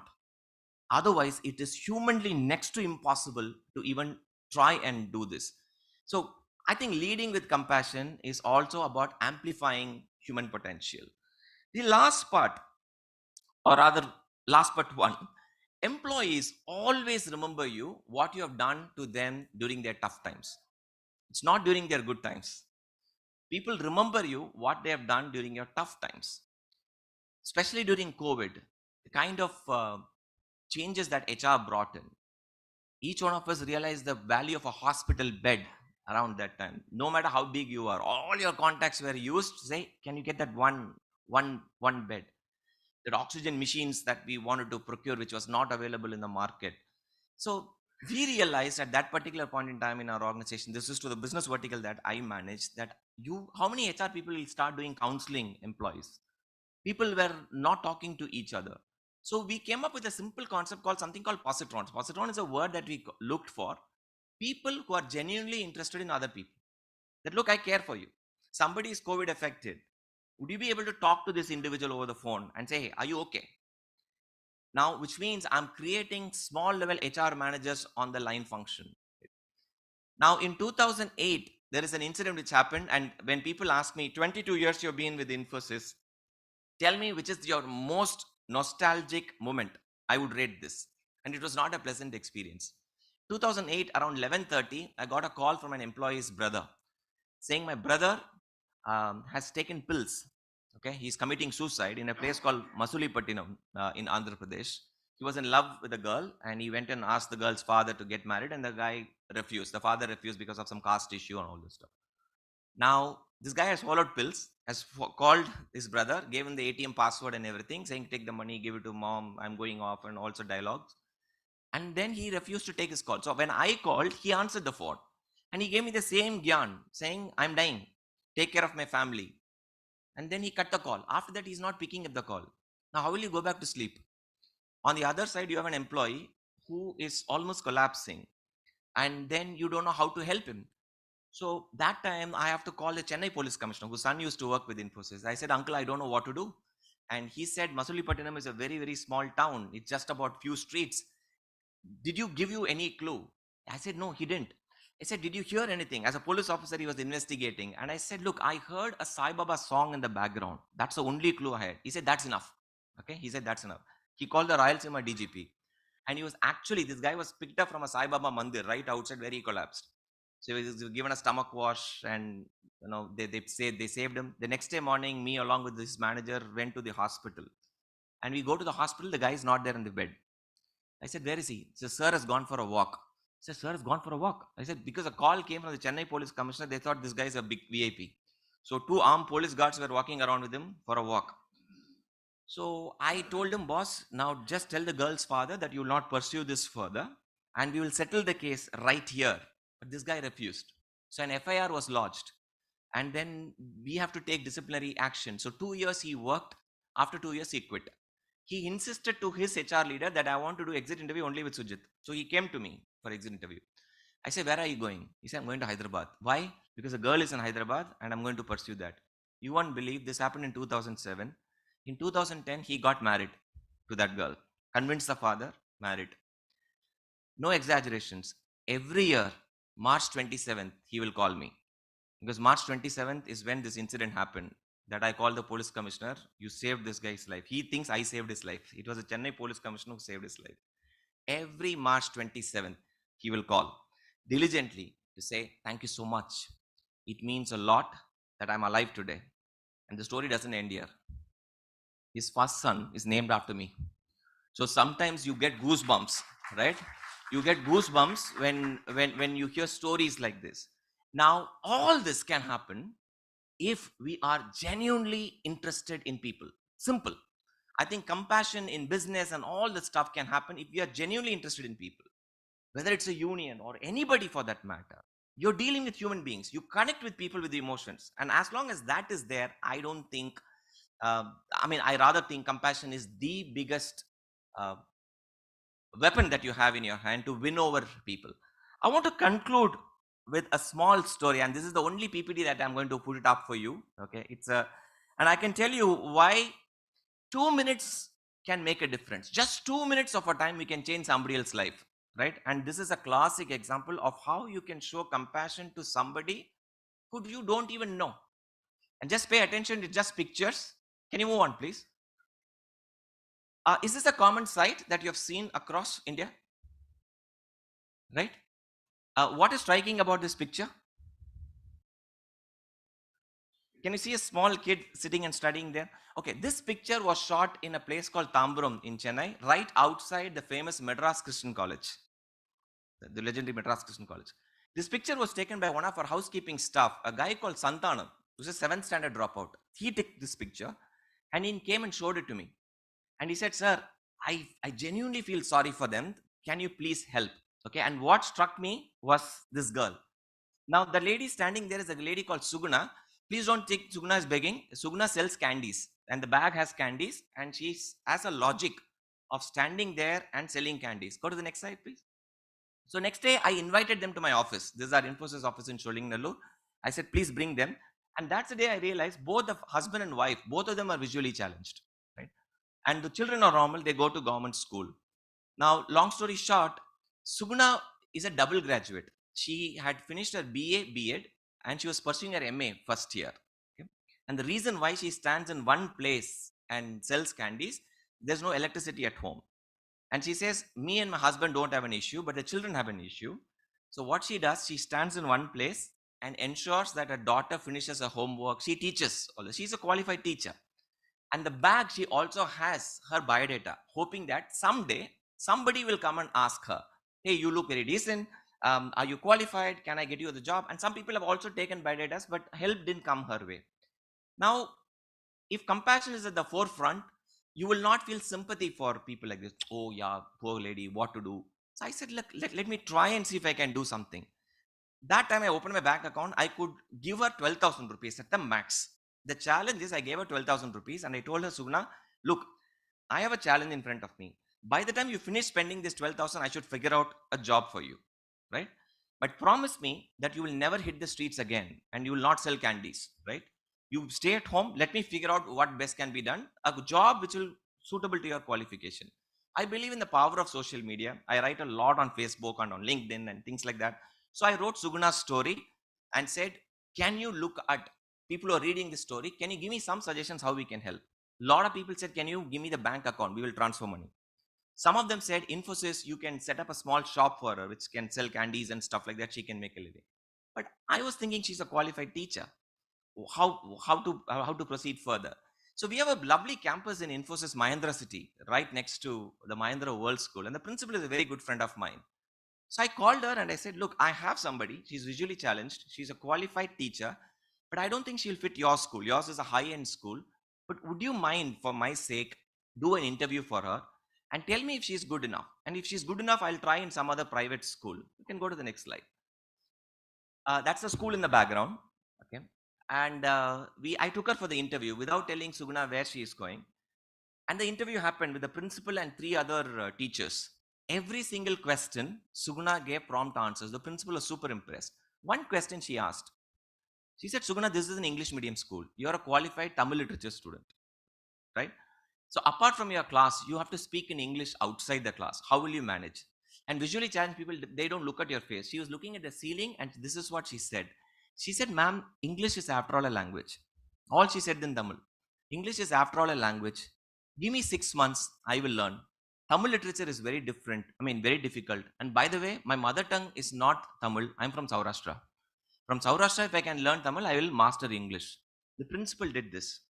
Now, I'm an HR person sitting on the other side of the interview. I didn't understand. She stepped out and she came back with an offer letter saying Suguna is appointed as a Tamil school teacher, Mahindra World School, for a salary of 22,000 rupees. This picture was shot right outside the school on the day of appointment. Go to the next slide. And things didn't stop here. Both the government school kids got admitted to the Mahindra World School. This is on June 1st of April 2016. When my son saw this picture, he said, Papa, that is Adidas t-shirt, Adidas tracks. You have not bought that for me. Right? And the principal, I was in Delhi that day, and the principal sends me a note. She said, this is the second most happiest day in my life. The first day, of course, was when the nurse delivered my son in my hands. Greeting these children back into my school is the second most happiest day in my life. Things moved on because when miracles happen, it doesn't stop there. Go to the next slide, please. A lot of newspapers started writing about her, okay, as usual. Next slide. And then this happened in 2017. If Oscars is a dream for an actor, Grammy is for a musician, for a differently able person, it is the Ability Foundation Awards, which is the most highest honor that in India you can get. From 26 different states, from 186 nomination, Suguna went on to win a cash prize of 1 lakh in the disabled category for how she was leading her life, right? Next slide. These are all the other awardees. Go on, please. And then this happened. So when you believe in human potential, I told Suguna 2 things. Suguna, I'm going to talk about your story, but you will talk about your story going forth, which means you have to be a trained speaker. And why would you stop with MA? Would you want to do PhD? So I started training her on public speaking. She now goes and speaks in different stages. She charges a professional fee. Now she has a house of her own and all this stuff. So Hindu wrote this nice article, a trailblazer for women disabled. A visually impaired teacher who once sold candy is now a motivational speaker. And guess what? Who saw this article? The next slide talks to you about that. Anand Mahendra saw this article. And then he tweeted this. He says, when I list things makes me come to work every day, it is stories like this which are the greatest motivators. So I was like super thrilled. So I called Suguna and I said, look, Anand Mahendra has tweeted about you. In all innocence, she asked me, who, sir? My school owner. For her, Anand Mahendra, school owner. She doesn't care whether he is the chairman, managing director of whatever, right? So that's all for her life is all about. Go on, please.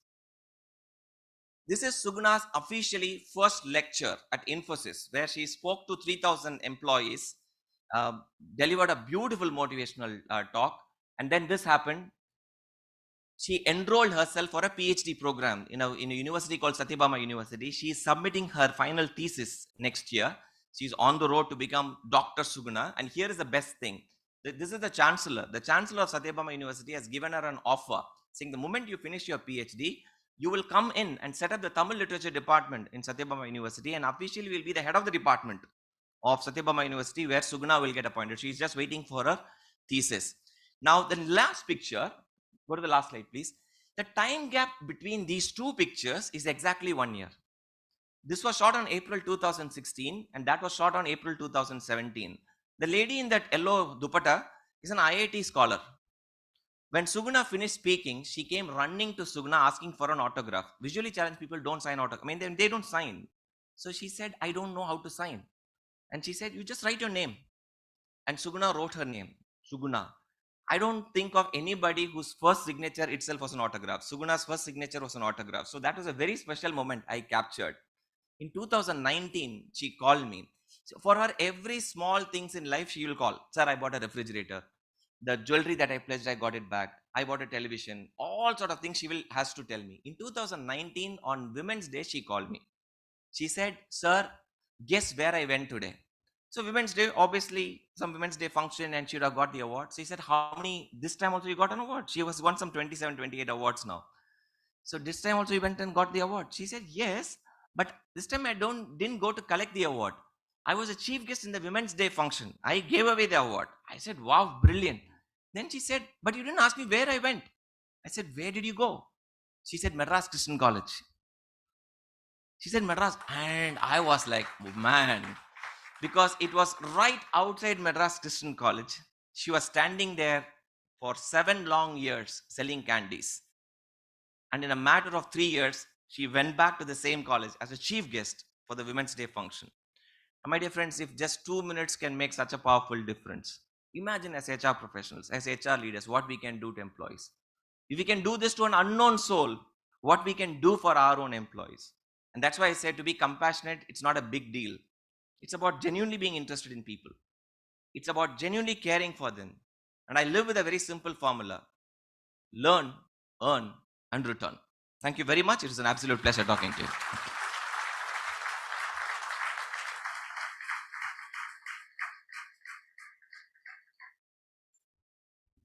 Thank you so much, sir. That was very inspiring. I would like to invite Mr. Salil Lal on the stage to felicitate our speaker.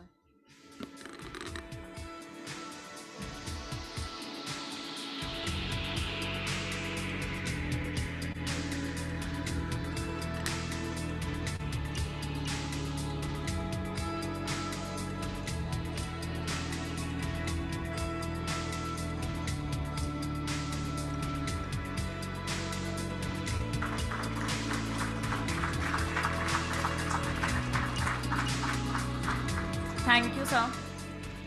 Now we'll move from the young HR leader to the future HR leaders. Ladies and gentlemen, it is time for the student panel discussion. The discussion will be around ER, aligning with innovation and future of work. To moderate the discussions, I would like to invite and introduce Dr. G.P. Rao. Dr. G.P. Rao is the founder of GPR HR Consulting LLP. He has spent 37 years in HR and general management with SAIL, Birla's. No problem, sir. Welcome, sir.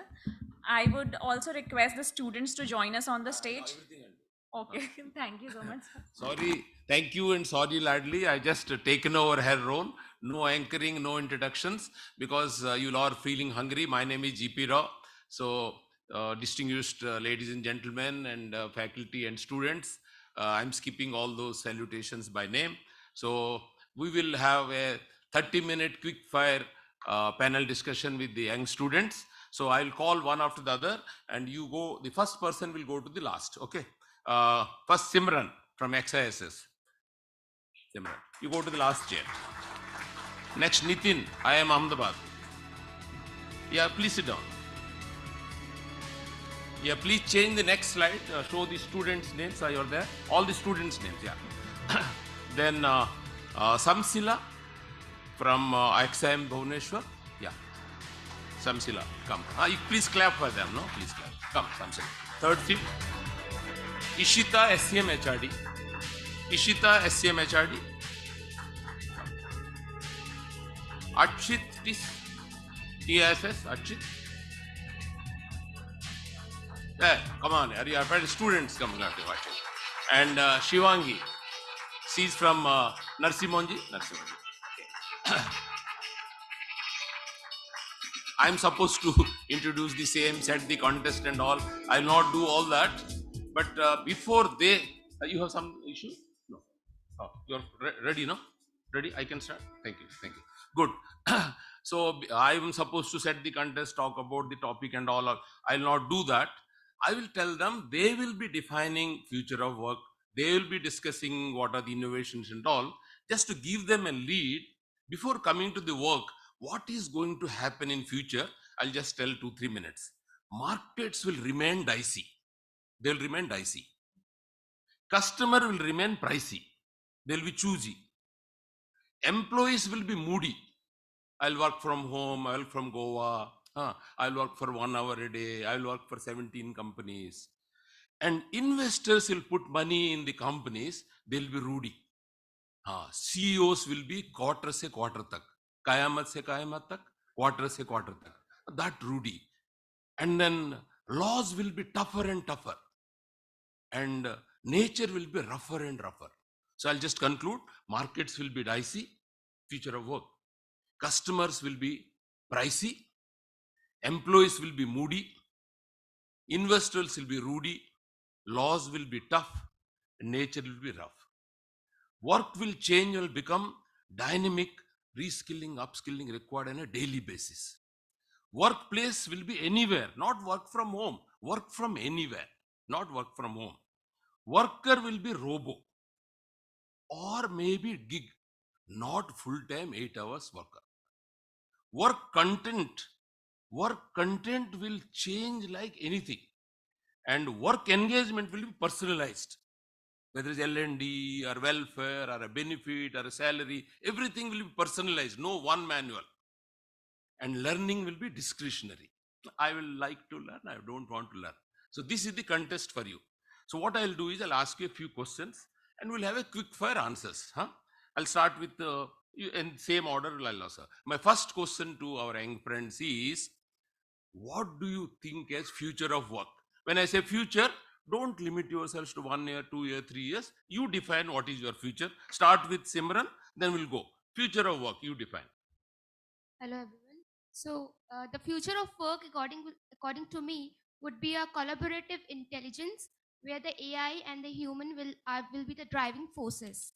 And future of world will be digitalized with technology, and it will be automotive. With the advent of 4.0, we'll have smart factories, we'll have core robotics. And the question is, Will the AI replace humans? AI will not replace humans, but yes, the nature of work will change. The capacity of doing the same work will change. Technology will help us to be intellectually stimulative. It will make the process simpler. It will add the variations and the participations in the output.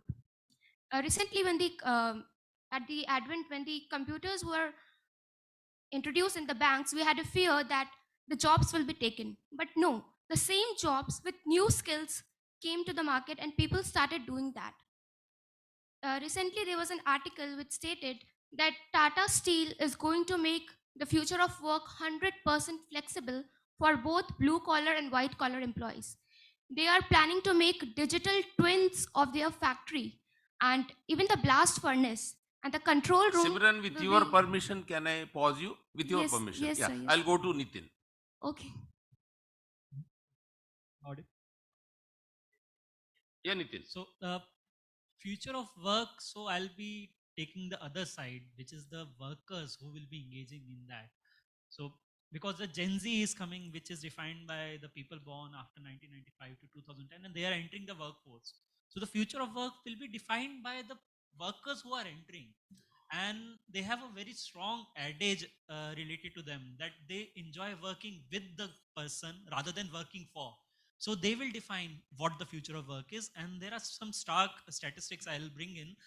Uh, it's by the academician Leslie and others, and the 35% of Indian workforce will be uh, Gen Z by 2030. Global will be 30%, and in USA only will be 25%. So you need to look forward to what your workers are coming in, and they have strong preference related to a lot of workplace conditions, be it the diversity in terms of gender, age, or any kind of color or race or caste, equity for the pay and the working condition. And I would say a lot of our dignitaries were talking about Mr. Atul sir and Professor TV Rao, and even Professor even Sujit talked about the workforce is talking about well-being, and Gen Z is pro well-being, mental well-being, and they enjoy working at a place where they can balance out everything. The moonlighting, which we were discussing just in the last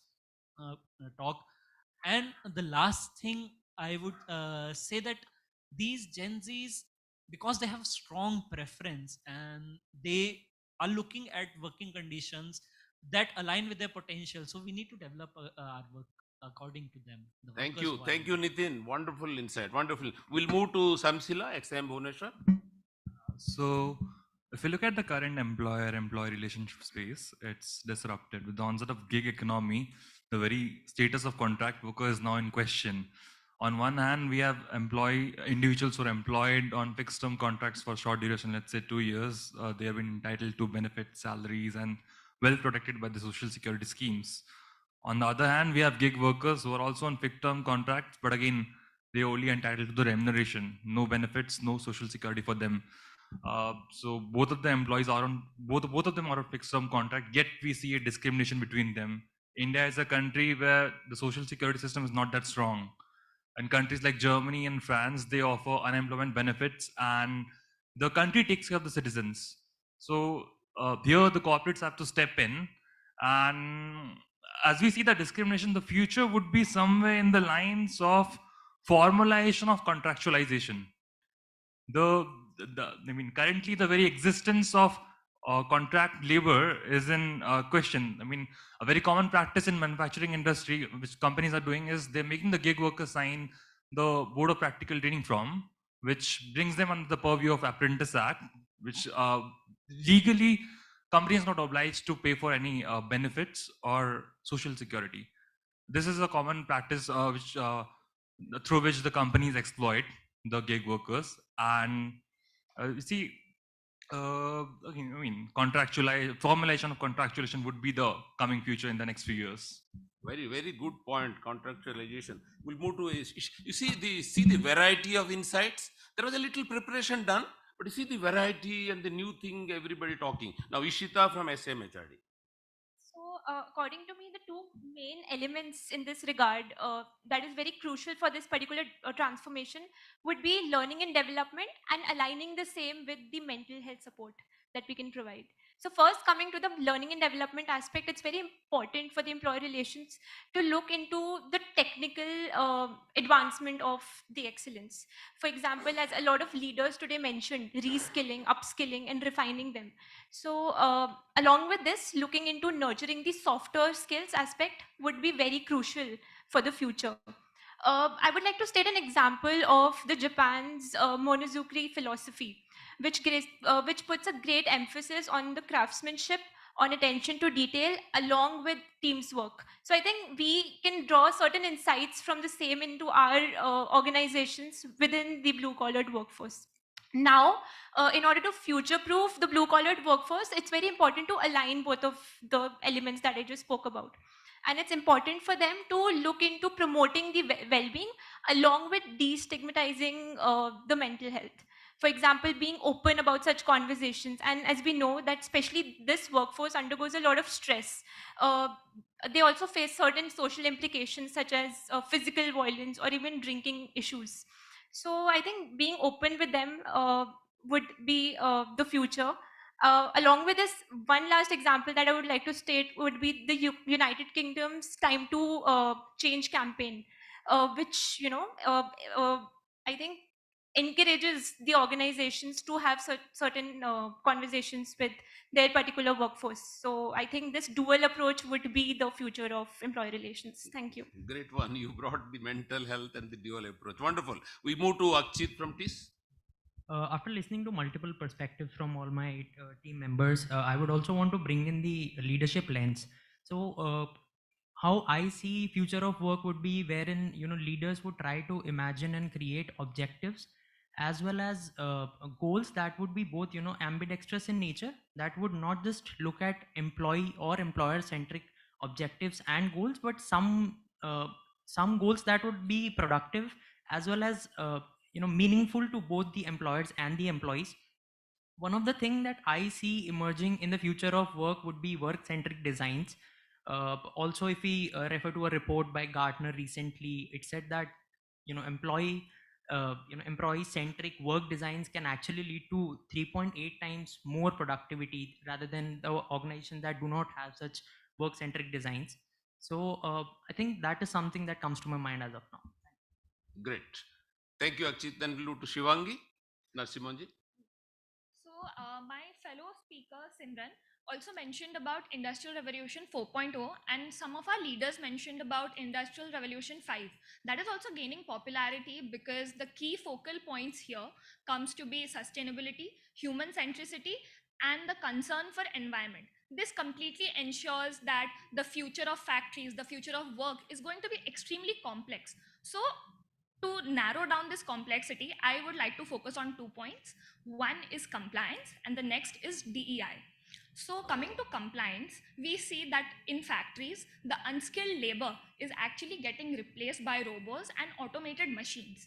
Now, this would actually somewhere or the other impact on the compensation structure as well as the tax brackets. So there, the employee relations manager would have to have a strong holding in order to make that process of transition very smooth.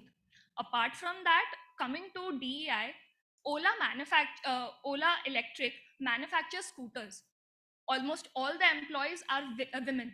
Why is it so? It's because they are trying to leverage the ambidexterity of women. Women from ages have been into knitting, making garlands, and they have that flair of working with both their hands. So that is one thing that Ola is trying to leverage. And in years to come, we can definitely see more women coming into organizations. In my SIP organization as well, I happened to interact with women who were working in the plants. They said that how the organization has actually helped by bringing in more infrastructural changes. And we definitely tend to see that this would be happening more. Not just women, bringing in employees who would be belonging to the LGBTQ community as well as who would be from the PWD would also be making the entire workplace a wholesome one for everyone. Oh, very great point. And after Shivangi, I'll go back to Simran. I paused you. Would you like to add something on this point? Anything else? Did we miss anything which you wanted to say? No, sir, I just wanted to say that the technology, rather than being frightened that the technology will take our jobs, we have to make the blue collar workers, upskill them and help them to use that technology in a better way. Wonderful. So can I ask you one more question? Yes, sir. So this is the future of work, and we are saying ER has to transform, reposition, and all. What is that one innovation you propose to do, or you want that to happen? One innovation. Yes, sir. So ER should not be confined to the four walls of manufacturing. It should go beyond it. So when we talk about ER, we should also include the family of the blue collar employees. Like we can have a scheme of educational scholarship for the meritorious kids of the workers, and they can avail that and choose the career of their own choice. So we have to go beyond it. So that's beyond horizon, Yes, broad, broader and, perspective. broad and wonder. Nitin? I'll extend her Simran's point, and some bit is actually happening in the industry, which are non-union agreements and the employee voice, which is now being heard across the levels. So these non-union agreements and employee voice can translate at all the levels, as Simran was saying about the family, and it is something which is employees raising about their mental well-being, their working condition, if there is some wage theft or if there is some kind of discrimination they are facing. So this employee voice through social media or some kind of technology can help negotiating or to do collective bargaining in a new kind of way. So that is some innovation I am proposing. Very good. Employees' voice by structured, unstructured manner using digitalization. Wonderful. Samsila, one innovation. So nowadays we see multi-generational workforce. Yeah, I mean, on the ground we have Gen Z, we have Gen Alpha who's yet to join the workforce, we have Gen X and Gen Y. So now we are looking at personalizing employee experience based on employee life cycle. So certain interventions have to be made at various stages of life cycle, from attraction to separation, in order to better curate the experience. This is the future as of now, the personalization of employee experience. In future, we will in later 10-15 years, we're looking at hyper personalization, which will the employee experience would be curated to that particular individual, where rewards would be more relevant to the person would be able to use it. Nowadays we have a lot of rewards which ideally no one redeems. So again, hyper personalization is something which we are looking at. Hyper personalization. Oh my goodness. Ishita. Ishita? So I think in terms of innovation, AR and VR are two such emerging technologies that are definitely have the capability of revolutionizing the employee relations.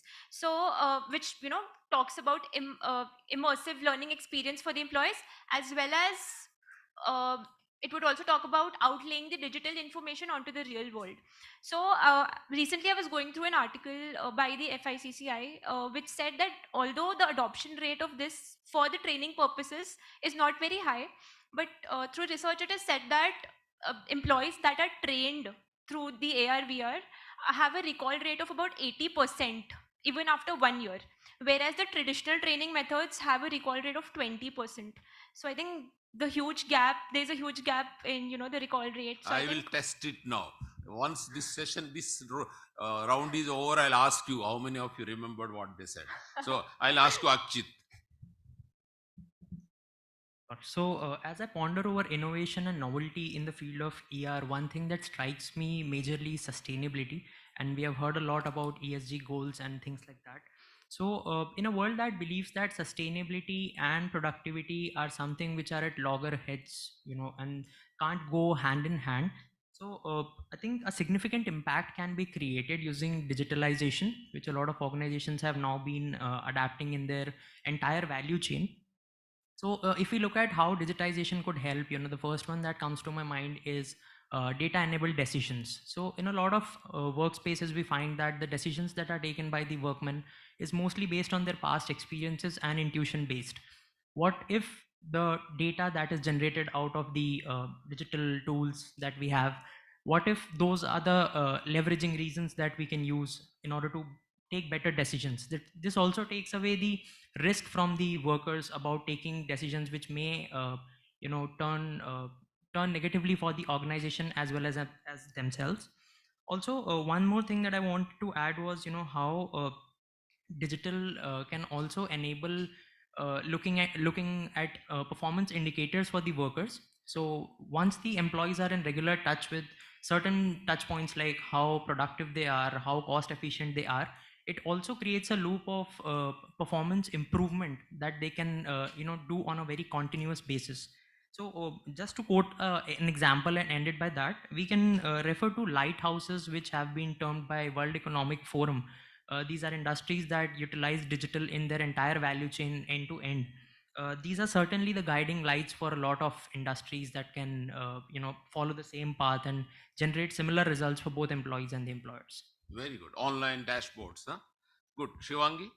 Yes, so as my peers mainly focused a lot on learning and development, and that's how the future looks like. So I would be building on that. So since the technology is ever evolving, and it's very difficult for the employers to keep their employees up to date with that, I would like to think around those lines of a continuous learning and development structure.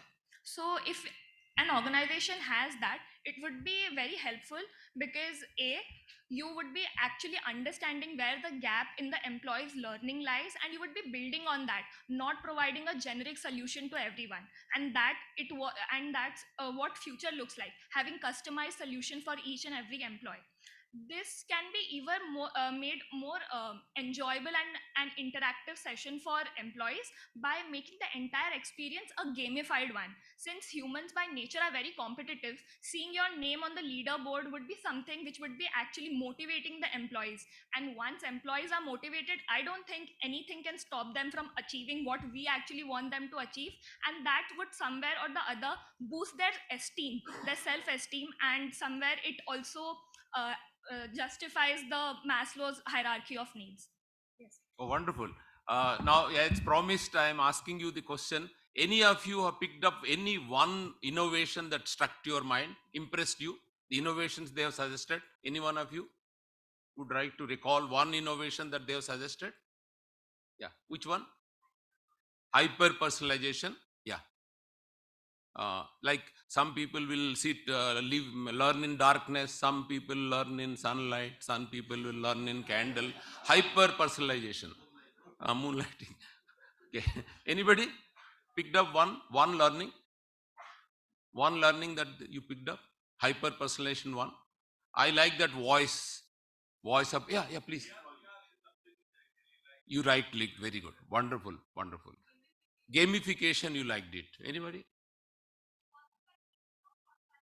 Contractualization, personalization of contractualization. Wonderful. Very good. One more we'll take. Like, I like the voices, employee's voice. In one company, we were doing it. You know what answer we got? All the white collar people said, what do you want? He said, grace, space, and peace. They never said money. When we went to another section of people, they know what they said. Calm, naam, फिर दाम. बोले साहब हमको give us the work that I like, give me the credit for doing right, then give me the money I deserve. Just see, you'll get a lot of insights, small things you'll get. So I'll ask we see we have finished in 15 minutes, two rounds. See, it's possible to do. Let's clap for the young people. Sometimes I'm not satisfied with this clap. I always introduce the innovation clap. The innovation clap is your clap has to be better than others' clap. How we do measure? Everything is measurable. Whether Dr. T.V. Rao likes it or not, it has to be measurable. So the measurement is your tali, your clap has to be better than other clap in terms of louder, longer, and faster. Your clap has to be better than others. 1, 2, 3 for them. Louder, longer, faster. That means in ER, you want to say thank you, well done, do it fast. And do it loudly. Say it publicly and do it every time. That's called longer.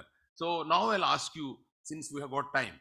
They said 40 minutes. I promised 30 minutes. We finished in 20 minutes. So I thought I got some more time.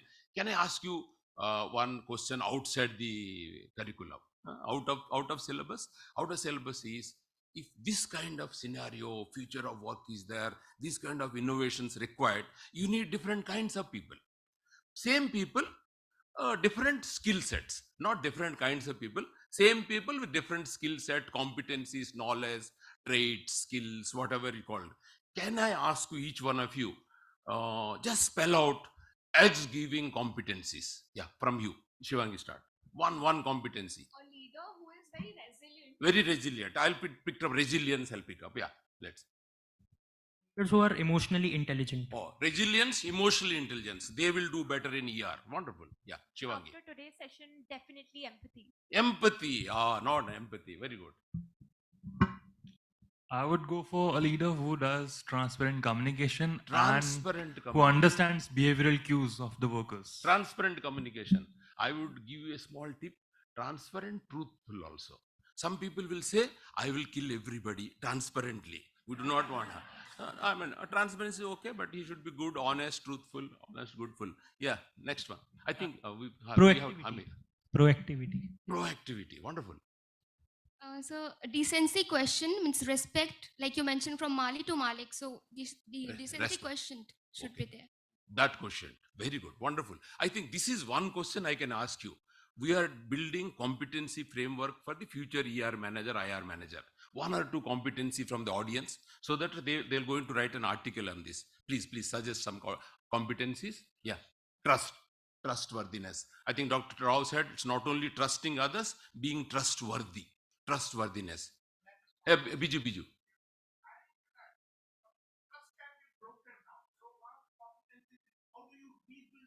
Oh, rebuilding trust. Trust can be broken. How do you rebuild that? Wonderful. Very good. Yeah, one more. Change agility. Very good. I hope you're all noting down. Yeah. Compassion. Dil ka chhu liya aapko. He said compassion. Very good. Next one. It's not gali, it is tali. No? It is. Yeah. Next one. One competency. Please help them. They're going to write an article. The competency framework of future ER, IR manager. Can some suggest one more competency? Yeah. Manage complexity. Yeah. Well communicated. But then I think, can we use listening as a competency instead of saying, otherwise people will think oratory like GP Rao does. No. We want a listening competency. Yeah. Yes. Time. Oh, giving time to. Can I put caring? Caring? Showing care. I think we'll stop. Yeah. Lord. Oh, humane. Be humane. In fact, no, there are two things we do when we're in a corporate or entrepreneurship. हम लोग व्यापार करते हैं, धंधा करते हैं, business करते हैं. But then to do business, what is important is व्यवहार, your behavior. And my thing will be focus on व्यवहार. अगर व्यवहार अच्छा होगा, आमिर खान जैसे बोला, व्यापार झक मार के पीछे आएगा. So focus on व्यवहार. Yeah. Collaboration. Okay. We'll stop here. One last. You don't worry. Don't look at their age. Don't look at the color of the hair. Just give some messages to them. Because they are the people. They will help you shape your careers. After all, you need their blessings. You need their support. So what support you require from corporate world, academic world, government, or fellows? You can give one message, each one of you. We'll start with Simran. One message or one ask. We call it ask. One thing you need from them. So one message to the corporate world would be that they should give us more clarity on what we are on the clarity of expectations, what they want from us. Yeah. Something I more got than it. JD. Expectation, clarity. Don't tell us after a year. Tell us in the beginning of the year. Wonderful, Simran. Yeah, Nimin. So I'll invoke HR academician Dave Ulrich's HR proposition, value proposition, which is you need to build every HR policy and practice thinking about the stakeholder, employee, organization, customer, and the investor. Very nice. Stakeholder oriented policy formulation. Very good. Yeah. Go ahead, Samchila. So, if I were to deliver a message, I would say disruption is the new norm, and the employer-employee relationship is in flux at all times. So, continuous improvement and continuous learning has to be there at all times. Continuous improvement. That's a tali. I said no longer. Yeah, yeah. Ishita. So for me, it would be that just remember that every employee is a very vital aspect of the corporate tapestry. So just value and probably understand the contributions that everybody putting in, and I think this will enhance the human Very essence good, in the very good. ER. I hope we'll be able to do that. Akshit. So to my respected professors and academicians, the request would be that allow us to be in continuous touch with the industry. It is something that actually fosters learning, because once we are in the fire ground, we also strive to learn on our own, on our feet, and something that happens very on the go. So and one message for the corporate world would be that having been part of multiple internships during my college tenure and having a work ex as well, I found that most of the time the corporate industry is struggling with firefighting, and those call for really quick actions. But how I see it is, if we could actually build a culture wherein we solve problems based on research methodology, so that the solutions are not just made for just to firefight, but also to sustain over a longer period of time. Okay, very good. Shivangi. We all believe in Vasudhaiva Kutumbakam. The world is our family, and when anybody in our family is in discomfort, we try to help them, or at least try to listen to them to make them feel better. So now, since the entire workplace scenario is changing, there used to be hundreds of employees in a very small factory, but now it's just few 10 number of employees. The emotional aspect of an employee would be changing, because as humans are social beings, now we are trying to cut them from that social nature of them. How would it be affecting them? So as future leaders, we would obviously be building on that, but I would like everyone to think on that and to help their employees accordingly. Wonderful. Thank you so much. One ask can I add? My additional point ask from all of you, parents, teachers, managers, leaders, investors. All of us do dharma, all of us do karma. But then we get bogged down with karma. I mean, we are very much worried on what we do. But what you do should be based on dharma. Dharma is not Bhagavad Gita or a Bible or a Quran. Dharma is what all these young people said: collaboration, truthfulness, honesty, helping people, no, being sensitive to the stakeholders. This is dharma. If you can do the dharma based karma and teach that right from the childhood, so things will be more easier. All of us will remain happy, hearty, healthy, and harmonious, and will be giving great results to the organization we work for. Thank you so much for listening to us, and wonderful panelists. I'm so happy moderating a session. We were to give 40 minutes. We did it in 27 minutes. Over to Ladli. Thank you so much.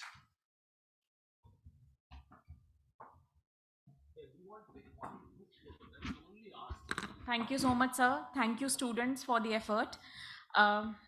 Yeah, you can go ahead with the photograph.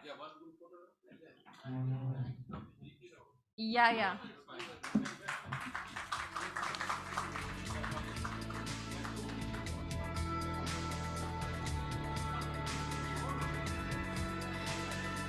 I would request everybody to be on the stage.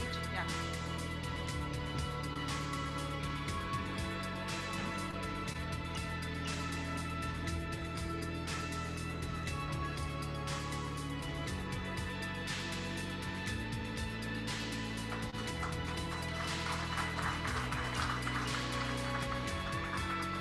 I would request Mr. Rajiv Gandhi, Member of Executive Board Maruti Suzuki, to kindly join us on the stage and felicitate Dr. G.P. Rao. I would also invite Mr. Makoto Mitsuda, who is the Senior Vice President HR Suzuki, to join us on the stage to felicitate the students. Mitsuda-san.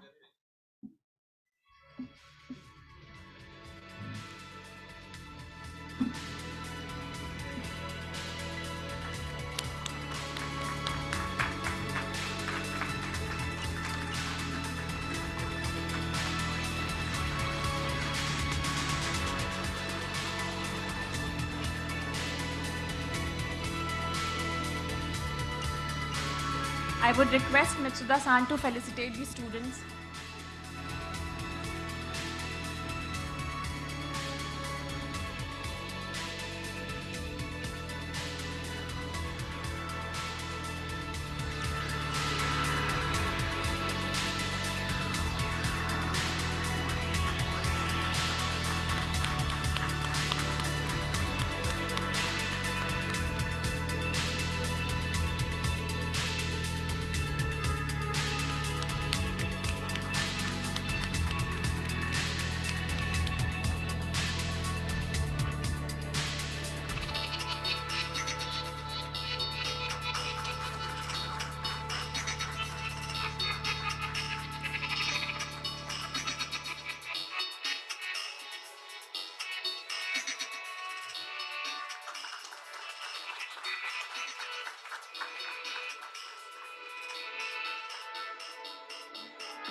A huge round of applause, ladies and gentlemen.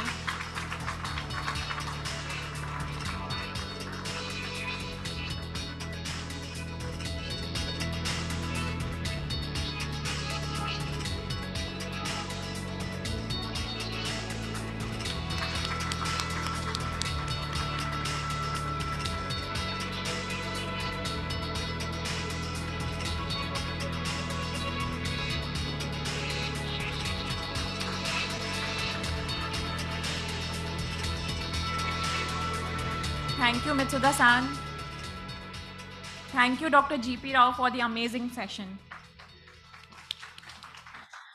I would now request Mr. Dhananjay Singh, Director General, National HRD Network, for the vote of thanks.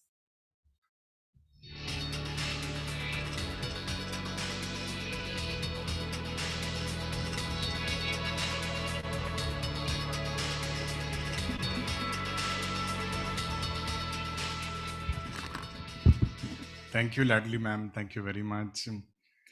Friends, let me thank you for being part of this amazing opportunity. And first of all, I would like each one of you, because there is one person in the hall who has really lived that trauma closest.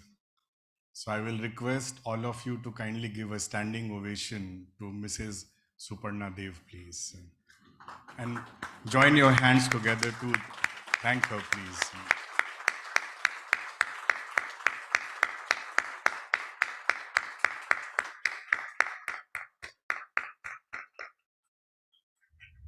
Thank you, ma'am.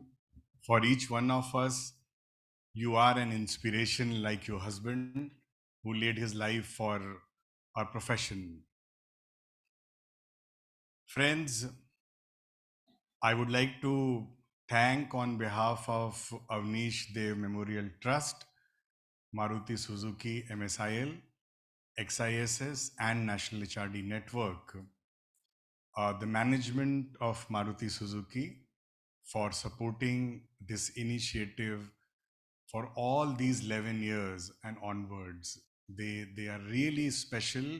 And to start with the leader himself, Takeuchi-san, Ozawa-san, Mitsuda-san, Yokoka-san, Ozaki-san. Please put your hands together to thank the management of Maruti Suzuki. From the Japanese side and from the Indian side, we can see the stalwarts here. We can see Dr. S.Y. Siddiqui sir. We have Upal-san, we have Salil-san, we have Musarat-san, and the whole team. I really feel blessed to be working with them for last 11 years on these memorial lectures. Thank you very much, the team. XISS, and I still remember when the first session was organized, Musarat-san and myself, 2 days prior, we were in Ranchi. I went to his residence, and those are very troubled times. And in the hall, XISS hall, people talk about seats. There was no place to stand. People were so moved, they were so touched. And we went from institution to institution in Ranchi to talk about this cause, that we don't want to leave this trauma to be quoted in future, that this is the trauma which we have to live with. We wanted to talk about this incident, that we will convert this into something where people will come and learn about industrial relations. And my compliments to all the organizers for doing it so passionately, so diligently. Kudos to each one of the organizers, please. When I talk about National HRD Network, all the national presidents from Siddiqui San to Mr. Prem Singh, they all have supported this initiative. And this time, it's a privilege to be in a place, Ahmedabad, the team led by Mayur Bhai. Mayur Bhai, thank you so much.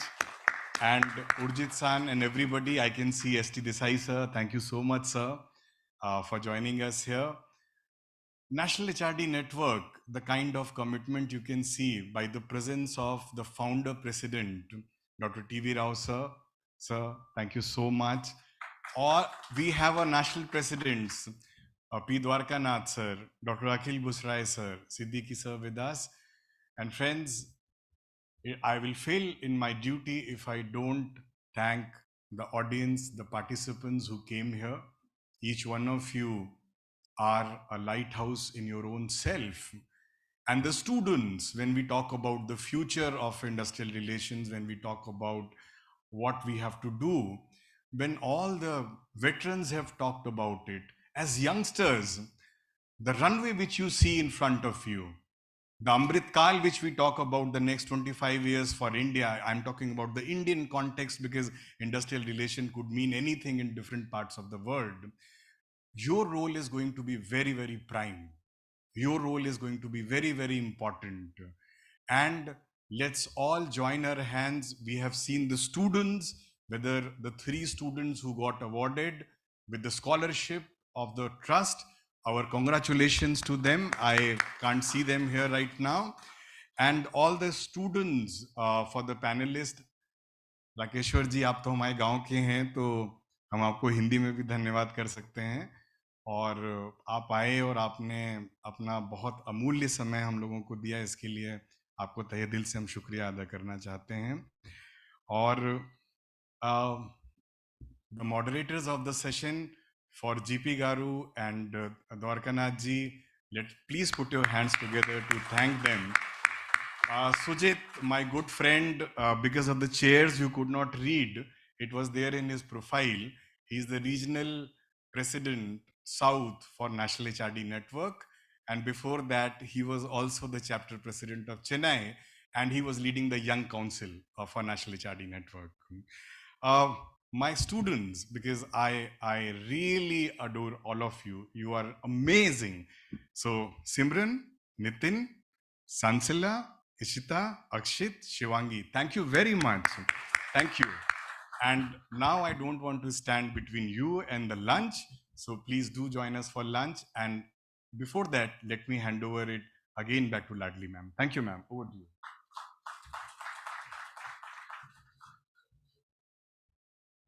Thank you, sir. Thank you everyone for investing your time with us today. So the lunch is being served on the first floor and we would be breaking for the lunch. However, there is one important announcement. We have arranged a mentoring session for the student members. So exactly at 3:30, we would be starting the session in this hall itself. And the mentors would be Dr. S.Y. Siddiqui, Dr. G.P. Rao, Mr. P. Dwarkanath, Mr. Dhananjay, Mr. Musarat Hussain, Dr. Akhil Busrai, and Mr. Salil Lal. Thank you, everyone. Thank you once again.